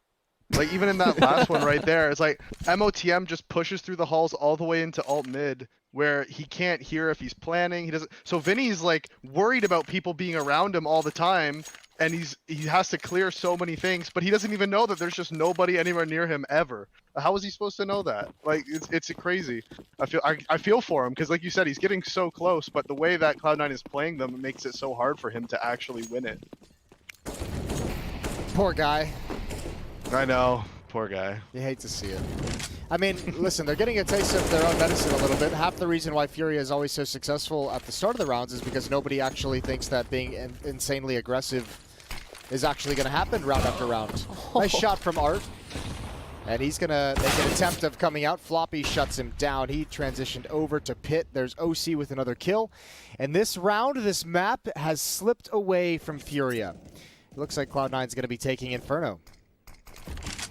How many in a row is that for Cloud9? Here we are. 7. Or it will be 7. And we look at it as well. And there are 5 diffuses in there. Yeah, I was going to say, compare the halves, right? If we compare down the other half, we don't get a lot of bomb plants, we don't get a lot of retakes. And compared to this half, Cloud9 has done a great job with the retakes. Won most of those, even if they are in the mad advantage. I was going to say, I don't know. Yeah, they're not even traditional retakes. As we just said, there's been so many like 1v2, 1v3s for Vinny in this. Like, some of them are just, he gets the bomb planted in an impossible situation. Like 4 players surviving in one. Previous was a 1v1. So And as Nady pointed out too, Cloud9 has been very much okay with giving FURIA the bomb plants. Yeah. You know, with the spread outness as well. They're not fighting for the bomb site. They'd rather take funky positioning for the retake instead. I mean, it's been working out. And I think it goes in the hand as well that Cloud9 has just had a lot of good economy as well on their side. If it was maybe a little bit closer, you could argue that we don't want to give more economy to the T side on this map. Ooh, he just tagged him. This is all said and done. 1 versus 3, no HP. There's the push from Banana. Oh, he almost could have gotten that. 16-10 is the final score. Cloud9 take map 1 in this series on Inferno. That's a clean second half to shut things down. Super impressed. I feel like Cloud9 continues kind of their good form throughout this week, and I feel I'm actually really... It's really fun to watch them because I do think that they play this game very well. Like they have their basics down. We see there on the CT side of Inferno, every round they had something new to do. Yeah. It wasn't just default, right? Like you have to have a plan coming into the CT side of Inferno. Christine mentioned we asked Stan as well in the sense of, is this a CT side map, is it not? It becomes a seed-sided map when you get the economy in your favor and you kind of get the ball rolling and you have ideas. It very much so a T-sided map, though. I'm talking a lot. We're supposed to cut to a break. We'll be back soon, though. We'll continue talking about that. And stay tuned for map number 2 in just a few minutes.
Hello and welcome back to CS Summit. We have Cloud9 versus FURIA. The first map just went the way of Cloud9. It's my first time opening a show. It was thrown upon me, and I'm really glad that everybody else is enjoying it. That's the most important thing. We just sat down, and I hear the producer and be like, "Guy, David, can you please do this for us, man? They're not here again. Like, I keep telling them to please sit down. Like, they don't listen to me. You mind opening the show?" You did great. Yeah, you did great. even thanks. Thanks, I appreciate it. That means a lot. 10 out of It's 10. very important to me. It's how I see value in myself is my ability to open a show like this. So thank God that you're saying nice things about me. Nobody really remembers what you say in the middle. It's how you open and close the show that really Exactly. makes it feel special. So We tend to close the show with a Bean Boozle challenge, so that's really setting the today bar high. we might have to put that on pause today. I'm not gonna lie to you. That's, I didn't want to do it yesterday, and you forced me to do it. All of a sudden, So- yeah. Listen, some of us have delicate stomachs this morning. Nice little 1 versus 2 clutch from JT. Actually, I think that was 1 versus 3 overall from him to start this off. Everything seemed to go Cloud9's favor. They won the clutches. They did great work in the early rounds with utility. They stopped the aggression. I guess the bright spot that I would point to for Furia is Art with the AWP, although in the second half, OC matched him as well on the CT side. So it's just a well-rounded game put together by Cloud9. Definitely so. I and it's really like. Sorry, go ahead, Go ahead, Davey. sorry. Oh, No, please, I insist. Okay, You gotta do all right. it. I just wanted to mention Floppy. You know, in the last series versus Gen G versus 100 Thieves, even really the entire time here at Summit, he's been a little bit quiet. And Floppy's the Mr. Consistent factor. He's the heavy hitter on the Cloud9 side. So it's so good to see him being so dominant in the server. Every duel that he was taking, he was always good for a second kill, and that's the beauty of Floppy. So I'm just glad to see that version of Floppy here today in this opening map. I really like that you could see that they had a game plan on their CT side, whether they came up with it beforehand or it's just what sort of happened, where either at some point in that game or before the game started, they decided that, like Robin was talking about, they were just going to let them plant the bomb, and they were going to play for those post plants, because a lot of the times, like you were talking about, where they had a lot of diffuses, Furia did get a lot of bomb plants, but it was kind of misleading, because even when they got those bomb plants, it never felt like they were going to win those rounds. Cloud9 was always in control of those rounds, except for the 1v3 where they went through the moto smoke too soon before their teammate up short was ready to come and actually trade the kill. So they almost lost that one. But for the most part, they were letting them do that, and it was part of the plan, and they actually stuck to it throughout the game. So I like that, even whether you can agree with the plan or not, I think they should have played it differently, think they shouldn't have. They clearly had a plan, and they stuck to it. So I like that from them. Well, one of the conversations we had around Furia, and some of their other losses, is an inability to adapt. Did we see that here today? Or was this just a great game plan from Cloud9, like we've been saying? No, I think it's a little bit of both. I think that Furia tend to struggle more if they don't get off to a good start and kind of get on to a good pace, with their kind of play styles, right? We saw the same thing with Liquid. Even we have that coming up, Vertigo. When Furia doesn't get that good start on the taking A ramp control and like really fighting for that, they're out of ideas, right? That's the only really move they have, and outside of that, they really didn't have anything going for them. You kind of saw the same thing in Inferno, and David pointed out as well. Again, the whole thing of Cloud9 had an idea every single round they come into it, and when we talk about who's actually leading the way and who's answering to who, this is why we sometimes see like a pause being called, right? And you see a swap in momentum, you see a swap in pace. It's for that reason, right? When I talk to my team and I say we have 15 rounds here to play with, if you want to play aggressive, we can do that, say, for example, the first 6 rounds if we want, to set the pace and set the tone, the mental state for our opponents, saying, oh my god, they're playing aggressive, we have to waste a lot of nades, or we have to do a defensive setup, and then flip that around then, right? They'll be like, well, now we've done our part. Now we set that mindset in the opponents. Now we'll play a little bit defensive. We'll see what they reply to that. And Cloud9, every round, we saw them do a different thing. So Furia, every time I mentioned it, they are the ones answering to Cloud9.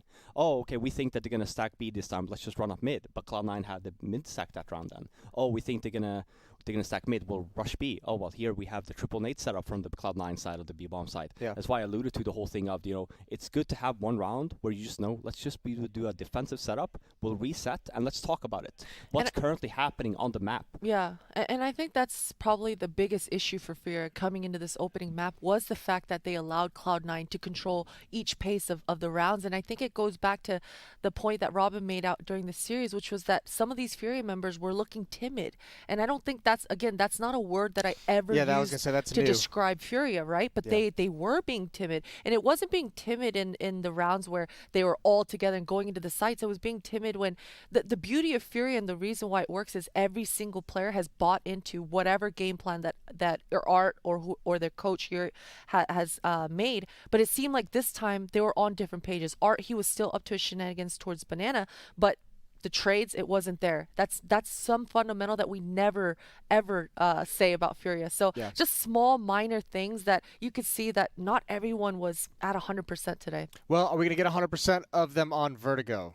We have to, Yeah, because FURIA's entire identity on this vertical map is all about taking on the duels, being brawly, not shying away, and continuing on and capitalizing on Art's game plan. And we saw they don't really have a confident second game plan coming in. And if they do, it's not something that they bring out very often. So definitely we need to see them in that style. And if I remember the points, the way they're distributed right now, FURIA actually needs points. They're one of the teams I think that's towards the bottom. I think, no? Am I incorrect, Robin? Yeah. You're shaking your head? Yeah, you're incorrect. I think well, FURIA, you know it's very even. It's the first time for everything, I guess. I think FURIA is currently, they were legend status. Now they're legend or challenger still. It's Cloud9. I think they're very close in points. I think we're talking like 20 points or something. Oh, okay. That's the one for Yeah. Okay.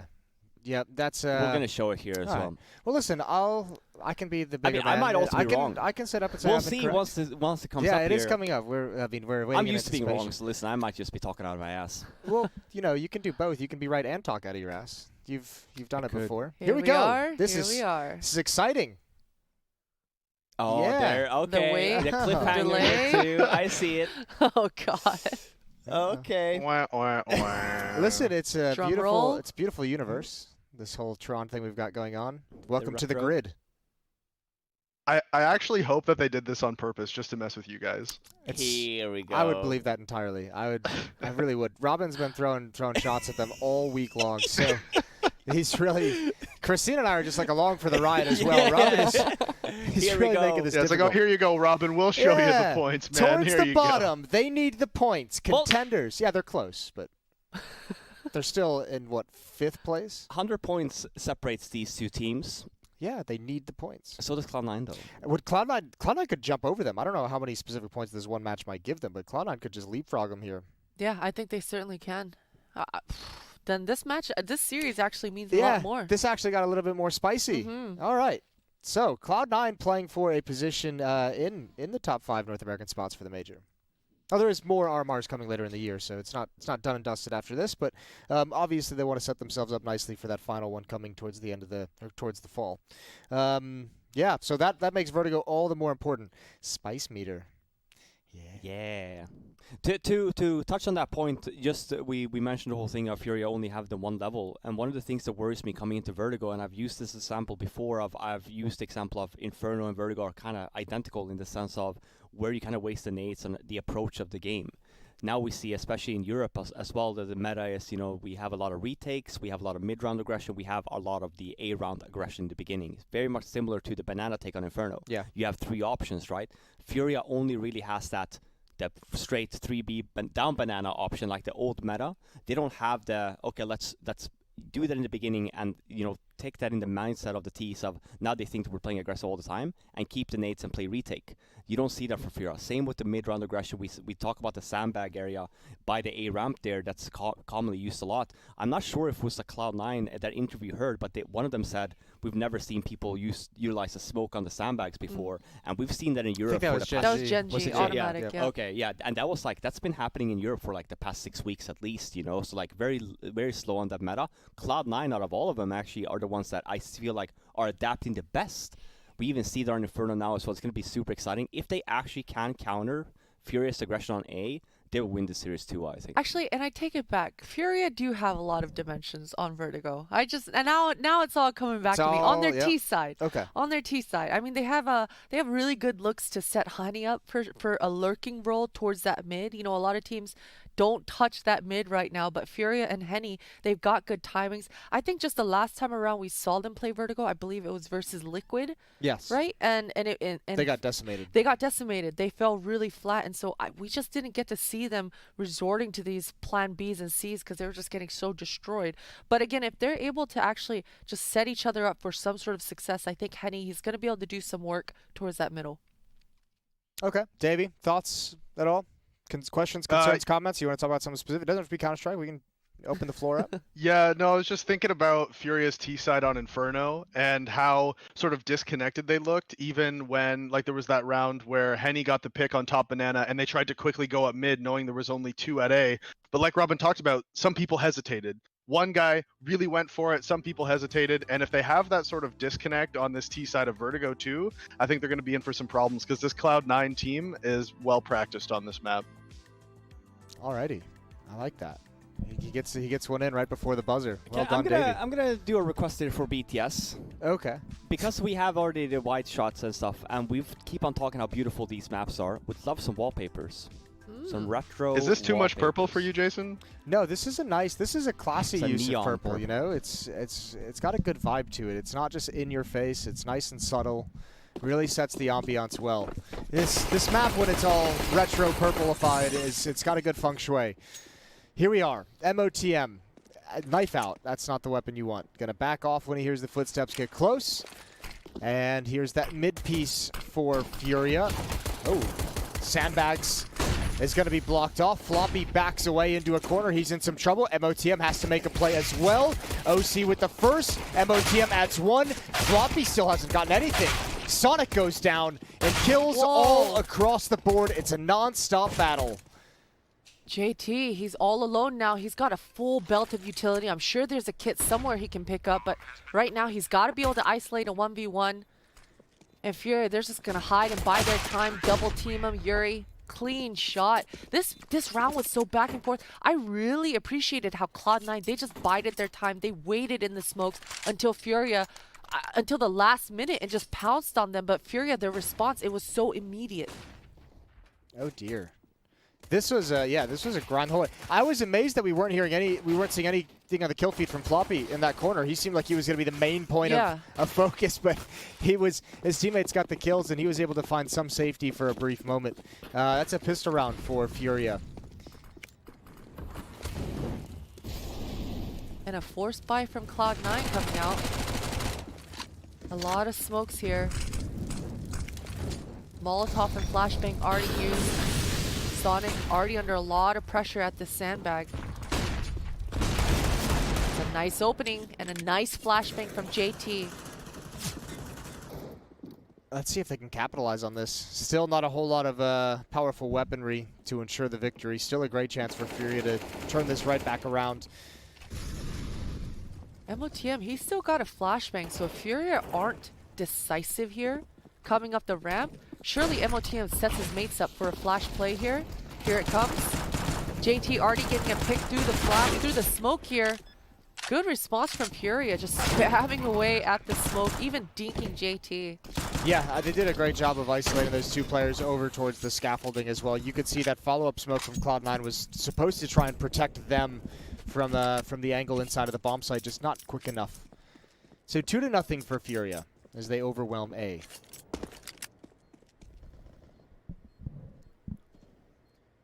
This is a start that they needed as well. I think on Inferno they lost both pistols. So winning here and getting the second round. 2 saved. I mean, it's a mag 7 and a 5-7, I think. Saved on the side of Cloud9 with some armors. Not the best of saves, but better than nothing. This should be a relatively easy round here for Furia. Relatively. Yeah, I say that, and whenever it happens, it just so happens that people run into just a 5-man stack with silenced USBs. Or right into the shotgun. Just shut some things down real quick. And they don't throw a flash. You know, Yeah. they all just run in. Back There's only turned. really 2 plays you can really have the shotgun. Sonic is up towards B here with 3 people. Actually, it's all 5, so it's very aggressive. Oh, he's going to do the superhero drop with a shotgun? Oh, not yet. That's not going to lure anyone in. The old bait and switch. Nobody falls for it these days. Jason jinxing Furia once again here. That's what I'm going for. Oh, get some. Yes! Oh my God. Double pump with the shotgun like we outlined. No nades, no flashes, nothing. And here comes the jinx. Oh, no. He's almost done it. Well, he's about to do it. 2v1 Henny. He's lurking in mid. A little late here, but those kills came so fast for Furia that I don't blame him. He He's going to find one. The low player on MOTM, he surely knows that Floppy's here, but he's got an AK, no armor, and a lot of time for Henny to work with. And a sweaty angle. A sweaty, sweaty angle. These are all the best combinations for Floppy. He feels right at home. Oh no. Oh no. Oh no. Wait. Oh dear. It's all gone wrong. Delete the VOD. It's gone horribly wrong. Well, thank you, Jason. You saved me there. I said this round tends to be an easy one. Should be the easiest round of all of them. Oh no! But you help me out there. You say this the turnaround is where Cloud9 wins it. Oh no! He missed his shots. Well, that'll happen to the best of us. Either way, I don't even know why Furia felt like they needed to go clear out that B push there. Because I don't know Jason why said they even no felt one like they falls needed to do for that. it. Yep. Yeah, That's I know. why. That's, I guess. Yeah, it's Jason's fault. Sure, that's the only reasonable explanation That's at fine. this point. Blame it on me. I'm all good with how it turned out. Double shotgun kills from Sonic. That was great. Flashbang play. Floppy's going to move into position. Hopefully his aim is on point this time around. And he's got a freebie from behind. Art has the opening kill. That's the bomb, though. So, yeah, take the bomb site all you want. You do not have the bomb itself. That's huge. OC even has his back. MOTM's under a lot of pressure. He responds well. And both Furia members are on the site. That's actually a good pickup for Yuri. Now they're going to have less pressure on their back in CT spawn, and they can all just focus towards this bomb for now. Oh, that's a huge miss for OC. Floppy, he opened up the round with 2 kills. Now he's got the bomb, and he's actually going to have to finish the round with 2 kills as well, unless Sonic gets himself involved. But right now, he's just watching the back. Yeah, so Floppy, oh, he might actually wrap back around and go into CT spawn here. It's hard. I mean, Sonic has no idea exactly where the Furia players are, so it's really a weird decision for him to make. He's got to be super cautious. As you can see, they're starting to push forward. Time is being wasted. 32 seconds on the clock. They've got to go all the way down the ramp. This is such a good play from Floppy. He's now met back up with Sonic. He knows that the chances of Furia running back to B are slim to none here. They're going to take so long to try to respect Floppy and whatever goblin angle he might be in defending this bomb here. So time's a ticking, down to 10 seconds of Furia. They got to scramble to get into the site here. This is exactly what Sonic wants. He goes down, but Floppy, oh no! They can't even plant the bomb, the time. Oh no. That you hate to see that. That's 2 rounds in a row where they actually had the advantage, where Cloud9 probably should have won this situation. And one of the things I was going to mention about that round too, and we saw it on Inferno from Cloud9's side as well, is that round, or the aggression that they kind of do, is not even a mid-round aggression. It's really like the timing is there. They kind of, instead of going straight A push, the kind of way that Furia does, they wait 5 seconds. So by the looks of it, for Furia, they're like, oh, they're not pushing A, so we're all good. But then the 5 seconds kind of makes it seem like, oh, okay, they're not coming. So nice early round from Cloud9. I can't believe that Furia gets away with it. Yeah, they really did get away with one that round. Fair enough. That's, I don't know, that's, at least it's happening really early in the half, so Cloud9 can still kind of recover, but this is where it starts to get frustrating. Floppy just gets caught off guard. They just walk up into that bomb site. And, I mean, if you're Cloud9, you're just thinking of the 2 rounds that you should have won previously.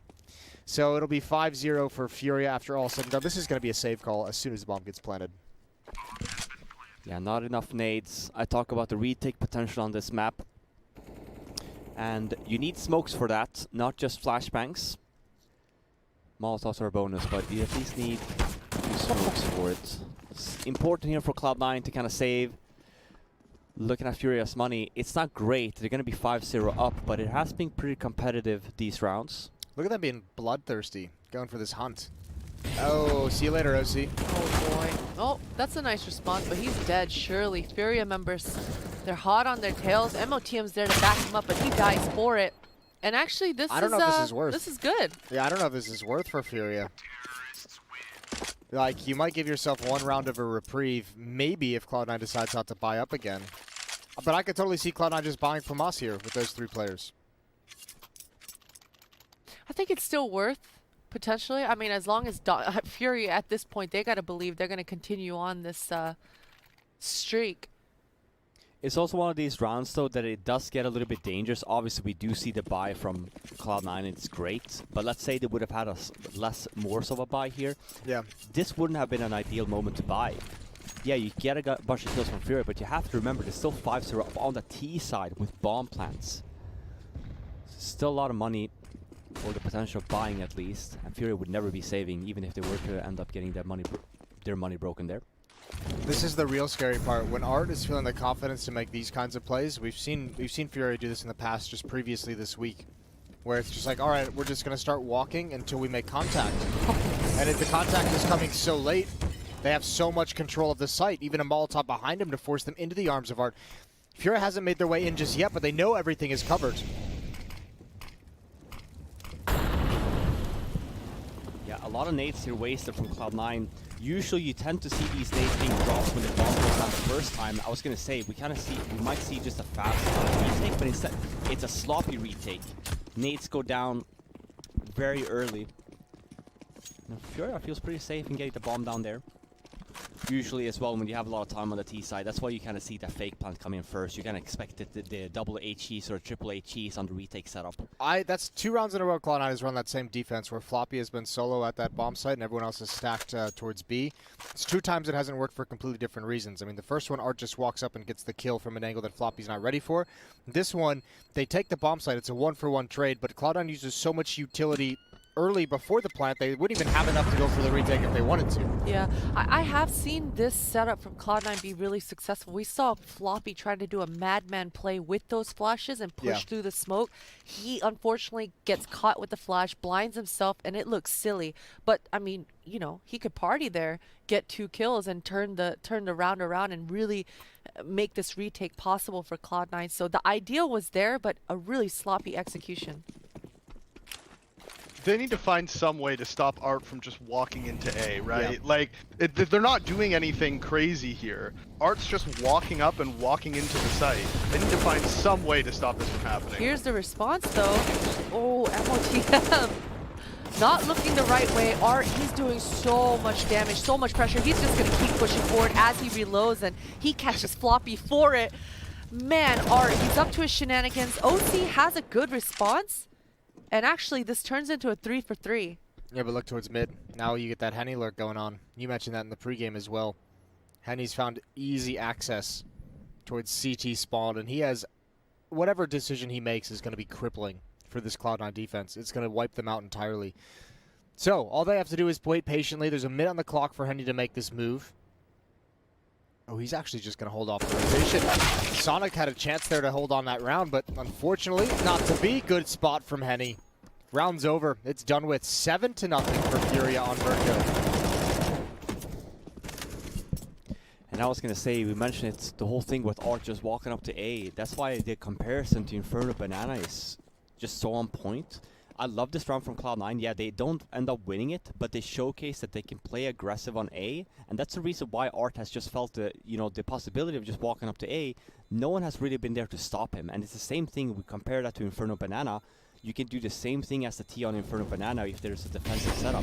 But how do you kind of make the mentality of the T's kind of think, oh, I have to be more cautious here. I can't just go by myself. It's obviously rotating in rounds like these and aggressive push like these every now and again.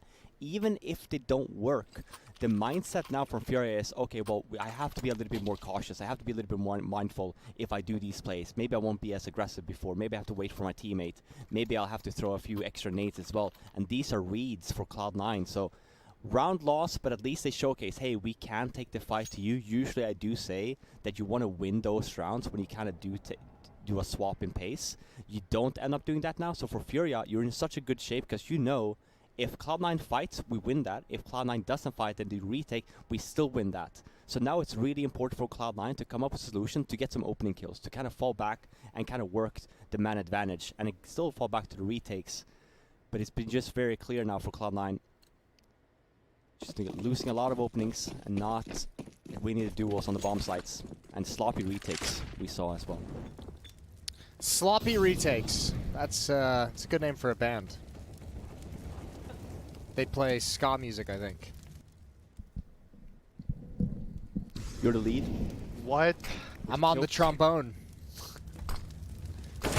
Nice peek from Art. 2 kills onto OC at MOTM, and that's I mean, that's kind of the round over. Not fully over, but man, recovering a 3v5 with pistols, you're going to require some incredible shots of these deagles. What do you think, Dave? You like ska music? I don't know what that is. Honestly, I don't know what that is either, Jason. Really? I have no clue what that is. I feel like you're so old. Are you trolling that us? It's gone past me. Damn, I feel old When you now said too, 'cause ska I music, also I thought you meant like I don't think it's like skadoodle, like music that Skadoodel's a Skadoodle DJ? makes. I was like, what? Yeah, I was like, what the hell are you on about, Jason? Like, what is happening? We're right now? Counter-Strike players, Let me Jason. let me Why are you get, doing this to well, us? you know, first of all, Christine, you're up in my age group as well. I feel like there's been some famous ska bands, like Real Big Fish ska band. What? Listen, if it wasn't in a Counter-Strike frag movie, I don't know. All right, let me find a definition online. Okay, well, this is interesting. I'm Type super one in glad the that chat like if you know nobody what else ska knows music what is. ska music There's is gonna be either, no though. This ones. is vindicating for me. Because when he said that, I was like, am I just super dumb? Like, what is this? I'm what does glad that you said mean? What is that something. word he just said? All right. I was at such a loss. Ska music is a genre that originated in Jamaica in the late 1950s and was the precursor to rocksteady and reggae music. Okay, so that's not going to help at all. older Really. than reggae I'm not going to lie. music. Yeah, I'm not going to. That didn't help my case. How old are you? I don't know. Do you realize that that was they said the precursor to reggae?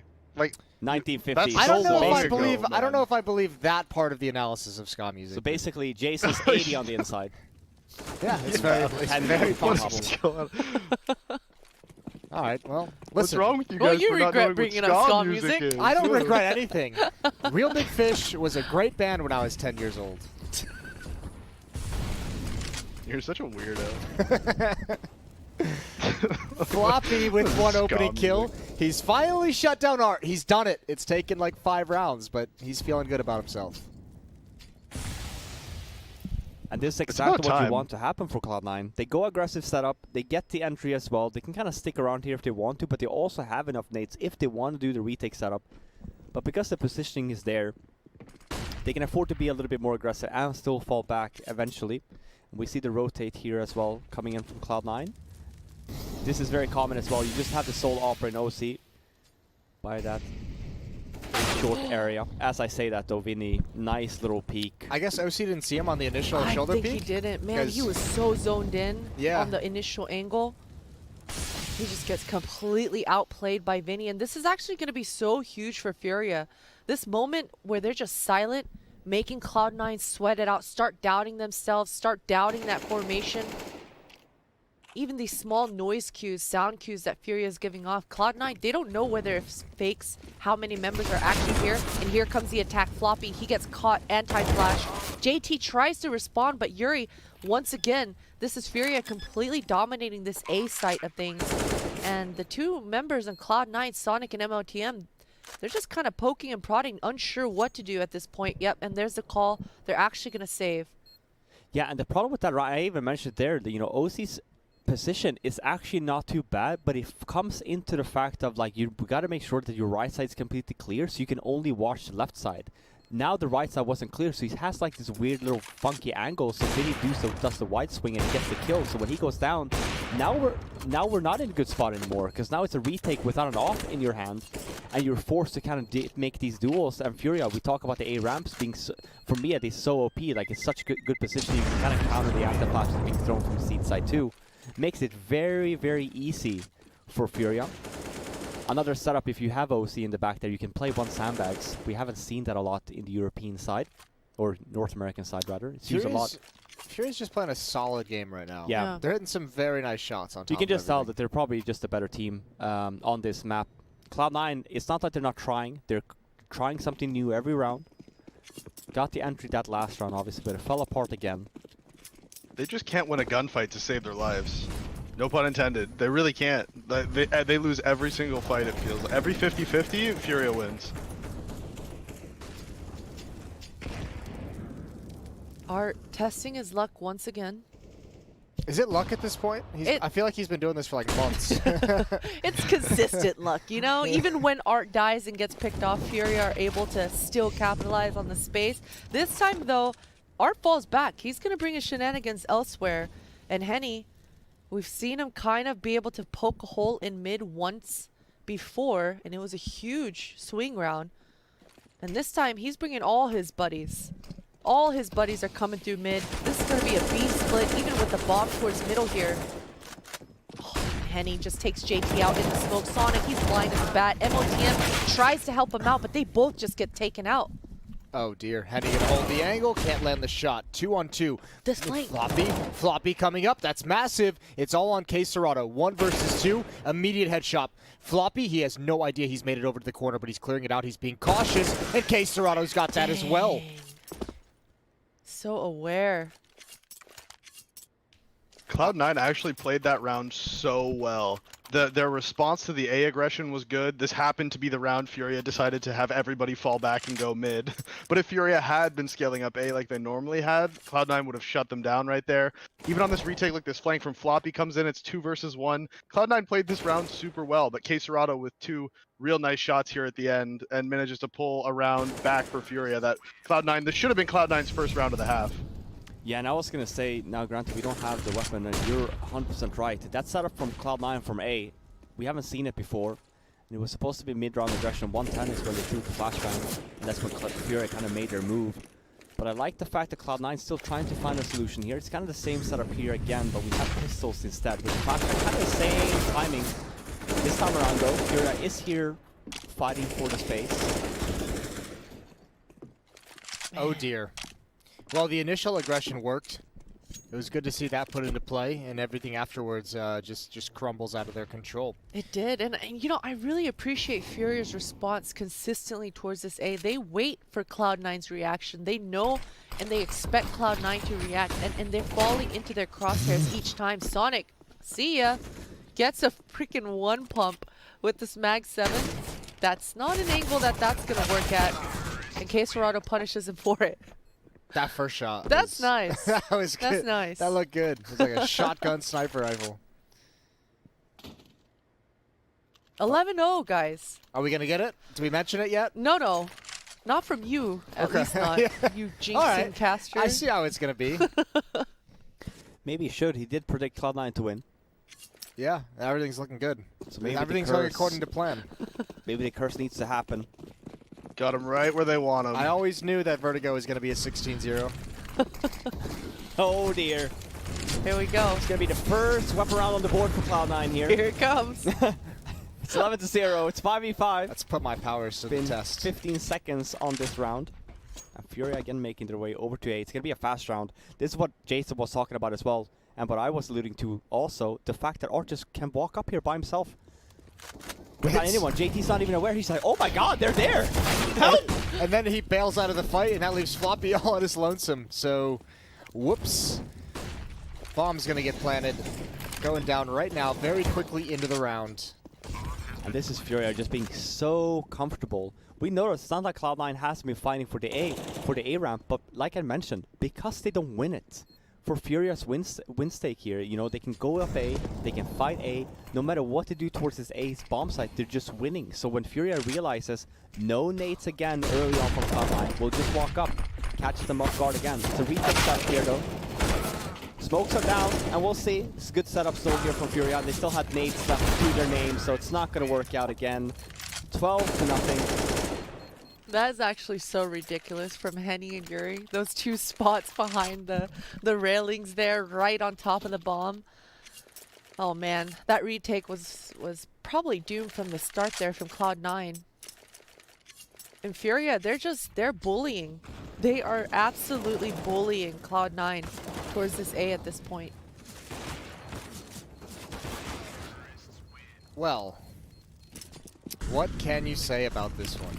Yeah, I don't know. This is a hard one to judge because I think Cloud9 has done a lot of things right. I keep going back. My mind keeps going back to those first 2 rounds where they had the advantage. The 1-on-1 with Floppy. What was the next one? It was like a 2-on-2 that they played perfectly and just lost the fights right at the end of the day. Look at where the trajectory has gone since then. Cloud9 hasn't been able to get a grip on anything. Good double kill from MOTM. He's at 8 HP. I don't know if it's going to be enough. 6 HP, excuse me. Yeah, he's so low. Oh my god. Who mollies that? I was just thinking the same thing. What are you doing? But right now, MOTM is just sitting there like, but why? Why did he do that to me? I was just like, oh, the poor guy. That's crazy. Furia can do no wrong this map. Yeah, they're on one right now. And Yuri, he's got the information that Sonic is on the opposite site. He's booking it towards the site here now. This is a free plant for Furia. Although Sonic, he's going to try to have a response. We've seen him in this round before. Exact spot with a Mag 7 last time around. This time he's got that A4. He's got the angles. But Furia are being so patient at this point. Oh, there's no way he has these reads. Oh, good first kill. Not able to convert. 13-0. I'd like you all to know that there's an outpouring of support on social media for the ska music genre. Really? Yep. It's all over the place. I checked myself as well. Jason From had Jason's received the mom, one tweet from Jason's Jason's parents. mother. Jason's mother, okay. Jason's mom now logging in to express support of her darling child. So, you know, I just wanted to We throw it out love there. music in the we love ska music in the O'Toole family. Yeah, it's always playing all through the house. I didn't know Sublime was considered ska music. That might be one you guys are a bit more. I actually have heard knowledgeable of that. Sublime? Yeah. Have you ever listened to Sublime?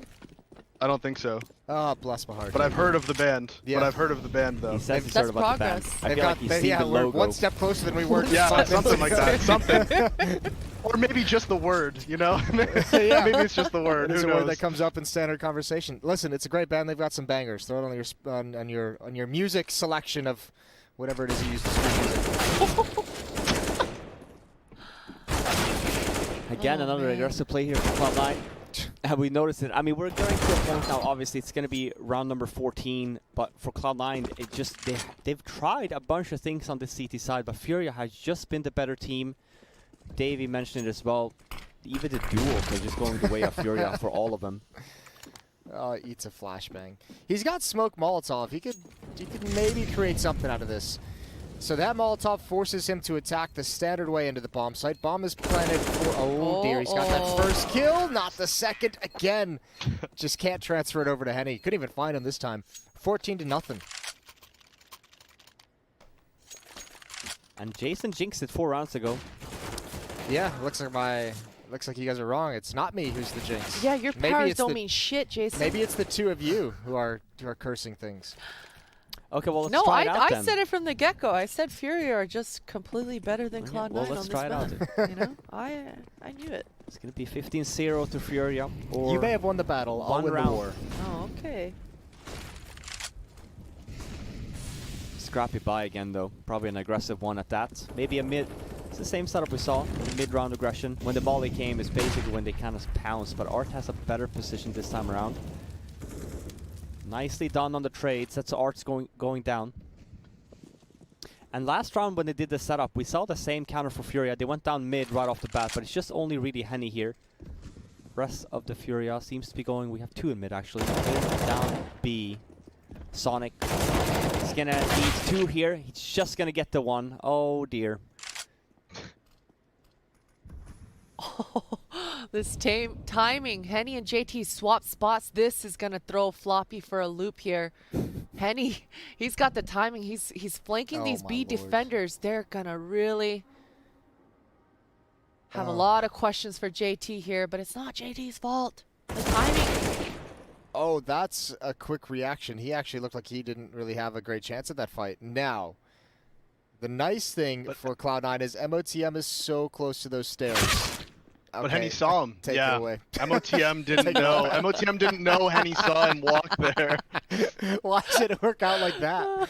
Why can't I get the kill so I could just shut my damn mouth before it actually happens? Flashbang out into the sky. JT in a 1 versus 3. And, yeah, this is looking like a 15-0 half. It's Well- doable. They're still low at least. All Never right. say never. Yeah.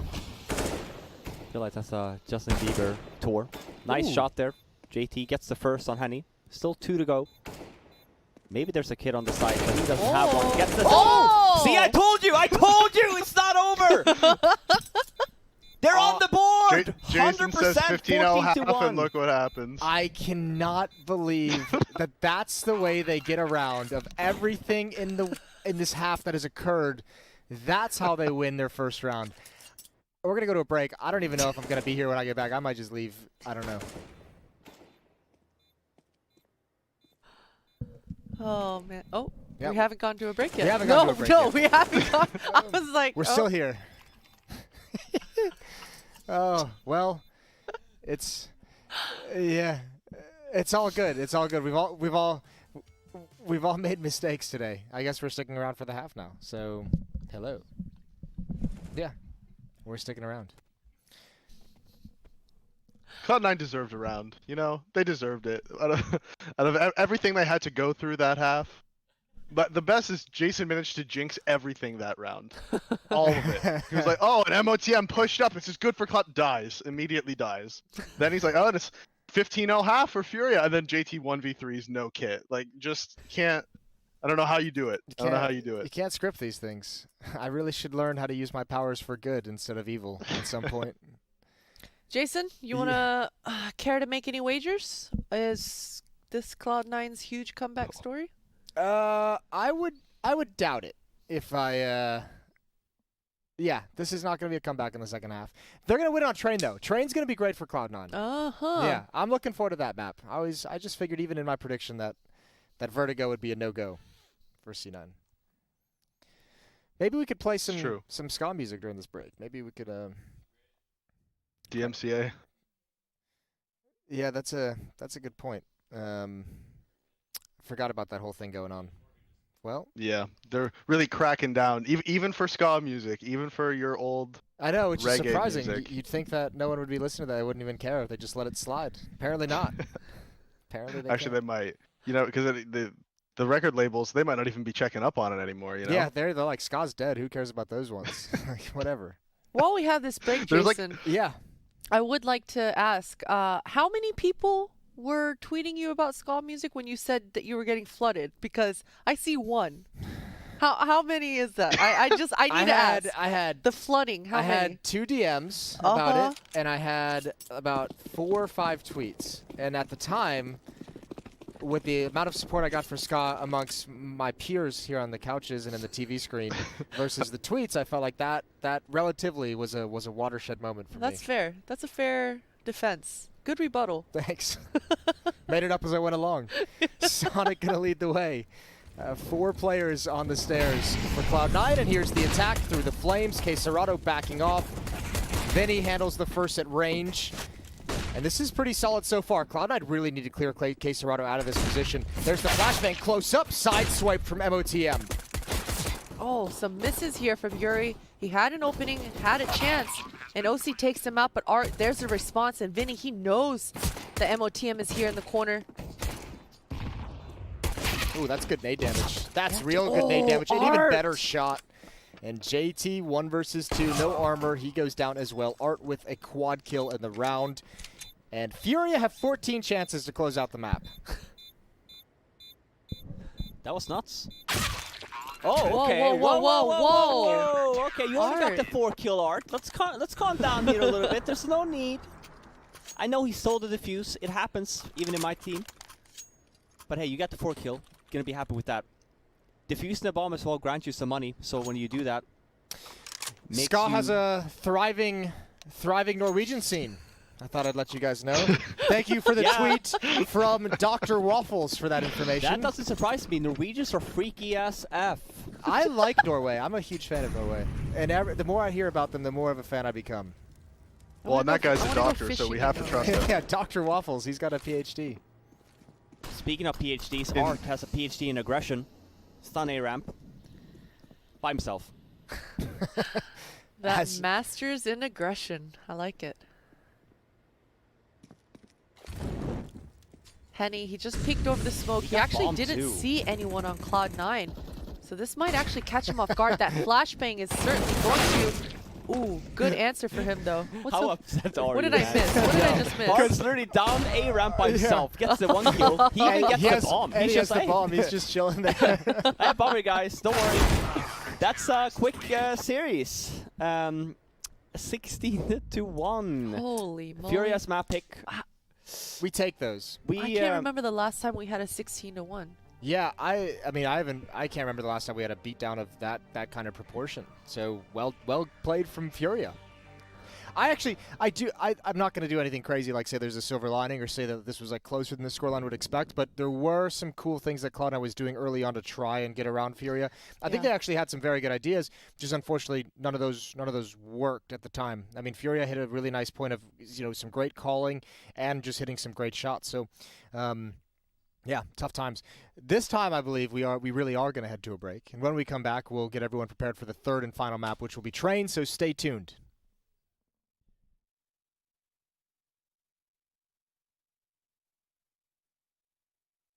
Hit it! That's what I'm talking about. Wait! Okay, now, from the beginning. Hit it, boys.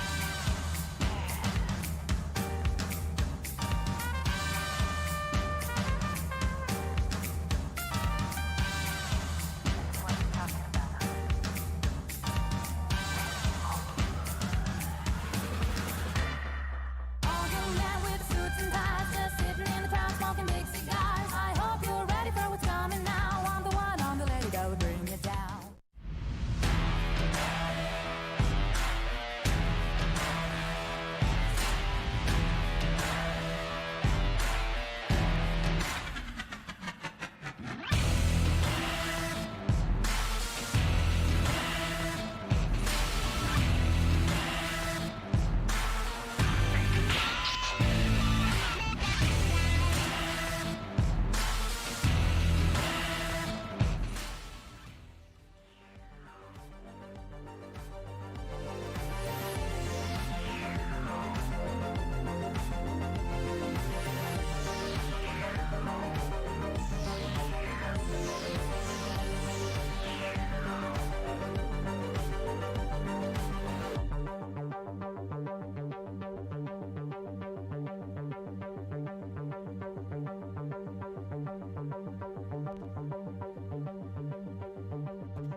Welcome back. Take it away, Jason. Robin, please handle this for me. Welcome back. Why do you always do this, Jason? I didn't notice the time. No. If only there was some sort of clock that showed you. Yeah, that would that's be what you that would need. be an advance in technology. I really wanted the Twitch bar. It's been a rough few days here. I was gonna say rough 10 days. We've seen some exciting, incredible Counter-Strike. We've seen some things. We just saw 16-1. That's been the first one in a while that I've seen, I think. Not the 16-0. They won the last round. It's a 1-on-3, the round that they probably should not have won. And production got so excited that they forgot to throw through break. It's crazy how much better even a 16-1 feels than a 16-0, right? It's just like, oh, thank God it wasn't 16-0. You know, like it's such a relief off your shoulders if you're Cloud9. It's like, we got the one, guys. We got the one. Yeah, you have that one, and you also have, you know, if you're like 0-6 first, you're like, I need to kill. I don't want to be, you know, the double agent. I don't want to be as soon as you get 007, you get called out on stream as well. And then we have two of them now because we also obviously have the 0-12. Boom. The old school one. That round right there. I don't know why they felt like they needed to do that. It was fine. Everything was fine. Just let them, Listen, if they're there, let them have it. 16-1. They're allowed to do whatever the fuck they want, baby. I guess so, man. I guess. What do I guess? Yeah, it's true. That's a valid point. That's actually fair. A valid point. That's really fair. It is. Honestly. No, it is. You're right. You're right. If you're winning 16-1, make as many mistakes as you want. Listen, I think it'd be a fun segment if we just harped on everything Furia did wrong in a 16-1 victory. Oh, yeah, all the 4 mistakes they made this game, just put them on blast. I'm not against that at all. Oh dear. Well, I mean, let's, you know, this was a long enough game of having to talk through a 16-1. So let's start talking about Train a little bit more. Robin, you've been beaten quite badly many times in your career. How easy is it to shake off a 16-1 loss? It depends, right? It's easy if it's not your map pick, because you can kind of just discredit of like, oh, it's their map pick. We kind of expected them to be the better team of it as well. And it also depends as well. I mean, we also know that Cloud9 ends up playing the map, so maybe it's a little bit more of a punch. But if you come into series thinking, well, we're weak on 2 maps, they're going to play one of them, you kind of take it as a wash, right? Okay, well, it's 16-1. Prefer that than a 16-14 of a game that maybe you think that you're not supposed to win. Get it over with. You know, let's get a break. Let's go back. Let's play Train again. This is a map that both of these teams, and Christine pointed out as well, used to be Cloud9's, I feel, go-to pick here. So, I mean, this is still a very, very good series here for Cloud9, despite a 61 loss on Vertigo. And especially for the young group of guys that Cloud9 are, for sure, surely, they were all cheering out loud for the one round that they got. Yeah. You know, that round was a spirit-lifting round, you know? They're all pumping JT on the back like, hell yeah, man. Like, good shit, right? So going on to Train, surely a 16-1 loss is going to be, as Robin mentioned, a lot easier to swallow than something that you drag on until 16-14. So, yeah, I think it's going to be super easy for them to get over. Cool. Davey, you have hopes for Cloud9 here on Train?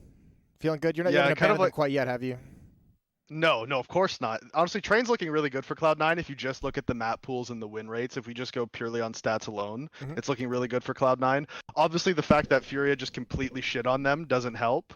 But like they were talking about, because of how that went, like when the score's 11-0, 12-0, you're kind of, people are going to get upset about this, but you've kind of accepted that it's like, look, this one's gone, guys. Like, this isn't our map pick. They're destroying us. So just to get that one round right at the end, like Christine was talking about, you can almost turn it into a meme. It's like, nice, man. Like, we got that one. That's just what we needed. So you can almost go into this one with like almost like fully reset. You can just reset your mentality going into this last one.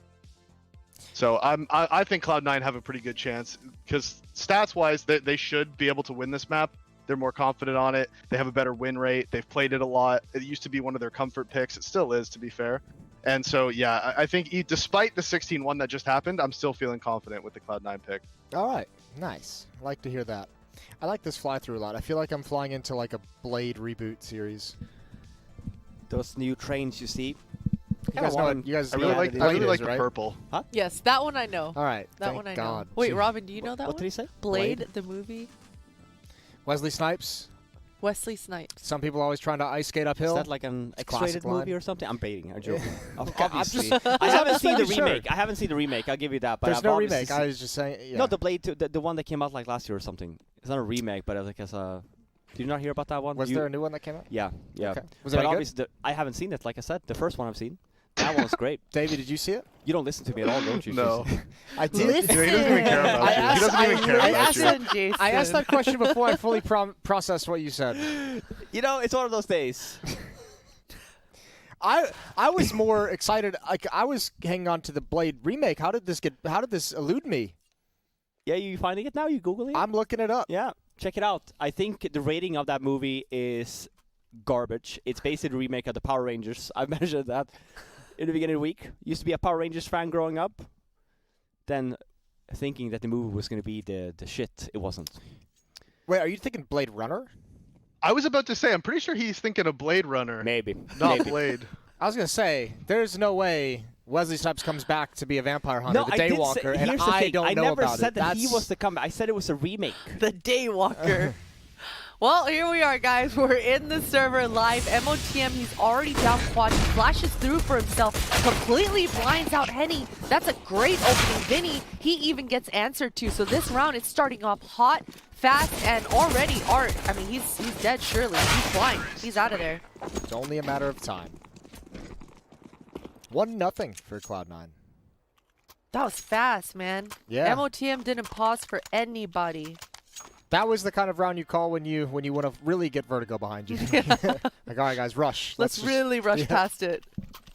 No, but I think it's a fair shout too, because yeah, sure, you ended up losing Vertigo 16-1, but one of the things that David pointed out as well is that they didn't win a lot of these duels that we kind of see them win on Inferno. But all of these one-on-ones, they just ended up losing. So starting this half with a very quick piss run, even on this anti-eco round, I love this from Cloud9. You know, let's put this map behind us. Let's go back and put the sheer aggression back to FURIA and set the pace for this map. And don't worry, we also don't have in-game sounds. Sure. We're looking into that, but it's an eco round here. Well, I say an eco round, it's obviously a full buy from FURIA. Some shotguns, a scout, 2 pistols, but it's a bomb planned from Cloud9, and they have 5 members alive. And we see this again and again, even on looking at minimap. This will be a FURIA save coming into next round. If they survive. I don't think that Cloud9 wants to go for this either. There is a Blade remake coming, by the way, Robin. Just oh, so I was okay. It's coming. It's not out yet. It's. I know that I've read about it somewhere. So you know, I mean, I wasn't. you were wrong, but not nearly but as wrong as you could have been. When was the announcement made? But though? you were still wrong. I feel like if the announcement was made like a year ago, I feel like it was probably the one I was talking about. It was made at, well, they announced the new actor that's going to play Blade at Comic-Con, so it obviously didn't happen in 2020. So last year? Yeah, I'd imagine Boom, so. okay. So I was, you know, I'll take that. That's a W in my book. Well, you just gotta take it, right? You don't have, you gotta take those. Yeah, I mean, you got, yeah, absolutely. You just gotta gotta take those. See if there's gonna be another fast round from Cloud9. They do end up getting those 3 weapons saved. 2 armors, scout on Henny, and then 3 HEs here, so we'll see. They're going out connector, so they're probably going to be a triple nade into T-Con. No damage almost being made there, but they're actually out, and I'm not sure if FURIA expects this. Ooh, Sonic pushing up behind the smoke. Yeah, I mean, even if they do expect it, they don't really have a whole lot to hold it back. Wait a minute. Wait a minute. Oh, Things are getting dicey. Ooh, there it is. What were you saying, Jason? I was just Every gonna time he stop. talks. I don't know. Listen, it's fine. You guys can do all the talking. I'll just, Every single time I'll he just talks. sit here. It's uncanny. It's unbelievable. How do they lose this? Wait. Okay. Everything's.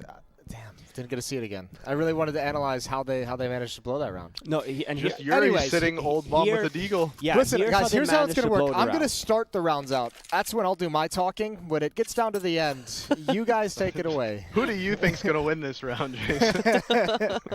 I'll tell you how they lost that round, all right? And I talk about train, and we talk about outside, and you have to think of this outside in stages, right? The first stage is how to get out of ladder room, how to get out T-Con, you get E-Box and stuff. The second stage is how do we actually get to the bomb site, and the third stage is how do we actually get the bomb site, and that's where the nades comes in. That comes, trades come in. Just because you're aggressive on 5 trade, just because you're aggressive by hell, doesn't mean that you've accomplished nothing on the map, right? You've only accomplished some map control, but you still have to get the bomb, and you still have to get the position. And that's when FURIA kind of punishes you, because you kind of give up halfway.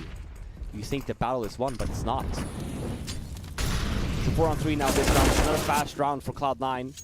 Same kind of style we saw the last 2 rounds. They want to go out of T-Con and out ladder for some fast plays. And obviously it's not a bad round, all things considered, if this would have been the first FURIA weapon round with no money. But we know that they won that one, so they have a lot of utility to kind of hold this off. That's why this is a very difficult round here. But OC has something to say about it. It was a 1-on-3. Makes it a 1-on-1, but Henny, nice positioning. And it's another round on the board for FURIA. 2-2. That's a good little double kill at the end, though, in a 1 versus 3 to keep the money low. Keep that economy in check. So FURIA can't just run away with it. Although Henny's rich as hell. $7,400 in the bank. Most of that'll get spent this round dropping weapons over to a teammate.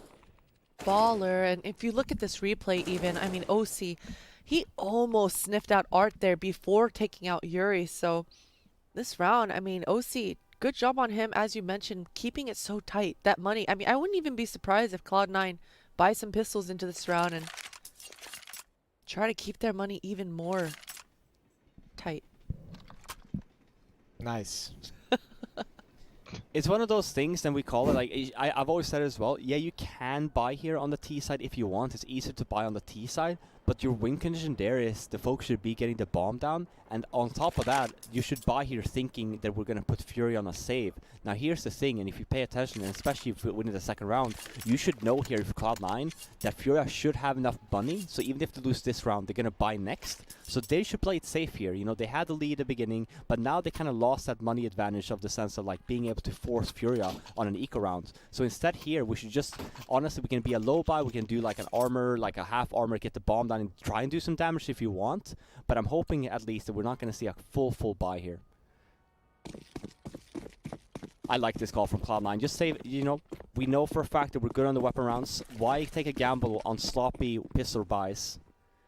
You're better off than just doing a full save. This round, for example, we can kind of see it's probably going to be like an Ivy fake, and then you try and go for the bomb plant inner. Usually it's common to just go all 5 and just drop down lower or upper to get the bomb down. Right? The nice thing would be if they could get this pick with a deagle out towards Henny's position. If they can find this kill, maybe that pulls back the number 2 man, who is Yuri. Whoa, that nade. That's a beefy nade. That did so much damage. And Henny cleaning up through the smoke. That was 2 nice shots from Henny. That was insane. Whoa, Art. Okay. No. Oh, Art. I'm fine with it. I admire the play. Yeah, you know, he only had an MP9. He's trying to make that bread. I admire the backstab. But look at his money. Yeah, that part. That Yeah, part and kinda he sucks. also let his teammate die too in the process. So yeah, I mean, 2 listen. deaths for an attempted knife. I don't know if that's worth, Jason. I'm gonna be honest. No, it's definitely not worth. That doesn't mean I still can't admire it. Okay. I like the risk taking. I would not recommend it to anyone. But it brings us a little bit of excitement and to an otherwise less exciting round. MOTM gonna push towards Sandwich. Ooh, he wraps around Henny. Close up with the op, and he falls quick. Oh, those flashbangs a little bit delayed. MOTM going through the smoke faster than they pop.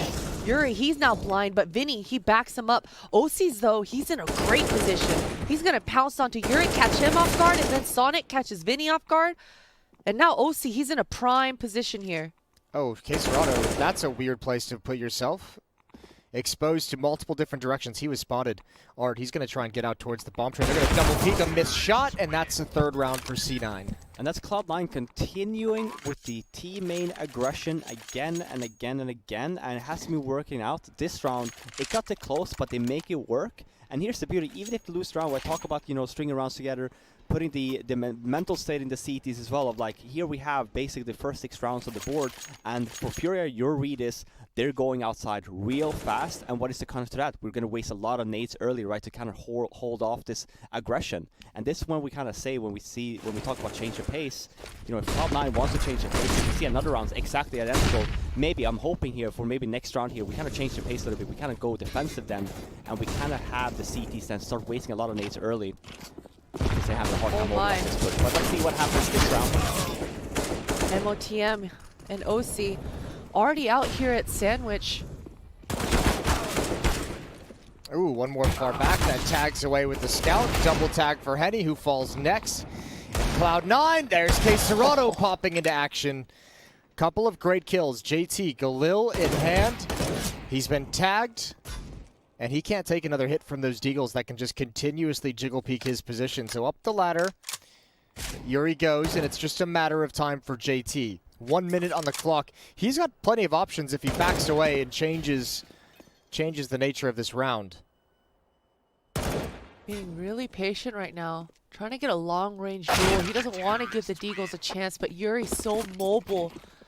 Had a fantastic round. These deagles, that's the second pistol buy round that now FURIA have won already early on in this first half. And it comes from another aggressive round from Cloud9. The unfortunate thing here again is that FURIA, that's a deagle round, it's a save round, and for Cloud9, your money's reset. And you're basically stuck in the same decision that you had last or 2 rounds ago. Same kind of money situation for FURIA as well, where you kind of opt to not buy. You think of your own economy instead. Again, same thing here. Goal is to get the bomb down or even do some damage. But I would love here for Cloud9. I mean, you played this round, this half so far very aggressively. This is time to quiet it down here, tone it down a little bit. Let's do some regular defaults here, or even if you have other reads, you know, inner or whatever. But we don't have to run out T-Con every single round. There are more ways to play this map. They've lost two low buys, Cloud9. They lost that one in the 3rd round. That was mostly USPs and deagles, and that one with the scout and a bunch of deagles picked up as well for FURIA. So, I mean, just imagine where this half could be if Cloud9's not stuck And on in their top of that, both of those rounds they lost that you mentioned, next round they're forced on a save. So it's essentially 4 rounds that they've just not thrown away, but they've essentially lost. Thrown away is fair. I want it to be a little bit It's nicer. it's fair. No mercy from Davey.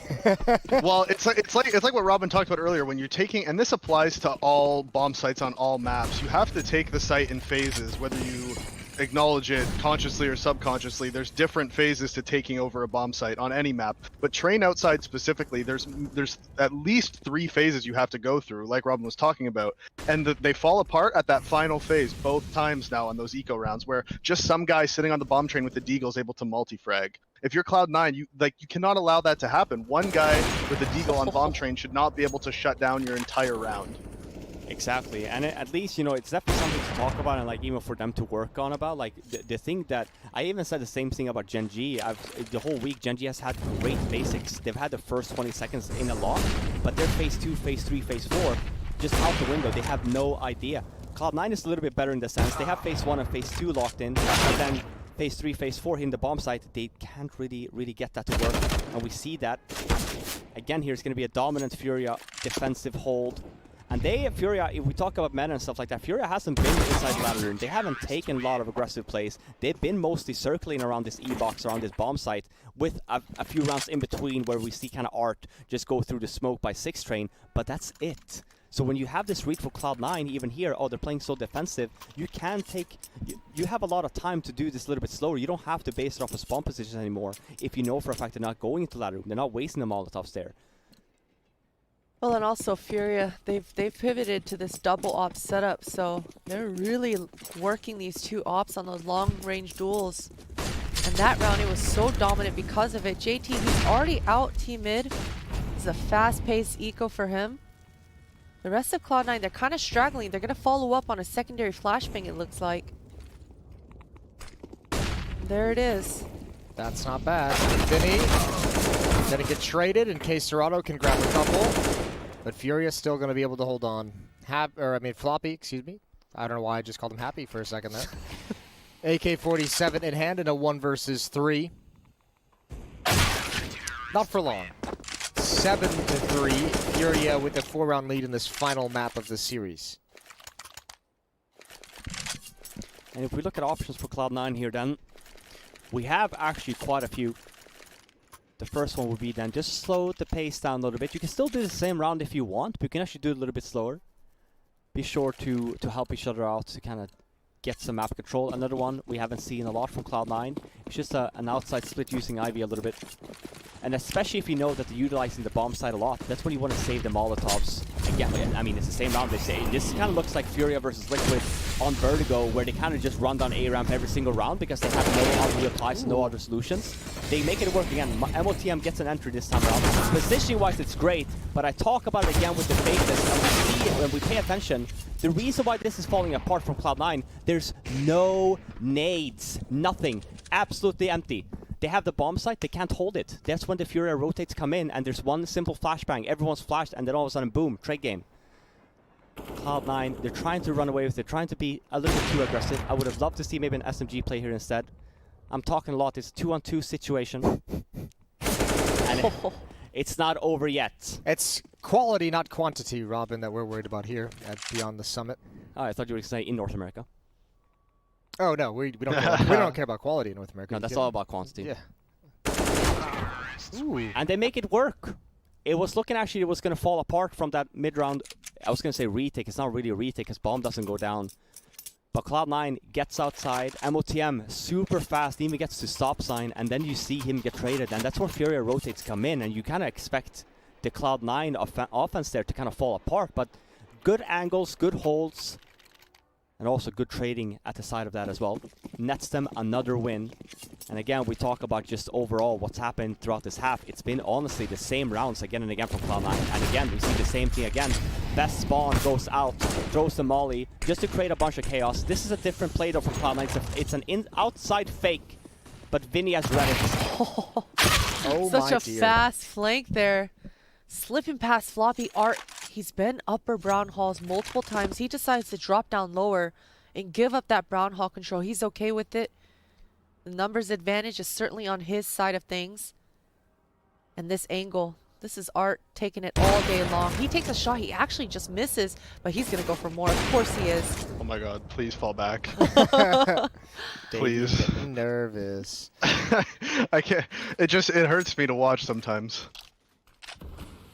All right. Well, he's fallen back a little bit towards the front of Oil Train. Off angle. Ooh, tags Sonic. So it hasn't gotten the kills just yet, but so much damage is done, he does eventually go down. However, 3-on-2, Floppy pretty much has to do it all, although JT, even with low HP, this off can do some damage. There's no HE grenades, there's no Molotovs for Furia on this retake, but unfortunately, Floppy goes down way too early. JT finding some openings. Unfortunately, he does go down. And that's a successful Furia retake. What's so funny over there, Mr. Chuckles? Art just stresses me out. Like it's 4 versus 3. He gotta pick brown halls. He goes for a re-aggression lower, and even then I'm like, okay, you don't really need to do this, but this is Art, so it's like, all right, fine. You know, he does these, and then they're about to peek into him, so it's like, oh my god, it's actually gonna work. And then he missed, and he got away, and I was like, okay, you know what, fine. He got away, and he's going for a repeat, and I'm like, no, not like this, Art, please. MOTM like today did call this matchup the ultimate W-holding spectacle. And also, actually, we didn't mention it on stream. This is the first time these two squads are meeting in an official match. Ever. Really? Really? Yeah. Really? That's a fun fact. You should have mentioned that before we kicked I off the should have. series. That's my bad. I'm That's, mentioning it now. Super interesting. I can totally see that then. This is another round from Cloud9. Same kind of opening, but they don't go out this time. So we talk about just to change the pace, and we talk about the mindset of the CTs. They're expecting someone to be out here this time around, but then we see the double boost with an op instead, with an opening. I love this from Cloud9. They utilize Ivy for one round here now, and they get the payoff. There is some aggression here now, and this is all about... Oh my god, is it all going to fall apart? I mentioned it's such a nice opening, and the trade game is on point! Oh. Yes, it is! Woo! What a round from Cloud9. they kind of start the same opening, but then instead we see the double boost of the AWP, and T-Con instead gets the opening, and they utilize Ivies to get over there too. It's a 5-on-3. FURIA tries to get some trading game in. The rotations come in.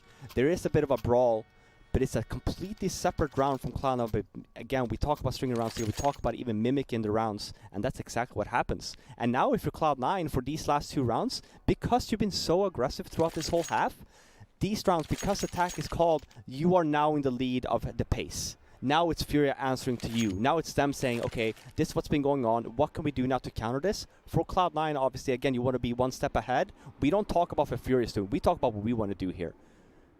If we think that FURIA now, we've gone aggressive, we think now, oh, we did the same thing, and the assumption here for Cloud9 is maybe FURIA will go aggressive T-Con this time around. They want to take control of that. They're going to be double nades and stuff like that. This is what I would love to see in this timeout now. An inner bomb side rush or an Ivy play. We'll see what's going to happen. We know as well from FURIA, money's not great. I was about to say, at the very least, I want to see them throwing these outside nades and force FURIA to react to what Cloud9 has been doing previously, right? If you've conditioned this team by doing the same thing over and over again, you need to continue to do that. At the very least, throw the nades, just to keep FURIA on their toes. And as you can see, just like you said, Robin, right now, Ivy's wide open.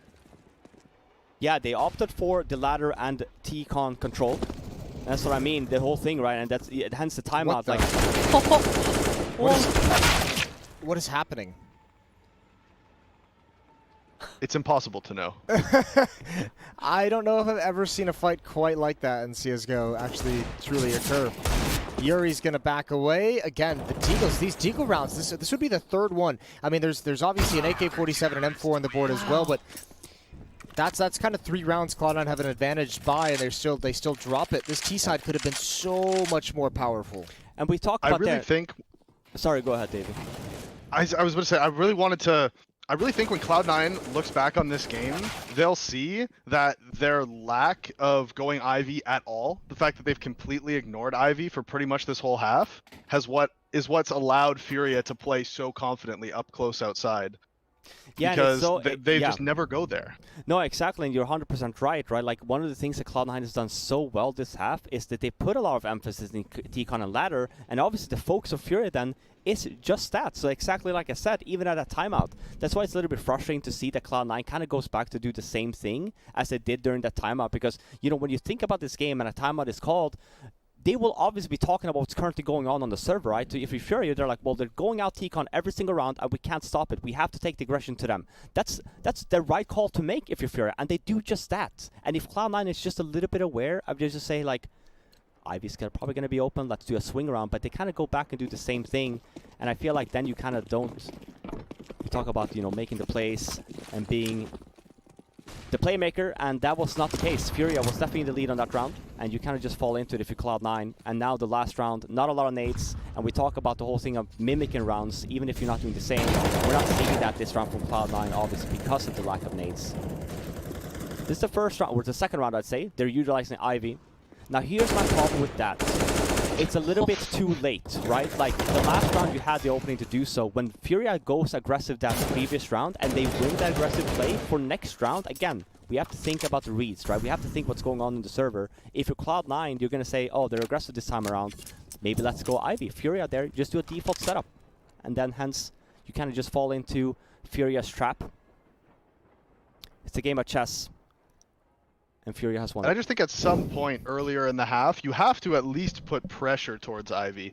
You have to show that you're willing to go there, or at the very least send some sort of lurk there, right? You need to throw the Ivy nades. You need to put some kind of pressure, because otherwise FURIA can just do exactly what they did for this whole half.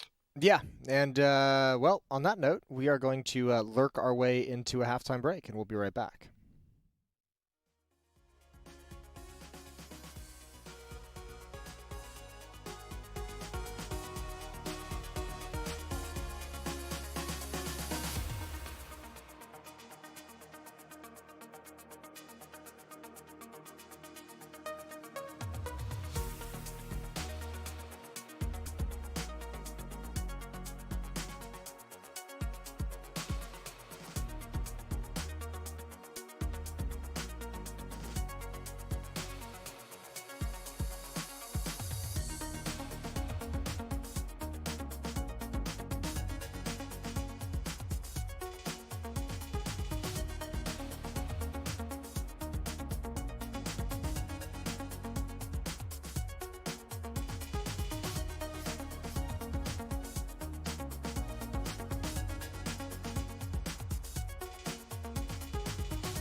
Alrighty, welcome back. Train continues.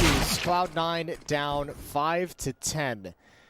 But that's a good start. Art gets shot in the forehead. So here we are. That's a really good start. And OC continuing on his first half performance.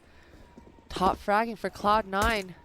And oh man, this is dream scenario start for the CT side of Cloud9. OC, he's having himself a game right now. Yeah, performing very well, which bodes well. Moving forward into the gun rounds, Yuri trying to get something done at range. He's at least damaged OC down to 6 HP.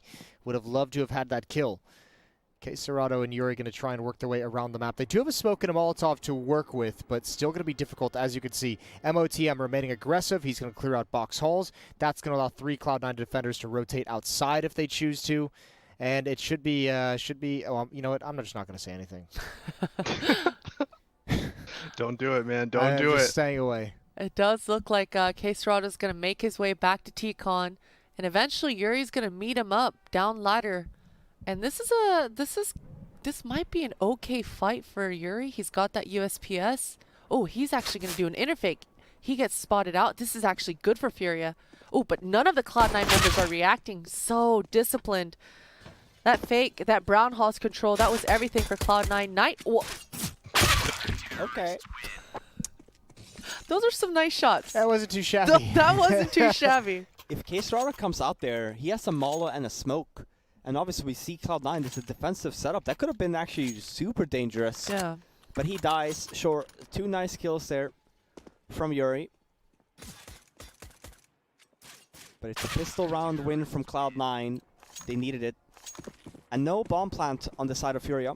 And again, I mentioned it, you don't get the bomb plant, you tend to save, you go for a quick round inner. The goal is essentially just to get the bomb down. Usually you do tend to see inner. We see Furia doing the same thing here. You get the bomb plant on the weapon round, or the pistol round, you tend to die. I like this from Cloud9. Usually as well, you have 2 separate sides of playing this, right? You do like a retake setup of inner, and then you kind of allow the teams to just get the bomb plant, and you just play it safe. Whereas, and then the other side is, you just have the inner bomb players play the bomb sites and stuff, and you tend to still go down and get the bomb. I actually really like that play from Cloud9. You take the aggression to them as well. Like I mentioned, they know as well. Same thing. Bomb didn't go down on pistol. So odds of T's buying that round is, it's honestly close to 0. Because of the 3rd buy round is so strong here. We look at the buy here from the T's. Oh, here we go. Fast pace. Molotov is going to be behind him. A little bit of damage. Double dink as well. Good trades. Good kills from Vinny, who keeps up the aggression, but he's down so low. Now he's got to pause and wait, look for that flank. Caught in a spam battle, and Floppy has not committed just yet to the peak. Flashbang comes out from a teammate. That's OC in support. But still, a 2-on-2, and they know the location of both. And Henny here, in a 1 versus 2 scenario, bomb is not planted yet. He's got full HP and the smoke. And actually, the Cloud9 members, they're separating. They're doing that ratty thing they were doing on They Inferno. are doing it's that like thing. Everyone back away. Everyone, nobody die. And actually, usually, this is when things get dicey, when the CTs separate. But you're right, they're doing that thing again. And Cloud9, they were able to make something like this work before. Look how scared that he is. He doesn't know where to go on that train. That pause, that moment of silence there. I mean, as long as you're okay with getting the bomb down, or when you're Cloud9, you're okay with the T's getting the bomb down, sure, it works, right? I feel like if Furia has to read on that in the sense of, hey, they like to spread out, you kind of, instead of walking around the way Henny does, you kind of just stick an angle. Yeah. And you just pray. Problem is, on train, there's just so many angles, right? It's not like there's just 2 choke points to get access to that bomb train.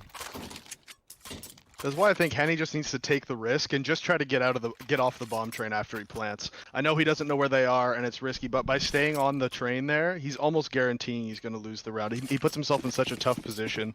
You might as well try to get away after you plant. Like you might as well just go for it. All right. Just 2 rounds back for Cloud9, but the off and or a scout, excuse me. A good tag for Art. He does eventually fall. AK-47s and a Galil in response, and OC adds 1 more on top. A 5-on-3 in the first 15 seconds of the round. He wishes that was an op. That surely would have been a kill. He just tags onto Floppy. Henny actually finds a response at the opposite side of the map as Vinny's trying to get ladder control. This is going to be a lot of pressure onto Sonic. MOTM, he responds well. He's going to try to take T-Con control, but he gets caught out by Yuri. All of a sudden, Sonic, he's all on his own. A lot of pressure coming his way. He responds well. That's the bomb down. And he knows exactly where the FURIA members are. Cloud9, their defense, it's coming through. Looked a bit sketchy there for a moment. Spammed through smoke towards Ivy. The MOTM push in towards Team Mid was a bit risky. They handle it well, though. Good recovery for Sonic especially. 10-9 as Cloud9 closes the gap, rattling off the first 4 rounds of the second half. This is kind of reminiscent of Inferno again from Cloud9, where their CT side starts to come on real strong. Yeah, and there were some point here as well, as you mentioned, Davey, is the economy on the CT side too. It's like they can afford to lose the 1 round, and it's something that Cloud9 could not get done on their CT side. They won a round, they lost a round, ended up being eco. And as for FURIA here, one of the things we also noticed that's different compared to Cloud9 is that they buy on this round. They have a lot of nades though, and it's an Ivy play, and it's an entry from Vinny onto Sonic, and that's the Ivy player as well. So now we're talking full-on chaos here for Cloud9. You really have to talk things through here, have a game plan. And I like this actually from JT. You kind of have to regain some map control here, especially when you have this great defensive setup on the bomb site. This is actually looking still pretty good for Cloud9. Well, there's no nades on FURIA. There's only the 1 Molotov on Vinny. That's it. That's all they've got to take this bomb site. So should be some opportunity for Cloud9 to get back into this. And they essentially have all 4 defenders here. This is the inner player in Floppy. He's just rotated back as well. So good kill out towards the back. That was the 1 Molotov. And now, after a certain amount of time, Cloud9 just gets bored. And they go investigating. Good pop flash peeks. And they have everything under control for the moment. And that's actually not a bad play for Cloud9 there. They really make FURIA uncomfortable. And that's actually the bomb down. Floppy, that's his 2nd kill in the round. And OC to finish. The proactive aggression coming out of Cloud9 there mid-round. You mentioned it. No utility on the FURIA side. They were paused, stuck behind smokes, trying to figure out what their next move was going to be. And before they could actually make that move, Cloud9, they one-up them. I just want to point out too, Robin pointed it out when it happened, but JT didn't actually get a kill that round, so it might not seem that important. But him getting aggressive into ladder, actually it forced FURIA to have to play a certain way, because knowing that JT is alive in ladder makes it way harder for them to actually scale into the bomb site, because they always have to be worried about getting shot in the back. So just him being alive in ladder, even though he didn't get any kills, his presence there was huge in forcing FURIA to have to play a certain way.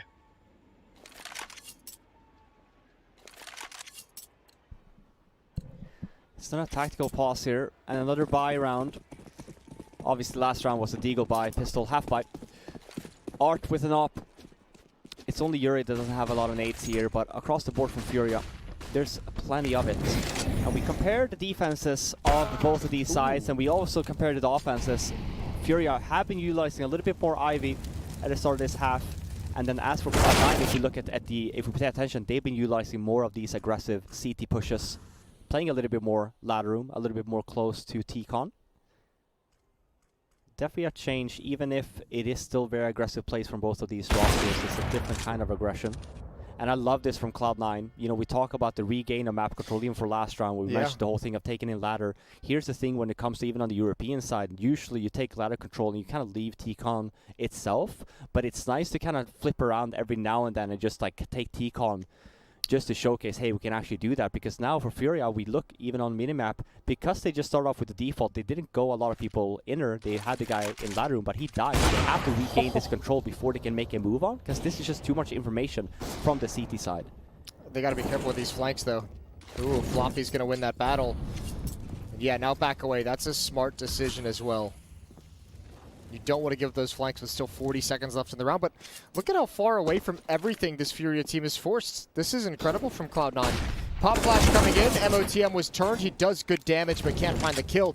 A 2-on-2. This is going to get sketchy. JT forced to fight in the fire, and he still finds the frag. Art, though, he has a clear opening to this lower bomb site, inner bomb site, rather. And he's actually going to get the timing as well onto this AK. Ooh, this open plant, though. That's risky. That's really risky. He does get away with it. And Floppy pushes through the smoke and handles Art down. Yeah, you're right. I mean, Cloud9, they had so much map control there, and even pushing Furia back even more.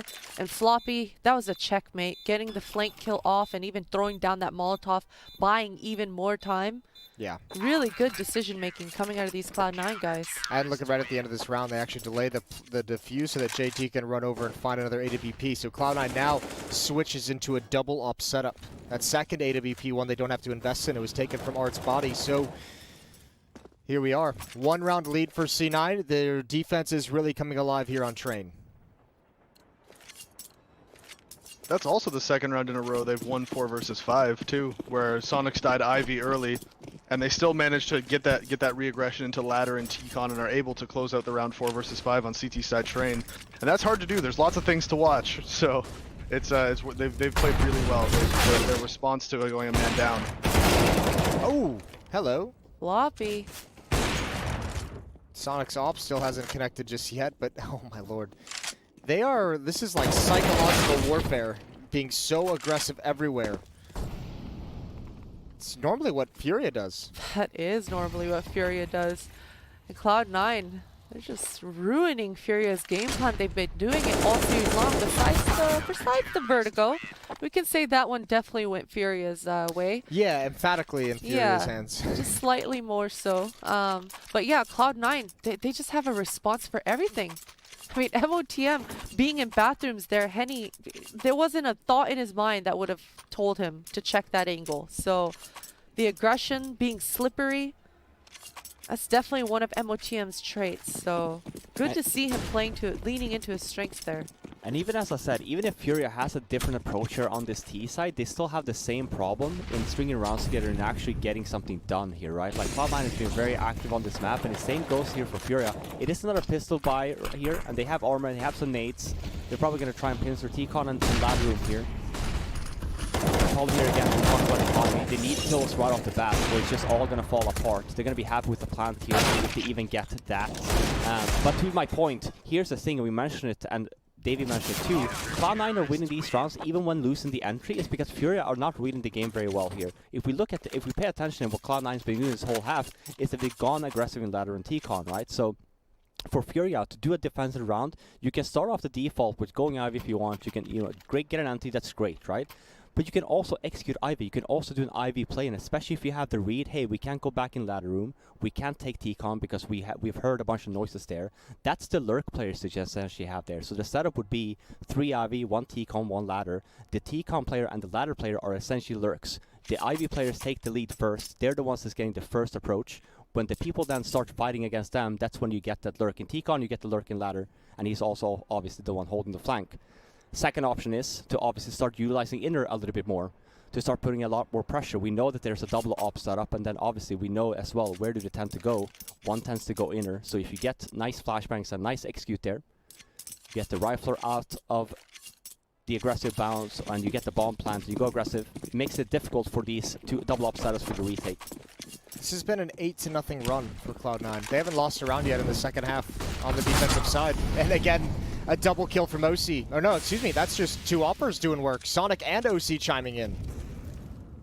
I love this play from Cloud9 as well. They actually didn't do anything different this round in the beginning. Obviously, they get the double ops to get into play. Another play we see, and it's not going to get the payout, but the read that they made, and I love this from Cloud9, because I said it, right? Like, if you're Furia, you kind of want to do an Ivy play here. Cloud9's reply to that was an Ivy aggressive play, and they're actually ready for it. They don't have anyone watching this, though. Oh, no! K Serato could have just thrown this round up into the air. They're still, like, for the fact that this was a 2-on-5, this actually is turning out pretty decent, and there's still a chance for Henny to win it. One mistake that Henny's able to punish, and all of a sudden he's got himself a chance. However, the bomb is very far away, but there's that mistake. Oh, no. That slow peek really threw him off. Henny also with the chance in this round. That patience almost pays off for him. He was totally expecting a wider swing than that. Yeah. That little staccato shuffle from T-Mid. It was weird because he did like a shoulder peek and then like a walk peek. It was It was very strange. I kind of feel for Henny on that one. He's like, man, no one peeks me like that. That's not how people peek. But like Robin was saying, Cloud9 was able to just completely shut that down with the double ops, but also that aggressive Ivy play got JT in a position to have that flank for the end of the round. And the Cloud9 was ready to shut down if FURIA did try to mix it up, and they were just counting on their offers to hold down that main spot, but MOTM and Floppy completely shutting down this Brown Hall's control. If you can call it that. They just kind of walked in, but they did shut him down. Yeah, I like that angle from Floppy. We've actually seen it a couple times, him coming out. And with the help of MOTM being at that upper, it gives him so much more confidence to take on that duel. And this time around, they're rewarded with 2 easy openings. FURIA scrambling to try to have an answer here. Looks like their answer might be this ladder control. They want to push any Cloud9 member back so that they can actually have an opportunity to do an inner take if possible. But once again, just trying to figure out some sort of formula here. I think this is where we really see FURIA struggle. Is in these later in the halves, they've been getting shut down every round, and they don't really have anything to fall back on. They have their style of play, and if it gets shut down, they don't really have to fall back. Yeah, I mean, it doesn't help that this round they lost those 2 players immediately at the start. The previous round was 3 kills from the AWPs of Cloud9 to start the round as well. Cloud9's winning a lot of the early engagements, which is like, obviously, if you're winning the early fight, it's the players that are being the most aggressive, and that aggression is what FURIA succeeds off of it. They thrive off of it, and they're not getting the chance to actually pull it into play. JT gonna push up and stop K Serrano from getting away, and now they know where Yuri is as well. A 1 versus 2, but at this stage, I mean, obviously it's low percentage, but you have to go for this. And he catches that one with his teeth. Cloud9 has been such a fun team to watch this whole week for me, honestly. Even versus Gen G, they made Gen G look silly, made them look like they were a pug team. Because of the teamwork that comes in from Cloud9, and just because of the unique, every round, even on the seat side, I mentioned on Vertigo, I mentioned on Inferno as well. Obviously, Vertigo didn't go their way. Just the fact that every round on the CT side, they are taking it as a T round. So they're calling a round. It's not just default, default, default. Every round has a purpose. Every round has a meaning. And we've seen, it's Cloud9, Christine mentioned it, it's Cloud9 CT sides that's been really what's making the W's for this team. Still need some work on the T side, but approach there still are very fun to watch. Very fun to watch team overall. And actually, if anything... Which is actually interesting, because before, their T side used to be their strong side. And now, obviously, they've put a ton of work into these CT sides. But now their T side has kind of sacrificed a little bit because of it. So it's interesting to sort of see that switch from even 6 months ago. Yeah, I mean, I was talking about, we mentioned it every interview we have in terms of the player schedule, in terms of burnout and stuff like that. And it's one of those things, and even if you think, oh, you have a week left, you can practice and whatever. But because you're struggling on one, like you're saying, Davey, like the focus gets put into, like, for example, the CT side, you put less focus on the T side, and then all of a sudden that kind of starts falling apart. So it takes a lot of time and effort for teams to kind of fix their problems. Oh my god, Art. Again, though, we see this again and again from FURIA. They have gotten the entries quite a few times this half, but they haven't really gotten the round wins from it. This is the first time we kind of see them, or Cloud9 rather, fall apart a little bit after the first death. But they're trying to stabilize. And again, keep in mind, and I'll mention it again, just the fact that we have ladder control of MOTM, and just the fact that Sonic is able to be aggressive on E-Box, there's still a very good setup here from the outside. And Floppy obviously taking a gamble of leaving out inside. Let's retake inside if we need to. And let's just stack the bomb side here instead. That's what was play from Cloud9. All right, Floppy with an AWP part 2. A 2-on-2 as well. And yeah, he gets trucked by an AK-47. Good shot from Sonic. Okay, ambitious. And he's going to back off back towards the train. He spotted the head as well, but does not want to commit to the fight. Yuri is going to go down. What a quick shot from Sonic. 16-10, and Cloud9 shut down Train without dropping a round on their CT side. 11-0 run